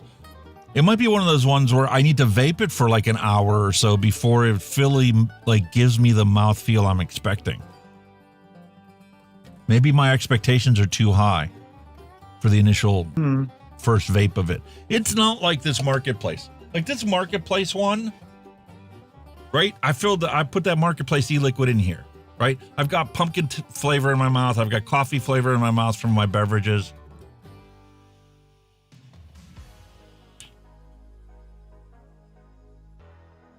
That one right there cuts right through everything that I'm tasting and it is in my mouth. And I'm getting a beautiful, perfectly balanced peach and a tea with a hint of sweetness and another berry I can't recognize in the background. It's a beautiful 3-layer trio singing that cuts through all the flavors in my palate. That's weird like that. Well, now to go to the pumpkin cannoli.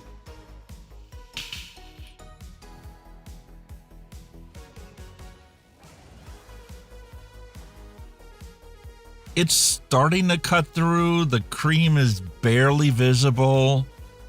It's mainly pumpkin spice, a hint of clove, the crust of a cannoli. But like, I want more cream filling. I want more of that vanilla cream that goes in the middle of the cannoli. That cheesy, creamy filling. Yeah. So unfortunately, I'm going to have to chalk this one up to just not steeping enough yet. I have to come back to it again next week. It could be just something as simple as that, mate. If you're happy with the balance and everything. Like, if I was going to force myself to vape this bottle today, I would probably add like 5% of SSA's whipped cream into it to trick my brain into believing it's got a creamier characteristic than what is present in the liquid now. And I could sell it as a pumpkin cannoli that way, just to my satisfaction. Yeah. For other people, that might be perfect just the way it is. I don't know. Attention everyone. According to Neil Pitts, do you get a dragon fruit and strawberry in the peach pineapple Durango berry? That is all. Do I get a strawberry? No. I can believe that there's dragon fruit in it because dragon fruit's used in a lot of recipes to bridge flavor profiles. I've used that before in my Hunky Hawaiian Punch when I've tried to use up the blueberry in it and stuff.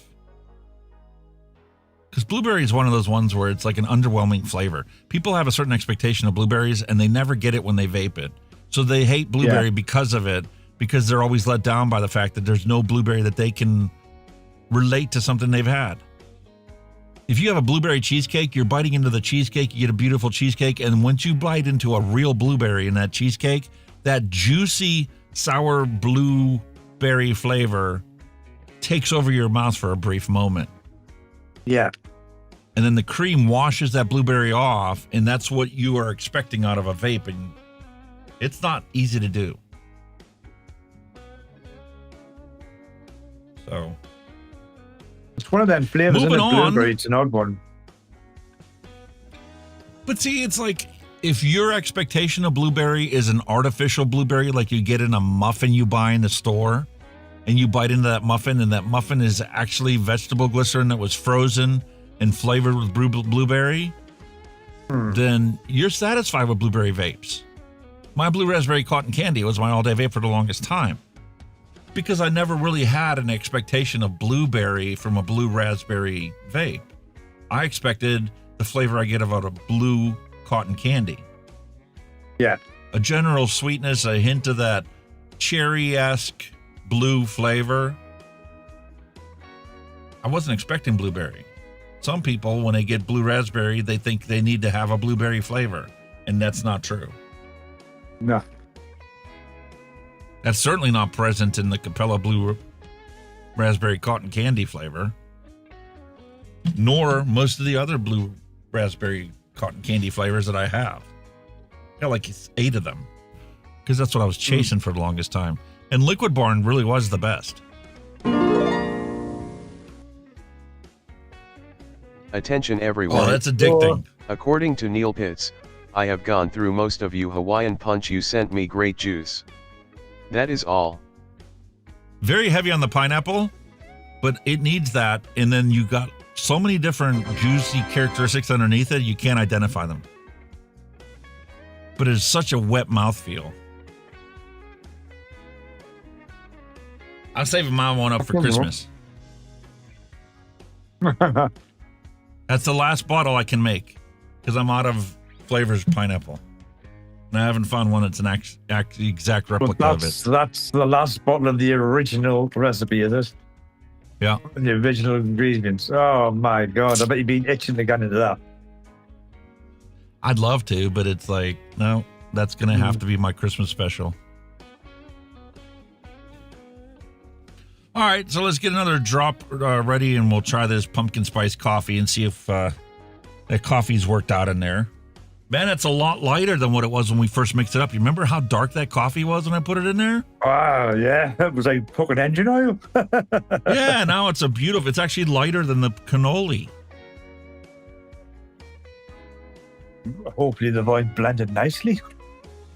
So I think that's gonna turn out pretty nice. Grab another mod.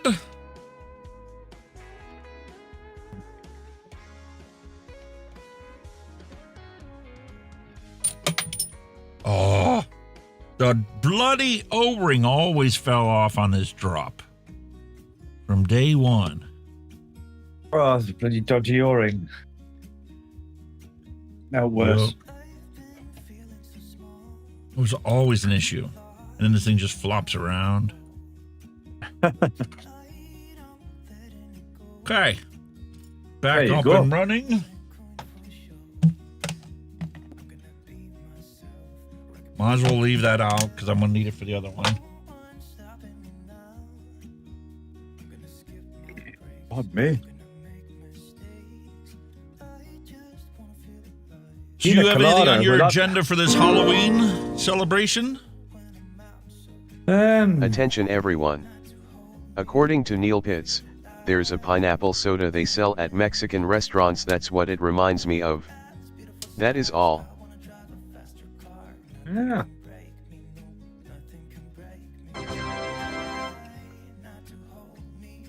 No, just answering the question. I've got nothing really planned, because all the kids is up now, so we can't go really trick-or-treating. Like, we used to love go trick-or-treating with them.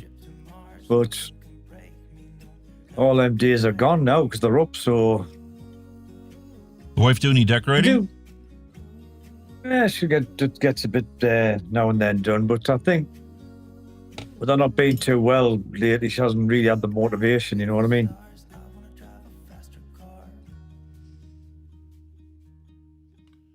Still got plenty of decks, like Halloween decks. On here. Oh, you missed out. We took our dogs trick-or-treating.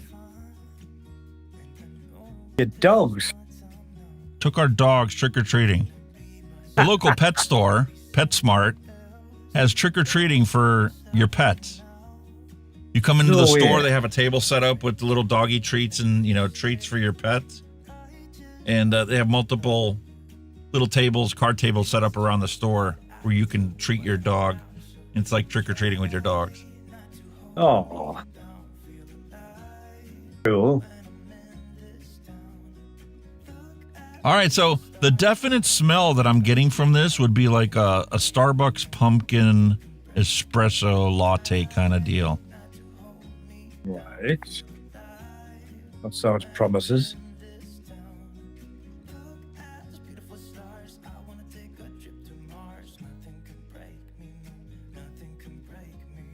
Holy cow, is that perfectly balanced? Really? Like a pumpkin frappuccino. Very wet feeling mouthfeel. It's just now starting to dry out my palate. But the initial flavor is just like this creamy pumpkin coffee. Ooh. Attention everyone. According to Neil Pitts, Kenny, wear your costume to the pubs and hold a pint glass out and say trick or treat. That is all. Yeah, somebody probably spitting it around here.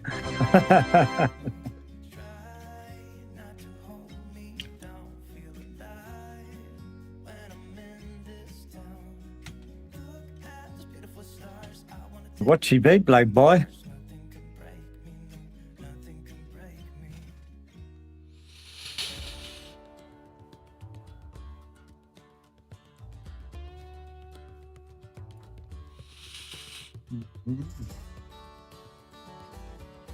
The cogs are wearing.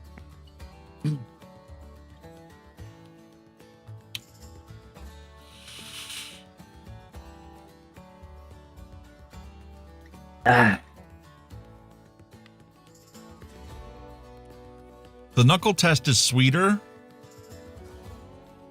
The coffee is what I'm missing.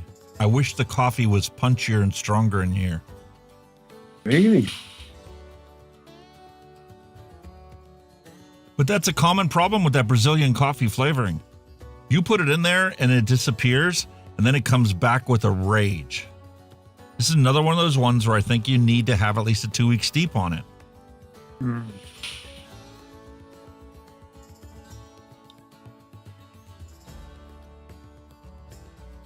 It's a classic Halloween pumpkin spice.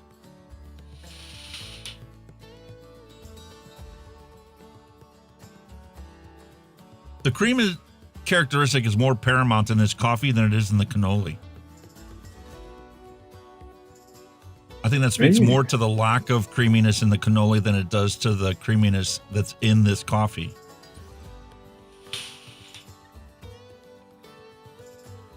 The mouthfeel is fantastic on the vape. If that coffee's faded, all the other stuff's going to come through, isn't it? So maybe when that coffee comes back, might balance it out a bit better. That's the thing that's really noticeable is there's no hint of clove coming from this. You get that pumpkin spice smell, but you don't get that recognizable clove flavor in this one. Not odd. Versus this is really clovey. Not much as a clove cigarette would be, though. I always thought those were nasty. Oh, do you ever smoke a clove cigarette? No, I don't even fancy it either. Doesn't even appeal to us, that. All right, what I need some rubber bands up here. That was one thing I loved when I was delivering newspapers. You always had rubber bands. I want to rubber band the mod and the tank to the liquid. God, they don't get lost. Because I want to monitor those over the next week to see how they continue to develop. Does the balance get better, or is it as balanced as it's going to be? Are the missing flavors that I'm craving going to appear? Like this pumpkin cannoli, I could see myself vaping this and then like an hour or two later being satisfied with it being called a pumpkin cannoli. Right. There is a richness there. It's just missing that cream to sell it.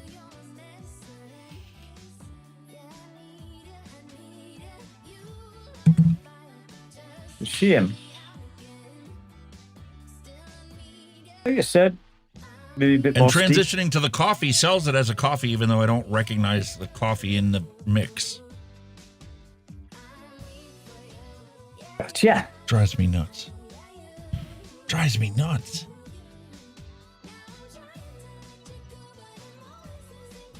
Hello and welcome, Jake Hudson, or Husden. Jake Hudson, hello and welcome on Kick. Awesome to have you here. So which one of these dead rabbits should I do? We got the 2024 edition, and what's this one?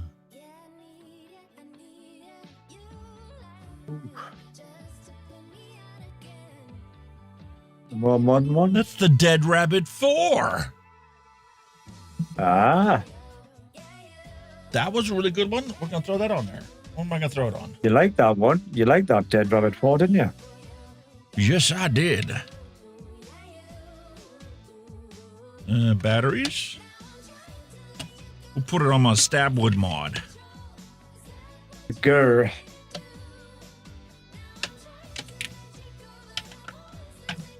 That reminds me, I need to order some new batteries. All of mine are fucked. 18650 battery stores where I get mine. I normally go to Fog Store.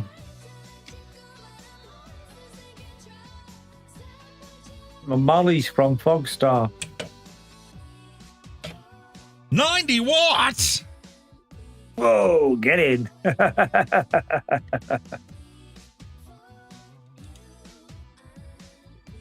Drop that sucker down. And I'm going to need another cotton because this is a dual coil. It's going to ruin my test. Should have put it on that solo. Don't I have another drop here? I don't know. I've got a Lost Vape. I've got a Geek Vape. I do have the Bushidos. I could throw them on a Bushido. Yeah, man. It just really nice concentrates that flavor. That's a nice little Attention everyone.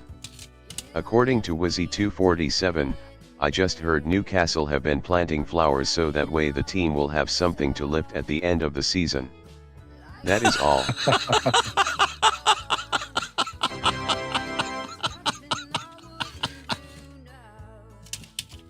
Advocate for boobies, hello and welcome.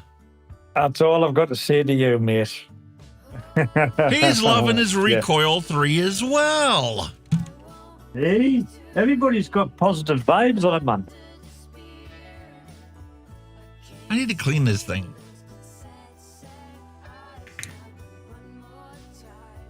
It's okay. I don't think it's as loose in the airflow as I expected it to be, but I can overcome that. The flavor is like an 8 out of a 10.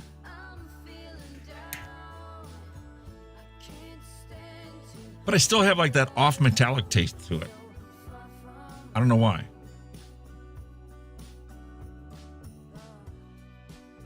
Rip everything out and start again, mate.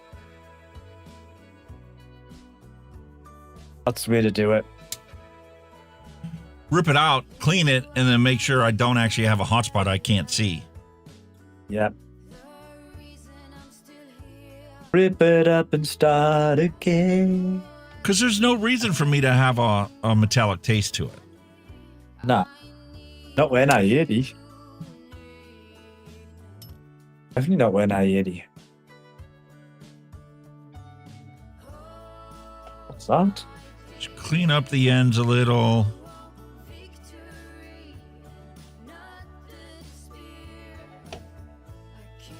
Did you see that the Hellvape Fat Rabbit or Dead Rabbit 4 has actual channels in the sides here? When you tuck your cotton, it just holds it back, holds it in.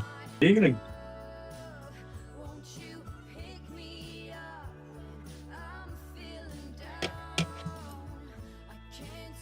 Yeah, with the Dead Rabbit 4, I can legit just take my tweezers and pull them down like that, and it captures the wicking.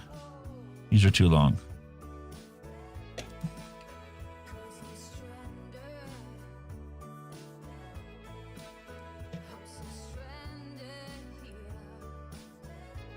Sometime later. 6.5 hours later. Jake Hudson, hello and welcome. I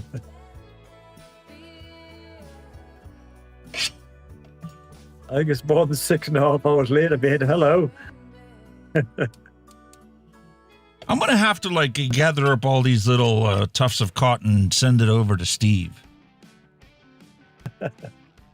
Hello. I'll reach out to Mike Vapes and said, I need Steve's address to send him my cotton mix. And he can re-wake his Caliburn with him. All right, our third flavor test for today. From last week, we have butter rum pumpkin. Sometime later.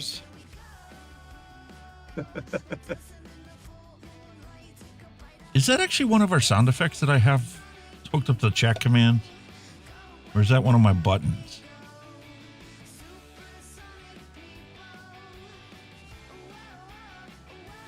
Come on.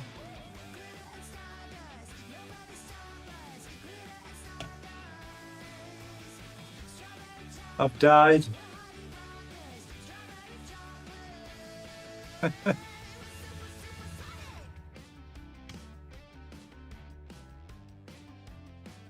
Not enough power.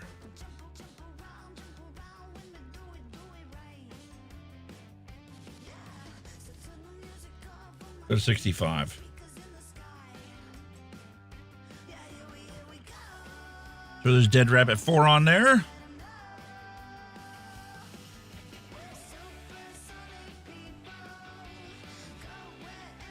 Oh, dude. I got to send you one of these.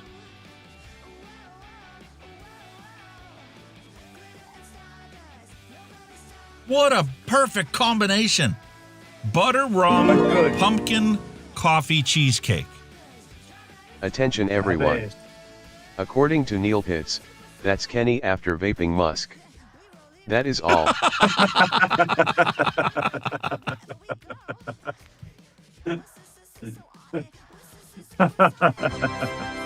It probably will be, Al.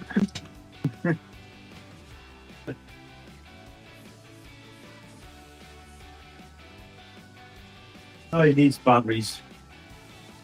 I have plenty of musk candy flavor to send you. I think he needs new batteries, me little skeleton. You want a big bottle of this? Nope.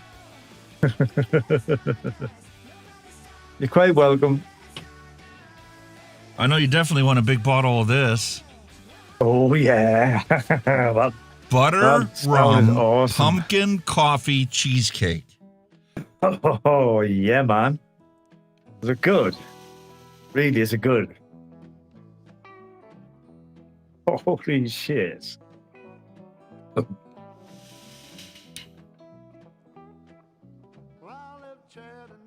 Holy shit. What a creamy, buttery rum cheesecake. Wow. Gimme. Right down to the graham crust. Really? Is that good? Ooh. We need to revisit this recipe because that's got so many flavors in there bouncing in my mouth, I can't even identify them all. And it's such a wet, juicy vape. Well, it's quite a nice recipe. Holy cow. There you go, man. There's the recipe. And that's what she tastes like. Oh, love it. Damn. For sure. Got your Brazilian coffee, butter rum, your pumpkin, super sweet, toasted coconut cheesecake, and yes, sweet cheesecake. That's a good combo, eh? Dude, I'm making you 120 mils right now. You wanted it a 3? Do you want salt or freebase? Salt, please. Damn. Well, I'm excited now.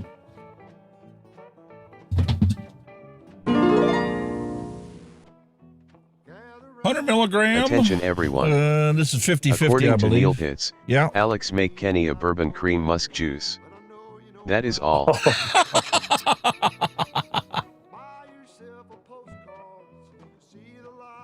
You know what it is, you know? There could be like use for a musk in a recipe more as like, I don't know, a background note or something to pull something together. There's got to be another use for it rather than like the it is. We're going to adapt this one because I want to keep the original. We're going to go 3 milligram salt. 120 mils. 3 milligram. And my salt, Nick, is 50-50. Adjust the recipe to match. There you go. Boom. Bang. Ooh.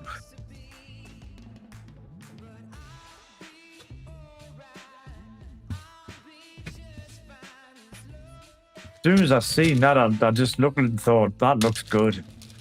Soon as I tasted it a week in, I'm like, oh, dude, you got to have this. You will love this. I know you. I know your fascination with rum. Yeah. You got to have it. What a crying shame compared to this pumpkin spice coffee. That butter rum totally changes it. Completely smooths it out, widens the flavor profile.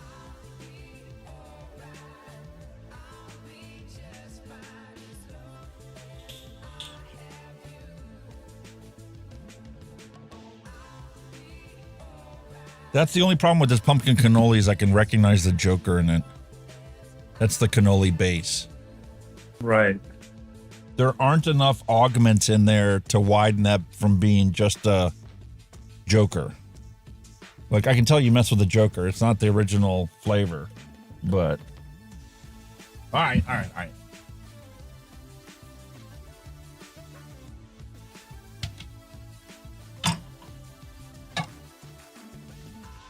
Here's your 120 ml bottle. We're going to start off with 4.13 grams of your secret sauce.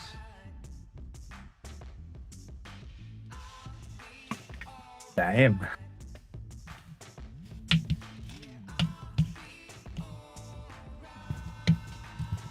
Come on. Okay. It's child-proof. You're child-proof. Come on. You're an adult. You can do it.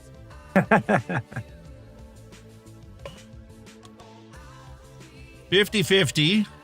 So it's a lot thicker than my freebase. Attention everyone. According to Neil Pitts, Kenny, you need a V for Vendetta mask for that costume. That is all. I've got one somewhere, but I don't know where it's gone. That's what I was looking for when I was like digging this out.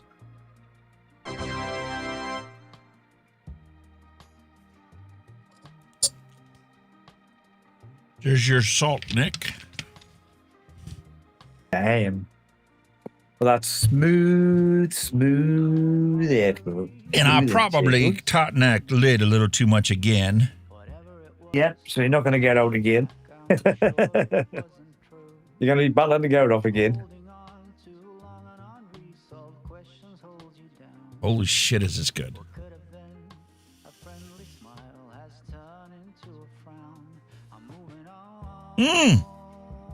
Is that a one that you could probably sell? That's the question. Yes. Easy. No Easy. way. Wow. This is as flavorful and as tasty as your cinnamon Danish swirl muffin. No way. Oh, yes. If that's anything I might have to make you a second bottle of this. I might have to send you two of them. I'll probably drink the first one straight away. Get out. Holy moly. All right, from Wonder Flavors, I need to get the pumpkin spice and the Brazilian coffee.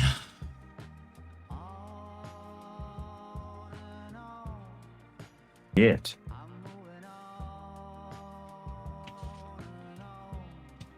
Never thought in my wildest dreams I'd have over 800 flavors in this studio and be able to grab them easily like this.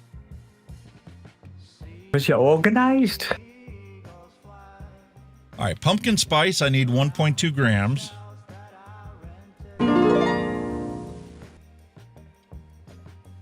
Attention everyone. According to Advocacy for BOOBIES, Hunky, when you coming out with an RDA sir thinking face. That is all. An RDA? Oh, God. That takes a lot of money to get that project up and running. I make nothing from this channel. 1.8.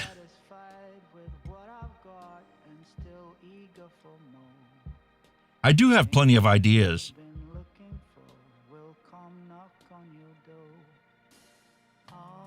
You kind of do, you know, but like I said, it takes a lot of money to get something off the ground.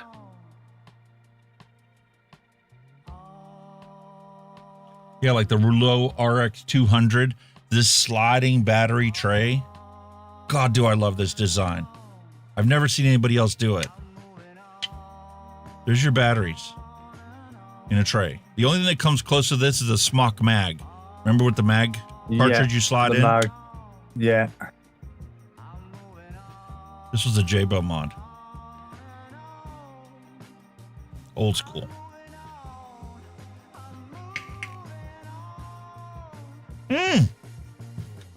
And that mango sunrise is just fantastic. Thank you for that recipe. Oh. All right. So we got the Brazilian coffee in. We've got the pumpkin spice done. I need to grab LA's butter rum. 3.6.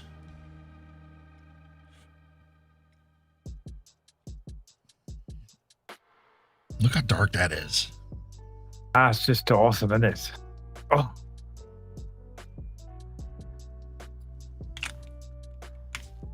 It's just brilliant when, like you say, you just come up with a recipe and it's just absolutely bang on. You know what I mean? No messing about.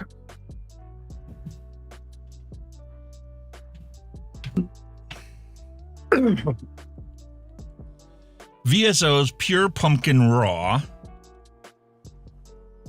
Oh, what a punchy pumpkin. 6 grams of this. Man. And the thing is, you don't even know what pumpkin is like yet. That I've got no idea. None whatsoever.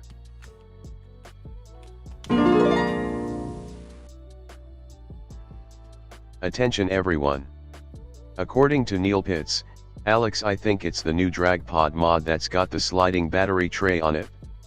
That is all. Ooh. Oh, really? I know that the Freemax one, they have the Rexa series. The one thing that I didn't get was they have a Rexa C, which has 1,000 milliamp hour removable battery from the bottom of the mod. Oh, that'd be cool. Removable battery. Yes. Okay, so Inawera, yes, we cheesecake.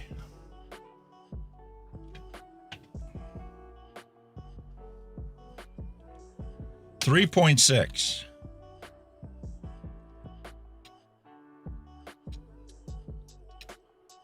There you go. Dion Troy's never tried pumpkin either.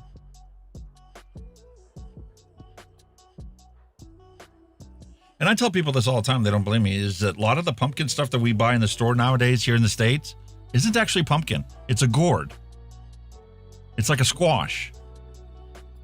But they season it with the same cloves and pumpkin seasoning, and you can't tell the difference. They add some food coloring to make it look like pumpkin. All right. Yes, we cheesecake is done, so all we have left are the Pure Elm flavors. We got cheesecake graham and toasted coconut cheesecake. Ooh.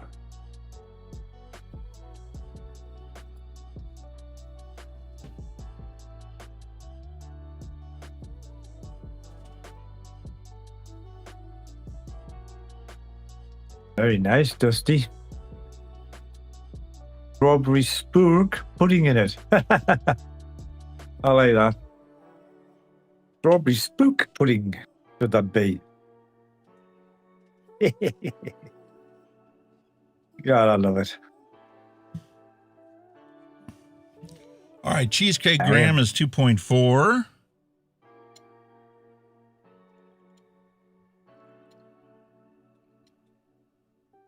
Oh. Oops. It's all right. And last 3.6 of toasted coconut cheesecake. Get in my lungs. I was going to say get in my belly, but not in my lung. I can't get in my belly. When you vape this, you're going to want to taste it. You're going to want to have somebody make you this in an actual cheesecake. I went a little bit over in that too. But well.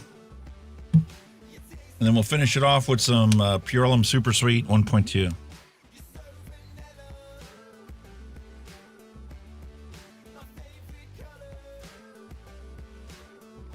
This is one I don't think you're going to need to add to it.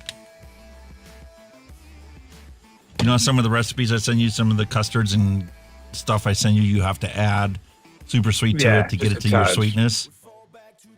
This one I think is right on the money.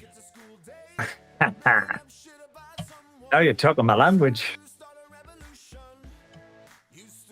Nice whipped up. Oh, that fragrant, that pumpkin, so pungent in there. Whoa. 11.19 to bring us up to our 70-30.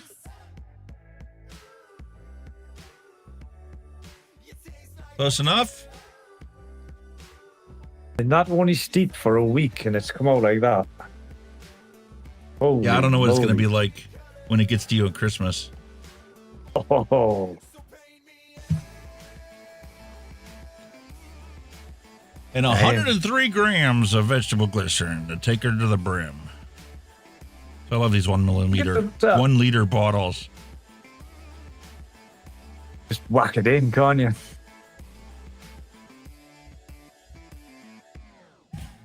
Get up there.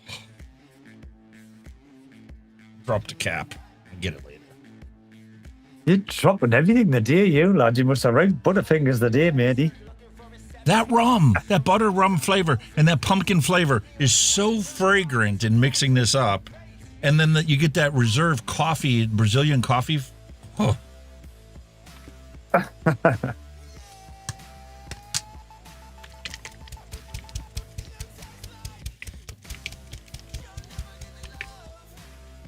Look how dark that is. Oh, man. And then look how it ends up when it goes nice and light when it's done. Oh. Coffee's always done the opposite to me. It's always gotten darker with time. This one got lighter. Not by a lot, but it got lighter. Huh?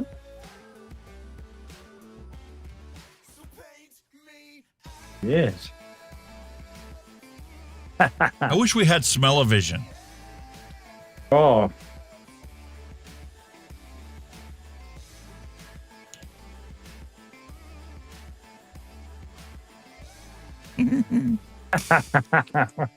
Like, I'm done. I want to do like I did with the review for the Hellvape before. I just want to sit here and relax and just vape this and be done with it. Call it. I'm done. Just chill out. Sit there and vape it. I honestly think it's because of that butter rum flavor. It like washes over that whole alcohol characteristic, which is so prominent on the VSO flavors. You can tell it's an ethanol-based flavoring. Yeah. That butter rum just gives you such a creamy, rich, buttery mouthfeel.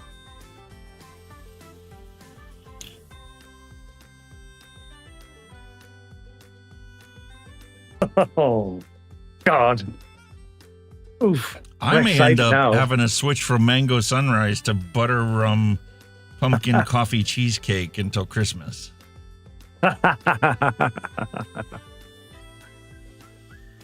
I like it.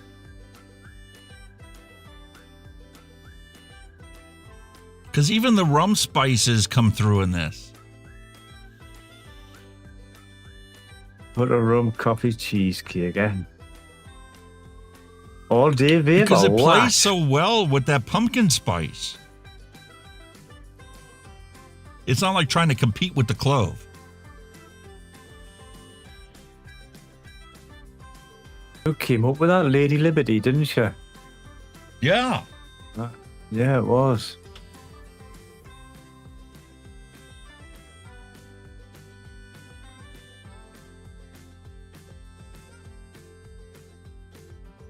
That's it.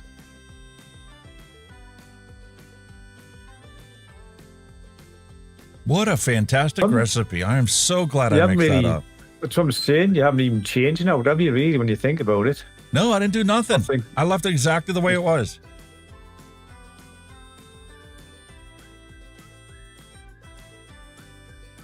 Wow.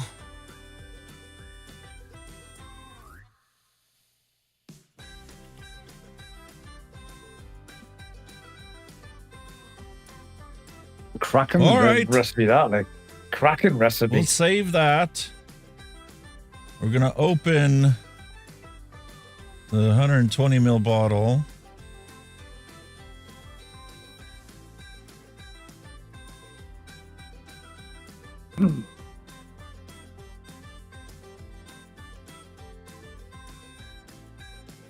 Perfect. Open. Coconut almond cheesecake is the last one that I made with this label. We're now going to make it the butter rum pumpkin coffee cheesecake. Our episode is 422.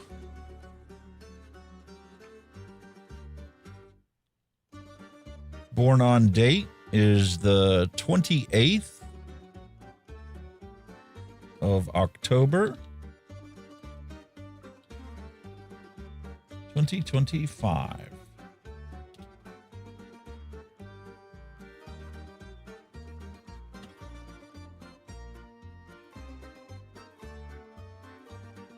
Save, print.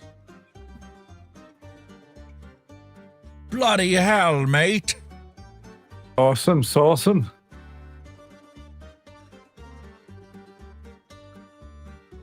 And you've got butter rum earlier.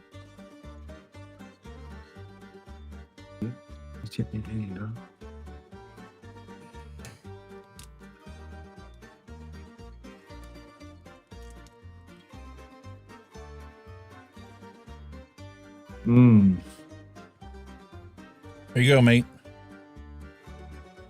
Love it.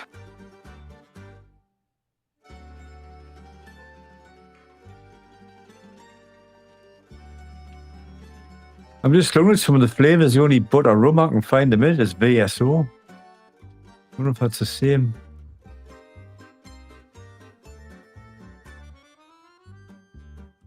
LA.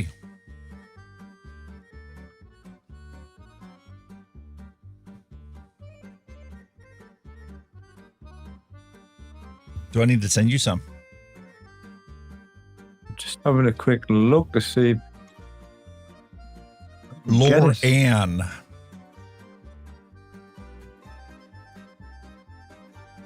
Now they've just got VSO and Num Num.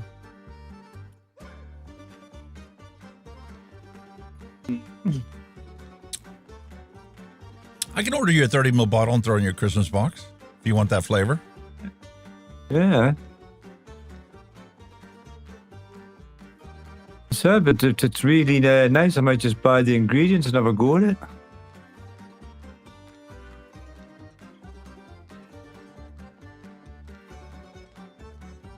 Fucking Just time top. I've done some mixing. Where's my text file? Kenny Christmas package. That's not in. Made. Attention everyone. According to Neil Pitts, Kenny Lady Liberty e-juice she sells is going to be available in the UK from Flavors Craver soon. She sent them concentrates of her and Advocate for Liberty's recipes. That is all. Ooh. Very nice. All right, so we made 120 mils. And episode 422.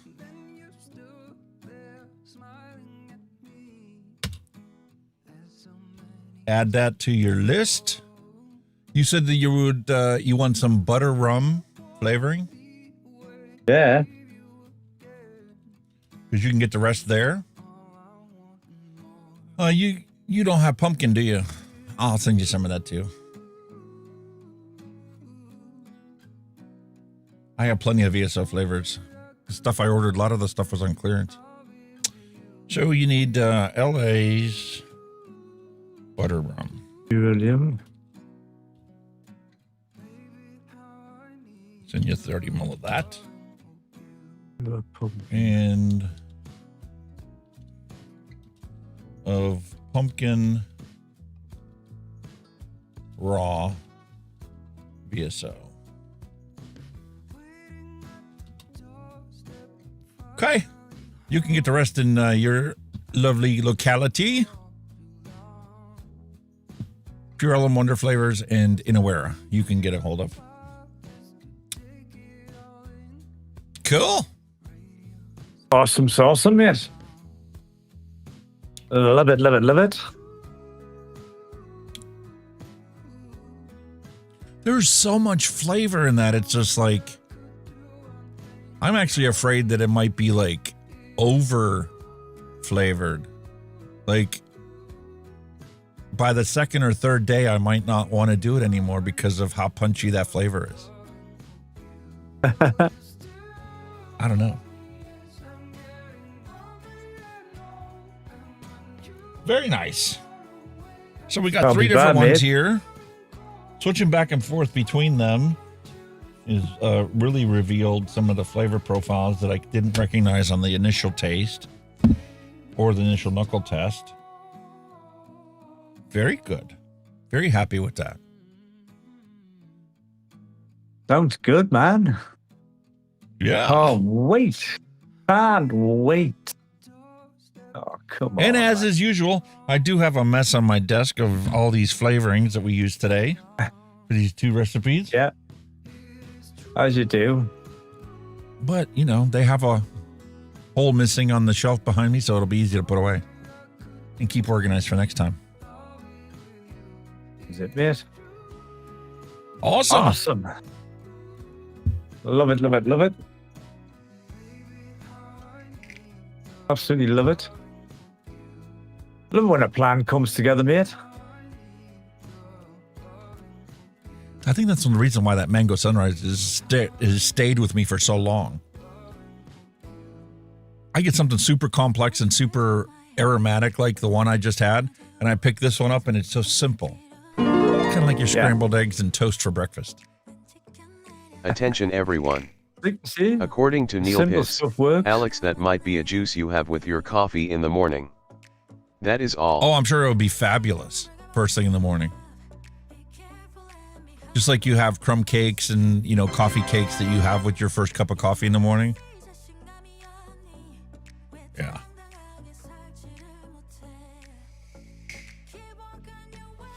Oh, it'd be nice, man. Nice and refreshing. Awesome. Like awesome it. Show. Brilliant, man. Absolutely brilliant.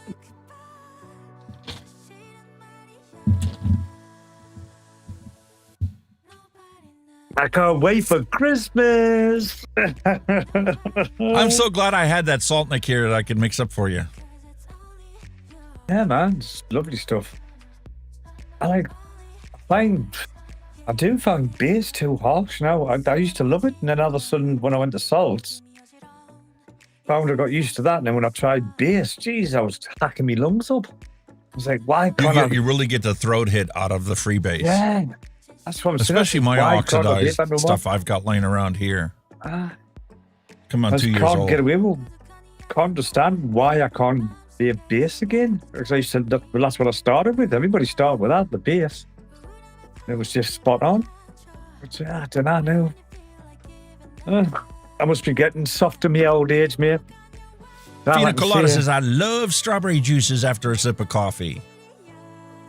Oh, yeah. We all have our favorites that we'd like to turn to complement our morning beverages. Try a drop of Bailey's in your coffee. Anyone mix salt and base? Just an unflavored e-liquid? Is that what you're talking about? You can get a hybrid secret sauce, which I think is a bit of both. And you can mix your own. If you have both, you can mix your own. Do 50-50 of it. I ordered my last bottle was hybrid, and it was nice. It was spot on, honestly.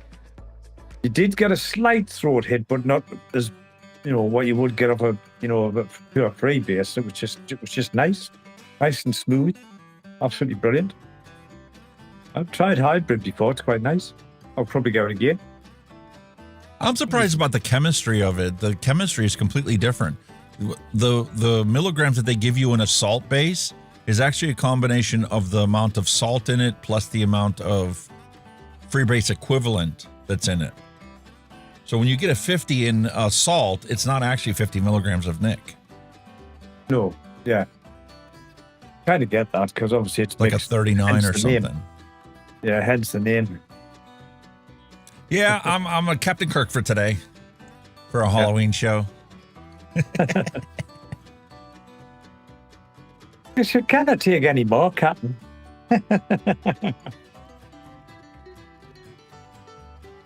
Science. You cannot change the laws of physics, Captain. I know I should probably wear a blue shirt. Ah, you're the captain. You're the top boy. Blue ones for the lower ranking. Blue ones are for science. Yeah, engineers and scientists. The gold ones are for your command and operations. Well, Howard, you've got the Starship Enterprise sitting in front of you, so you may as well be the commander. I mean, Howard. Somebody's got to lead the circus. Exactly. So you know what I mean. You're not sitting there with loads of control panels and buttons and everything. You know what I mean? I do too. To I've really enjoyed the reboot that they've done with it. I was kind of worried about, the augmented timeline and stuff of it, but it's really refreshing to see them taking it seriously. Attention everyone. According to Neil Pitts, with that salt nic Alex, you might want to get some of the new Flavora flavors. They are great for high nic pod juice. That is all. Ooh. I definitely will, but I really need to get cracking on this Flavor's Diary and actually get to know these flavors that I already have. I have so many flavors that I have never even opened, let alone evaluate their flavor profile. So it'd be easy for me to stay in this category now. I literally have, how many different recipes can I mix up? We looked at that not too long ago. I've got over 800 flavors in my stash. 813 flavors right now. I can make 19,686 of other people's recipes with the flavoring I already have. Okay, now. That's in the next millennium. That may never in a lifetime. Okay, now. Jesus. So I honestly think it's time for me to learn all these different flavor profiles, mix my own individual stuff up, and get to know it and actually start wandering away from the comfortable pathway of just mixing other people's recipes. Yeah, like I said, I've used 70-30 in the Xlim pods, and they've been perfectly fine. It's like you said that time when you made the fucking. Oh, I don't have the C pod. I had it a long time ago. The C pods have the replaceable coils for Xlim, for the Ox Xlim.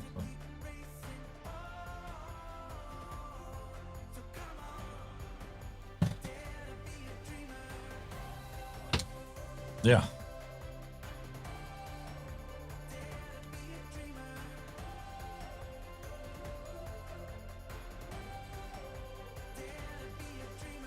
I mean, like I said, when I did the review on that, I used the 70-30 mix in there. It was perfectly fine. You don't have to do 50-50, although you could. I kind of recommend that just for the, I don't know why I put the coils, I'd imagine, but 70-30 works. I'll put 70-30 because it improves the flavor delivery of the device. When you're minimizing how much is in there, they want to give you a little bit less clouds, but more punch in your flavor profile of your liquid. Commercial juices now are so flavorful that you really don't need to worry about it anymore. It's not like the old days.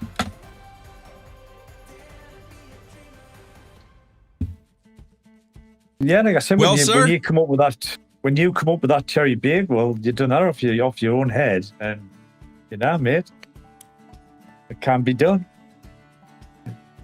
Yeah,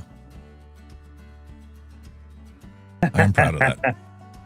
I'm going to be interested to taste an actual cherry bakewell and then revisit it and go, okay, how am I going to make it differently, or is it fine the way it is? You will be at Christmas, mate. Don't worry about that. Because when I mixed it up, I was like, I wish it had just a little bit more of that raspberry jam punch to it. I think it would give it a beautiful cherry finish on it. But I was happy with what it tasted like. The jam's like an additive, you know. It's like you buy it, you get the jammy taste, and it just kind of fizzles away once the jam's dissolved, obviously. So it's kind of like a little poof, you know what I mean? But it fizzles away, punch of flavor. obviously, when it dissolves. Yeah, it just goes ding, jam, then gone. You know what I mean? Well, you'll find out. Honestly, I'll send you some of them over. Proper Mr. Kipling's as well. Good shit. Top spec. I'm so looking forward to it. Well, we've hit the 5-hour mark, matey. Almost. Well, you have. Well, yeah, it's all right. Three for me, innit? That's okay. You had to work. No big deal. Yeah, your clock's changed. I was went back the weekend. Oh, did it? Yeah. Well, ours is coming up. November 2nd, is it changing for us? I was went back Moving on back Sunday, an hour? yesterday. Yeah, I was went back Sunday. Ours go back this Sunday. This Sunday. What? How is that? Because last year yours went back before ours. Now this year we've gone back before you. How does that work? I have no idea, man. I don't know who comes up with when it happens. There's been so much talk about it over the last couple of years about them just doing away with it altogether. Yeah. We're not an agrarian society anymore. Why are we changing the clocks? I would rather have them the way, like, you know, with the light nights, you know, it's safer to go out and all that shit. That's the way I look at it, like. It's still fucking cold. Doesn't matter what season it is, winter, friggin' autumn, whatever, it's still cold. So it's just lighter, that's all. Why not? I don't know. But then again, I think it's a traditional sign of, you know, the winter's coming, Christmas time's coming, Halloween's coming, bonfire night's coming. You know, that's probably what it is. It's just to say that it's that time of the year. You know, all the leaves are starting to go and all that shit. Fantastic, man. Love this time of the year. Love autumn. Yeah, because we're technically in between the autumn solstice and the winter solstice. Yeah. We're legit right in the middle of it right now. The transition into winter is imminent. Well, being the day when I went to Jeddah, there's the trees, the colours on the trees, man. The reds, the oranges, the browns are stunning. Honestly, you're like, wow, missed that. Been a long time since I've seen that. You know, we had a fantastic time. After we did the trick-or-treating and went to Sam's Club and stuff, we were driving home and I was just looking around and looking at all the beautiful autumn colors and how many trees have already dropped their leaves. Winter sucks. I love winter. I love snow. I hate the cold. Yeah, but see, I prefer the winter over the summer because once I'm naked, my fat ass is still sweating, and I can't do anything else. In the wintertime, if I'm still cold, I just put another layer on. Or I put another log on the fire. Job done. Yeah. You can always add a layer. You can't take off a layer when you're too hot. Because you can only go down to skin and that's it. You're knackered. Yeah, and when the sweat's still dripping off your balls, what are you going to do? Exactly. Yeah, rather be too cold than too hot. That's the way I look at it. Exactly. I was I was the races on Saturday. I took a group to Kelso race. Cool. It was absolutely mint. Fucking, you know, when you look at race horses in real life, they're huge. Oh yes. They're up here. You're like, yeah. But like on the telly, they look about that big. You're like, yeah, it's just a pony. Nope. Get next to one, it's like... No, and every time you hear about jockeys, you think that, they're the shortest people in society possible. And then you see them on a horse and go, they really are the midgets riding these horses. And then you go and you look up to him and you're like, nah, man, that dude's only 5 foot tall. He's not that short. It's just that the horse is that massive. The fucking horse makes him look small. It's fucking huge.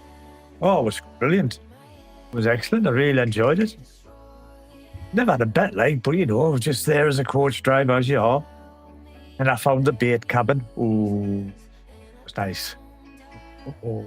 You know what I've done? I pinched somebody's meal. Oh, fucking hell. You pinched somebody's meal? I ordered burger and chips, right? And the burgers were fucking massive, right? So I thought she was going to put the chips in one carton and the burger in the other.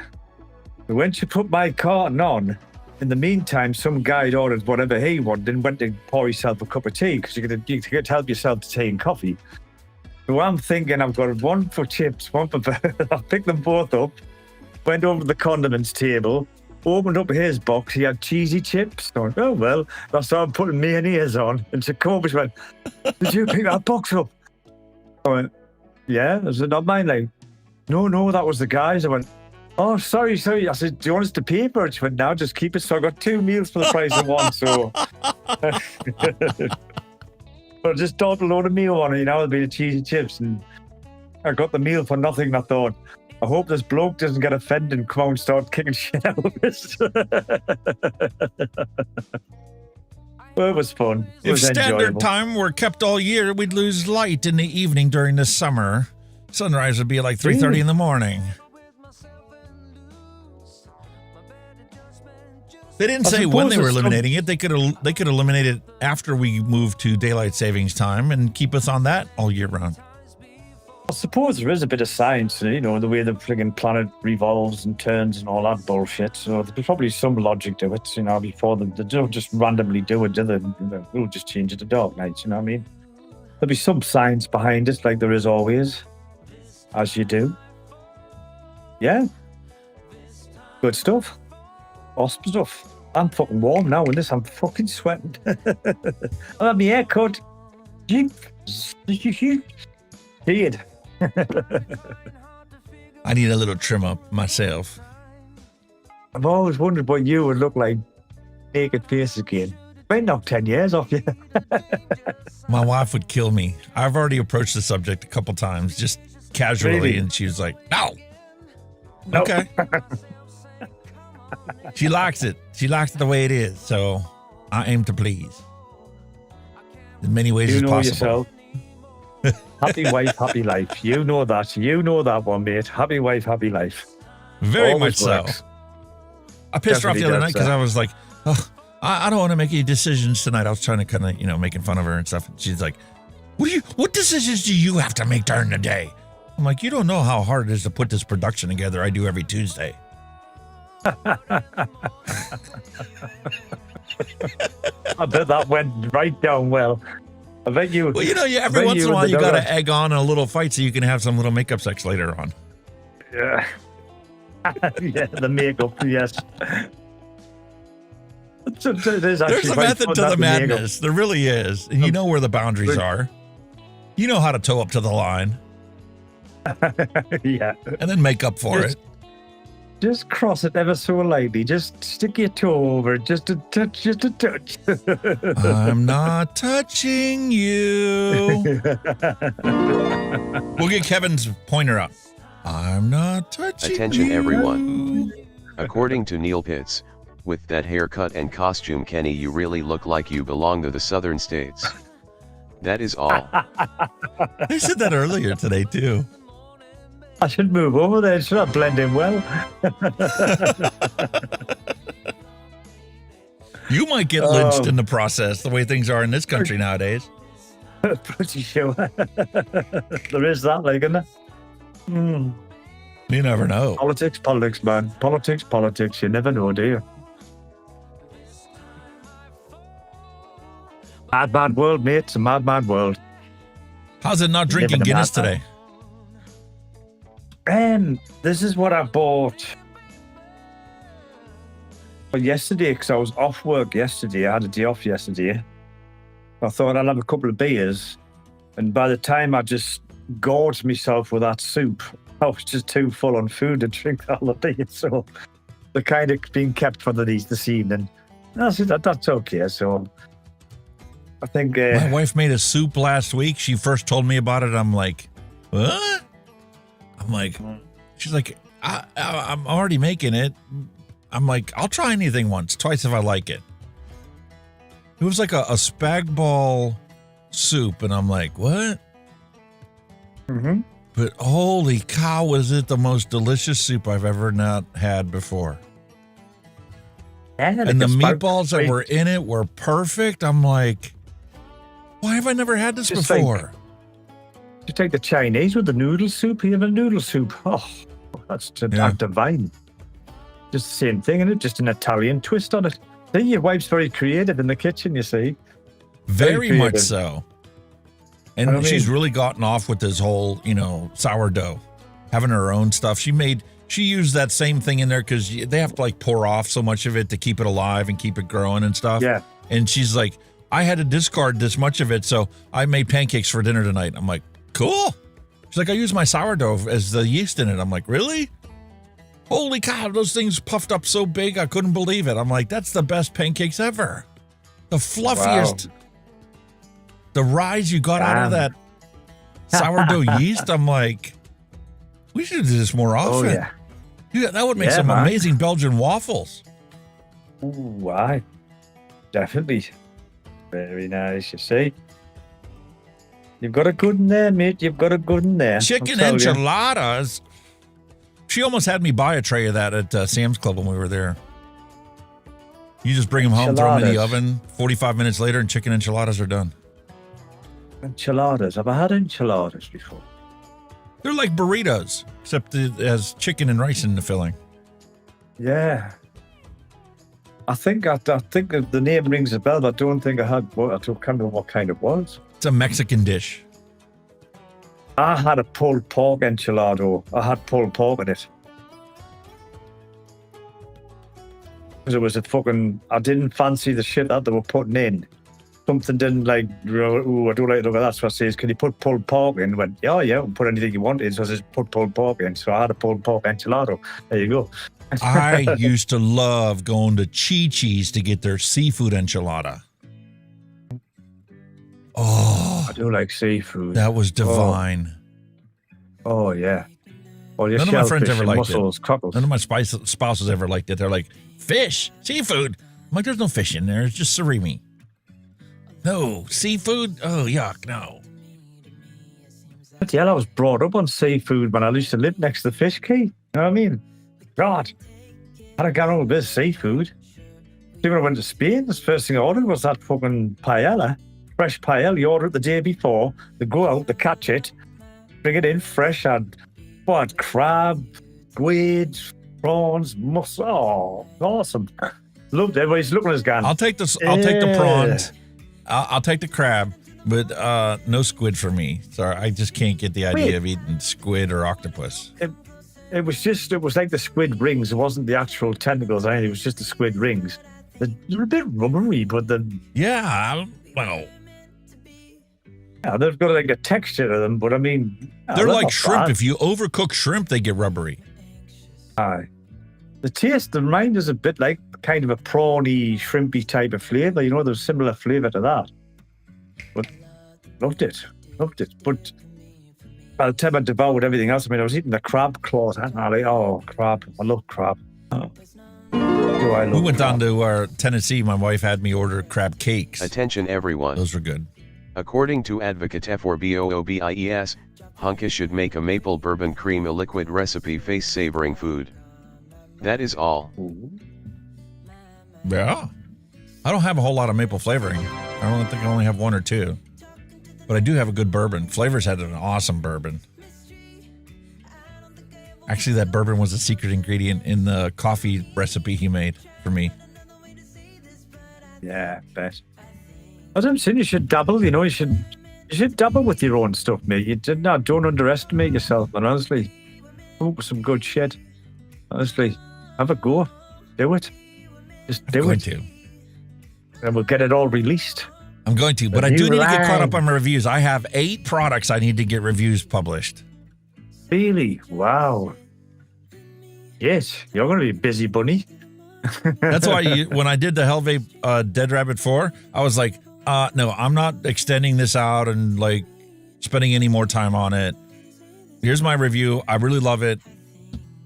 If you've had it before, you know what it is. You see the deck, you see the advantage. It has the same basic characteristic as the Blaze line with their new airflow. So if you like them, go get them. If not, just have a nice day.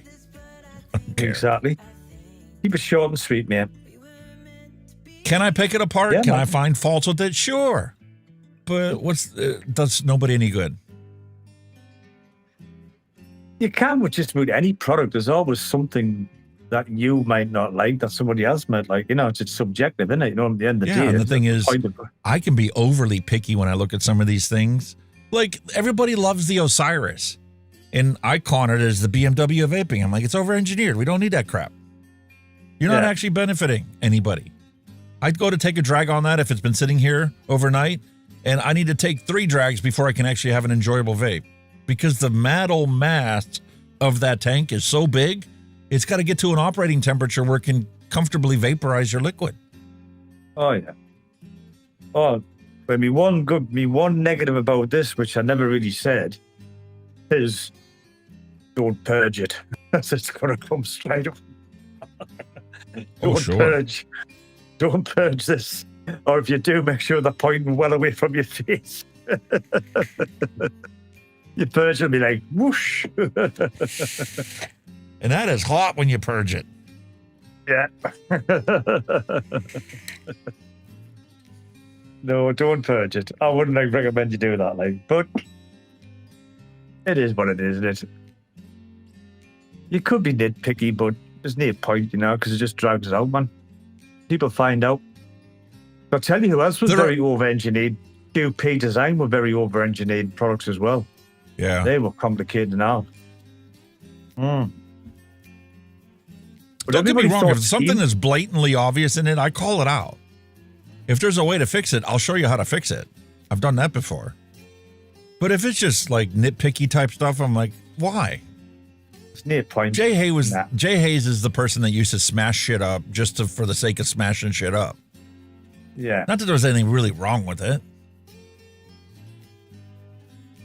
It's like I said, it's just if it's nitpicking, it's not worth mentioning. If it's something seriously wrong where you think, that could be improved, you need to tell people about it.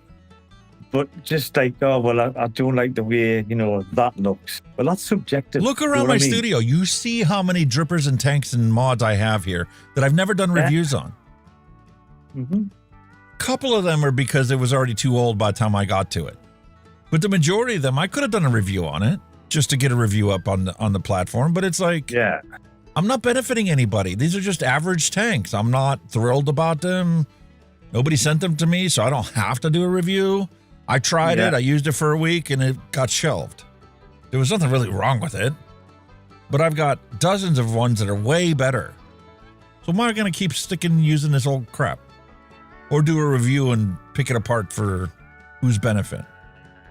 Exactly. Just for the sake of doing it, you know what I mean? There's no point, is there? Just keep it short, sweet, honest. Yeah, because when I do a review on a product, I spend a day to research it, to get as many images and pictures of it, to get an idea in my head what it's going to be like when I unbox it. I don't want to be like Jay Hayes, and how many times did he bash something only because he didn't understand it? Yeah. Like, if you do the research and you check it out and understand how it works, I was surprised to find out that the Hellvape 4, when I took the top off, I'm like, oh, wait a minute, that's a slide fill. Oh, I didn't do the research because nobody else had done it. It was sent to me early. Yeah. Mm-hmm. So it was like, oh, cool, this is slide fill. I really like it. I put the thing on and I'm like, oh, look how fast it is to fill it. This is going to be awesome. Yeah. I don't have to worry about losing the cap when I take it off. Meanwhile, there was the other one that I had. There was a quarter-turn top cap that it was so fiddly that it always fell out and always rolled away. I had to go chasing after it. So I called it out for that. Yeah. Well, you do, don't you? The automatic roll-away drip tip. Part and parcel of it, ease of usability, you know what I mean? How easy it is to use them. Thing is, though, you find a lot of them, everybody says they've got all the bells and whistles when they're new. But sometimes when you've had them 6 months down the line, they just fucking fall apart. You know what I mean? Some of them are really shoddy. I mean, but nobody ever picks up on any of that. That's why I really like these drip tips that have the double O-rings on the drip tip, and it actually hugs the big O-ring that's part of your tank. Like, you can pick it up and do this with it. You can't do it with the stock drip tip that comes with it. This thing will be laying on the ground by now. Exactly. You got a new mod coming out, but it's over $300. Well, it will be. It will be. Listen, if I were to release a product that was a kit, it would be a rebuildable kit. It would probably be squonkable, but you could take the squonk bottle out and put another battery in it. I would do it as a 3-battery setup. One of them batteries could come out and it could be a squonk mod. Yeah. And it would probably be on the bigger end of things. It would not be a mouth-to-lung tank. Nah, you wouldn't need mouth lungs. There's loads of stuff you could probably come up with. But I find, like, in the early days when all the reviewers were bringing their own products out, they weren't really theirs because they were taking something off one product and then something off it and they just mixed them together, you know what I mean? Somebody left a comment on there bitching about how the Hellvape Dead Rabbit 4 is stealing off of the Blaze. And then somebody else corrected them and says, no, man, they've always had that W-shaped airflow. All they did was drill a couple more holes down the middle of the tank. Mm-hmm. It's the natural progression in some characteristics. And in other characteristics, I can see where people say that. Like Fagin, when he released his tank. And then Oxfa came out with my favorite tank. And they were like, oh, that completely stole the deck off of Fagin's tank. I'm like, not really. I can't remember the name of the first one. Was it the Loop that had the first W deck? Oh, the first W deck, yeah. It was the Geek Vape, and I think it was the Loop. The Loop, wasn't it? Aye, that was the first W deck that came out, wasn't it? The Loop. Because that was right, but their airflow wasn't balanced between the side and the undercoil, so it was just it didn't actually do what it needed to do. These new ones all realize that the center of your coil always heats up first. So you put the majority of your airflow right down the center of your coil, and then you taper it down as it goes out to the side. That's why Arbiter came out with the Arbiter 2, where they tapered it in a triangle form, the air holes on the side.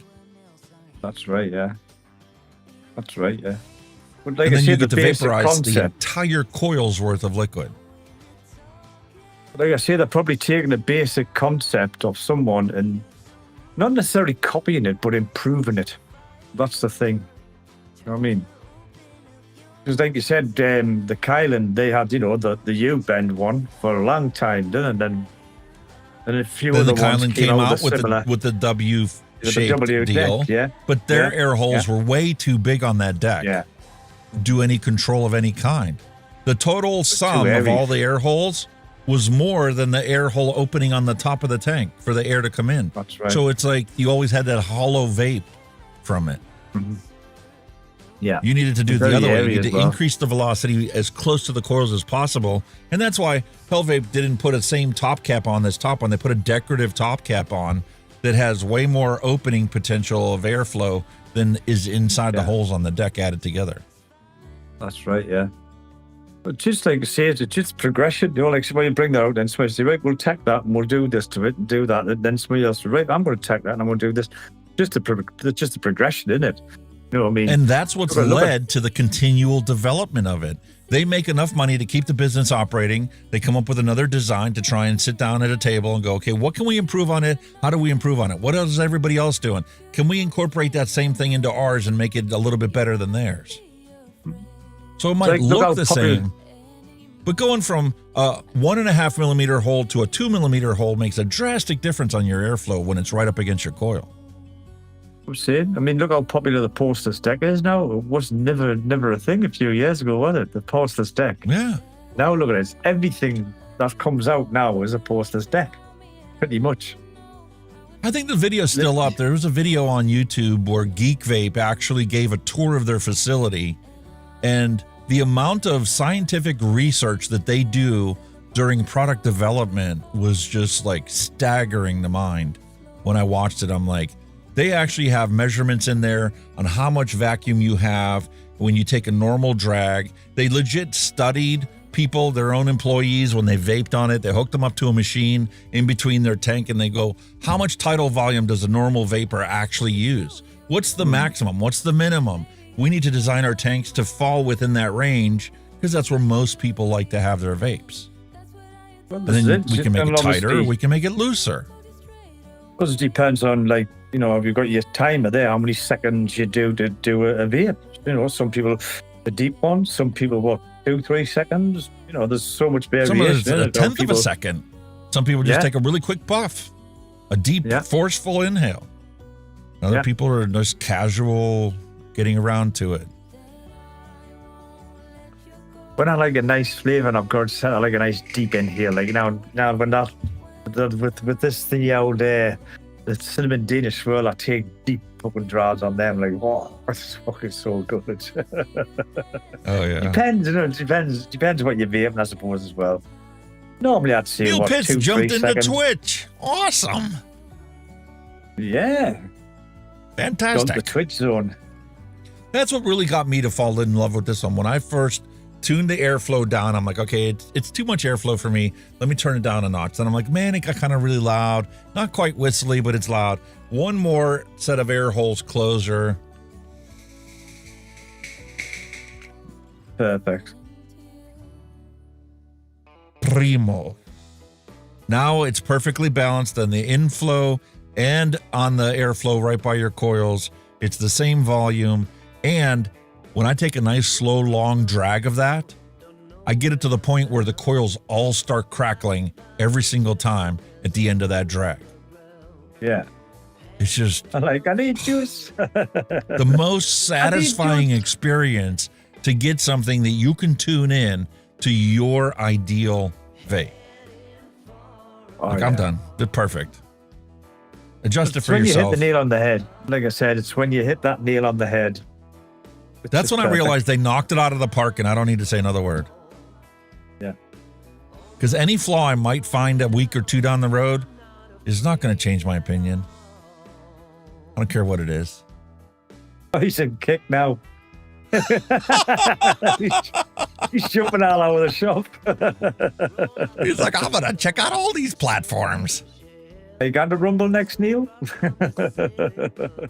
Yes, I totally see that, Robert. I totally see that 10 years ago, reviewers were absolutely needed to try and figure out how to set up your device, what works, what is total shit, what is total lies from the manufacturer, because they were literally releasing 10, 20, 30, 40, 50 products every single week from all kinds of companies you never heard of. That's true. So you needed people to sort through the weeds to go, this is shit, that's shit, that's junk, that's good, that's not too bad, but this one's okay, this one's really good. Yeah. But even the really good ones didn't last that long because your stock coils never were in stock for more than 3 months. Because there's so many products constantly coming out. That's why I stopped buying the sub-home stock coils, because a year down the line, you can't get the coils for them, so you just got a fucking tank that's sitting there gathering dust. Any good to anybody? The only exception to that has always been Aspire. You can still buy their original coils. Your BVC coils. They still make them. The, what do you call them? Oh, where's it gone? Aspire? No. The last one that brung out was the King, man. I think I sent you one hour. Oh, somebody asked me the other day how the Nautilus 3 is. I'm like, I don't have the Nautilus 3. I can't even get access to Aspire stuff nowadays. Oh, no. They're all UK and EU stuff. The last one I had was the Zellos. You can still and the get mesh Nautilus coils inside them were phenomenal. He's in Rumble now.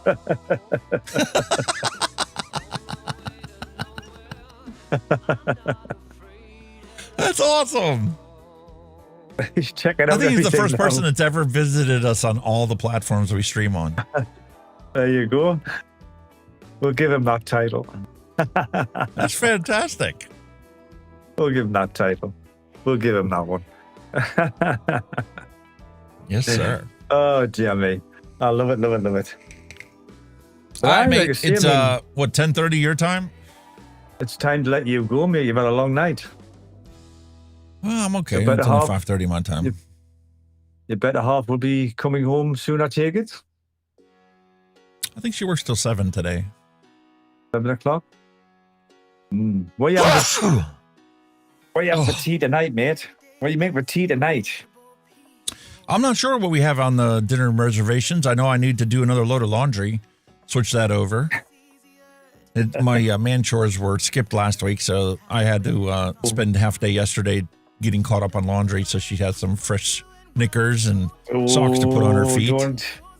Don't let your man chores slip, man. Don't let See, your man here's the chores wonderful slip. thing, okay? We have legit so many clothes that even when I do the laundry, my final load of laundry that I do when the house is completely clean of all dirty clothes stays in the basement. Really? Because there's no room for it in the drawers or the closet. So I legit have a basket of clothes sitting in the basement that's done and ready to go at a moment's notice. So whenever she tells me, oh, I'm running low on my socks or I'm running low on underwear or whatever, all I need to do is throw a load in the wash and bring a basket up, fold it and put it away, and all of a sudden, whatever she's missing is now back in stock. I'm back. Attention everyone. According to Neil Pitts, I am back. That is all. By the way, all of the commands that we have here on YouTube also work on Twitch and on Kick. Oh, cool. The only place I do not have commands working is Rumble, because they don't have an open interface that you can even access. And I'm not going to sit down and program it to suck it out of their chat. Nah. Yeah, I laundry in our house. It's none of our clothes, all the kids. We've got 2 girls, so you know they wear an item for an hour and then that's it in a gans. It's crazy, man. Baskets of them. Me and the wife, we could probably do 1 wash a week with our clothes, no problem. But with the kids, Mate, we have so many clothes, I could legit go an entire month without having to do it. Wow. And then after a month, the only reason I need to do clothes is because I'm out of underwear. I still have t-shirts and shorts and... That's what you do. I don't wear You socks. you just need to spend 1 day doing your smalls. Yeah. You wouldn't tell by looking around my house. I look more like a pack rat than I am somebody that's, meticulously organized. But when you pull my drawers open, everything's sorted and organized, and I've got separate ones, for full sleeve, half sleeve, short sleeve. Oh, I have a that's backup OCD for my material. underwear drawer. Well, So that when that's this drawer's OCD full, I know I material, need to that. do laundry, and I could actually put it off for a week and still have plenty of laundry because I just pulled the drawer out from underneath it. It's also full of underwear. And they're all still rolled up like I was taught in the military and boot camp how to roll them up and store them in your drawer. You got a Monday. Meanwhile, I bet you got a Monday, a Tuesday, a Wednesday, a Thursday, Friday label. Meanwhile, my wife is the artistic person, the right-brained person in the household, and I don't ever put her clothes away other than her underwear and her socks because I have no idea where she wants them. Like, I sort them when I do the laundry. I fold them and stack them up in piles. Here's your short sleeve t-shirts. Here's your short sleeve that you can wear to work. Here's your long sleeve stuff that you can wear to work. Here's your sweatshirts I put in the closet. And your shorts and your pants are folded and put into a pile. But you put them where you want to put them, because when I pull your drawers open, I can't figure out what the fuck it's actually supposed to be. Exactly. Just a bit of everything. There's long sleeve, short sleeve, and I found a pair of pants in your shirt drawer. What do you want me to put in there? Exactly. Yeah. You should know where I put my clothes. Yeah. All in one drawer. You have some assorted selection in just about all your drawers. Exactly. I could tell this one Shucking it. originally was a short sleeve work drawer, but you have shirts in here I know you would never wear to work because they're crumbled up inside your drawer. Woman's prerogative, mate. Woman's prerogative. You organize your drawers how you want to organize them. I will do the laundry. I will fold the laundry. But you put them actually in the drawer you want to find them in. Exactly. You know where you put them, you'll be able to find them. Simples. Because I know during COVID when my mom was here, she tried to help out and tried to figure out where stuff went and put things where she thought it went, even though it didn't go anywhere near that drawer. And then you're like, where's that shirt? I haven't seen that shirt in like 3 months. Where'd it go? One day you're, running low on laundry because, mom's back home again and you like got to the last pair of shorts and you lift the last pair of shorts and you're like, oh, that's where that fucking shirt went. Yeah. And it wasn't that she put it in the wrong drawers. It was on the bottom of the pile and she grabbed a little bigger than she thought she did. According to Neil Pitts, it wouldn't let me chat on X. That is all. Oh. Yeah, I don't understand that with the X. I can't get the chat to work properly either.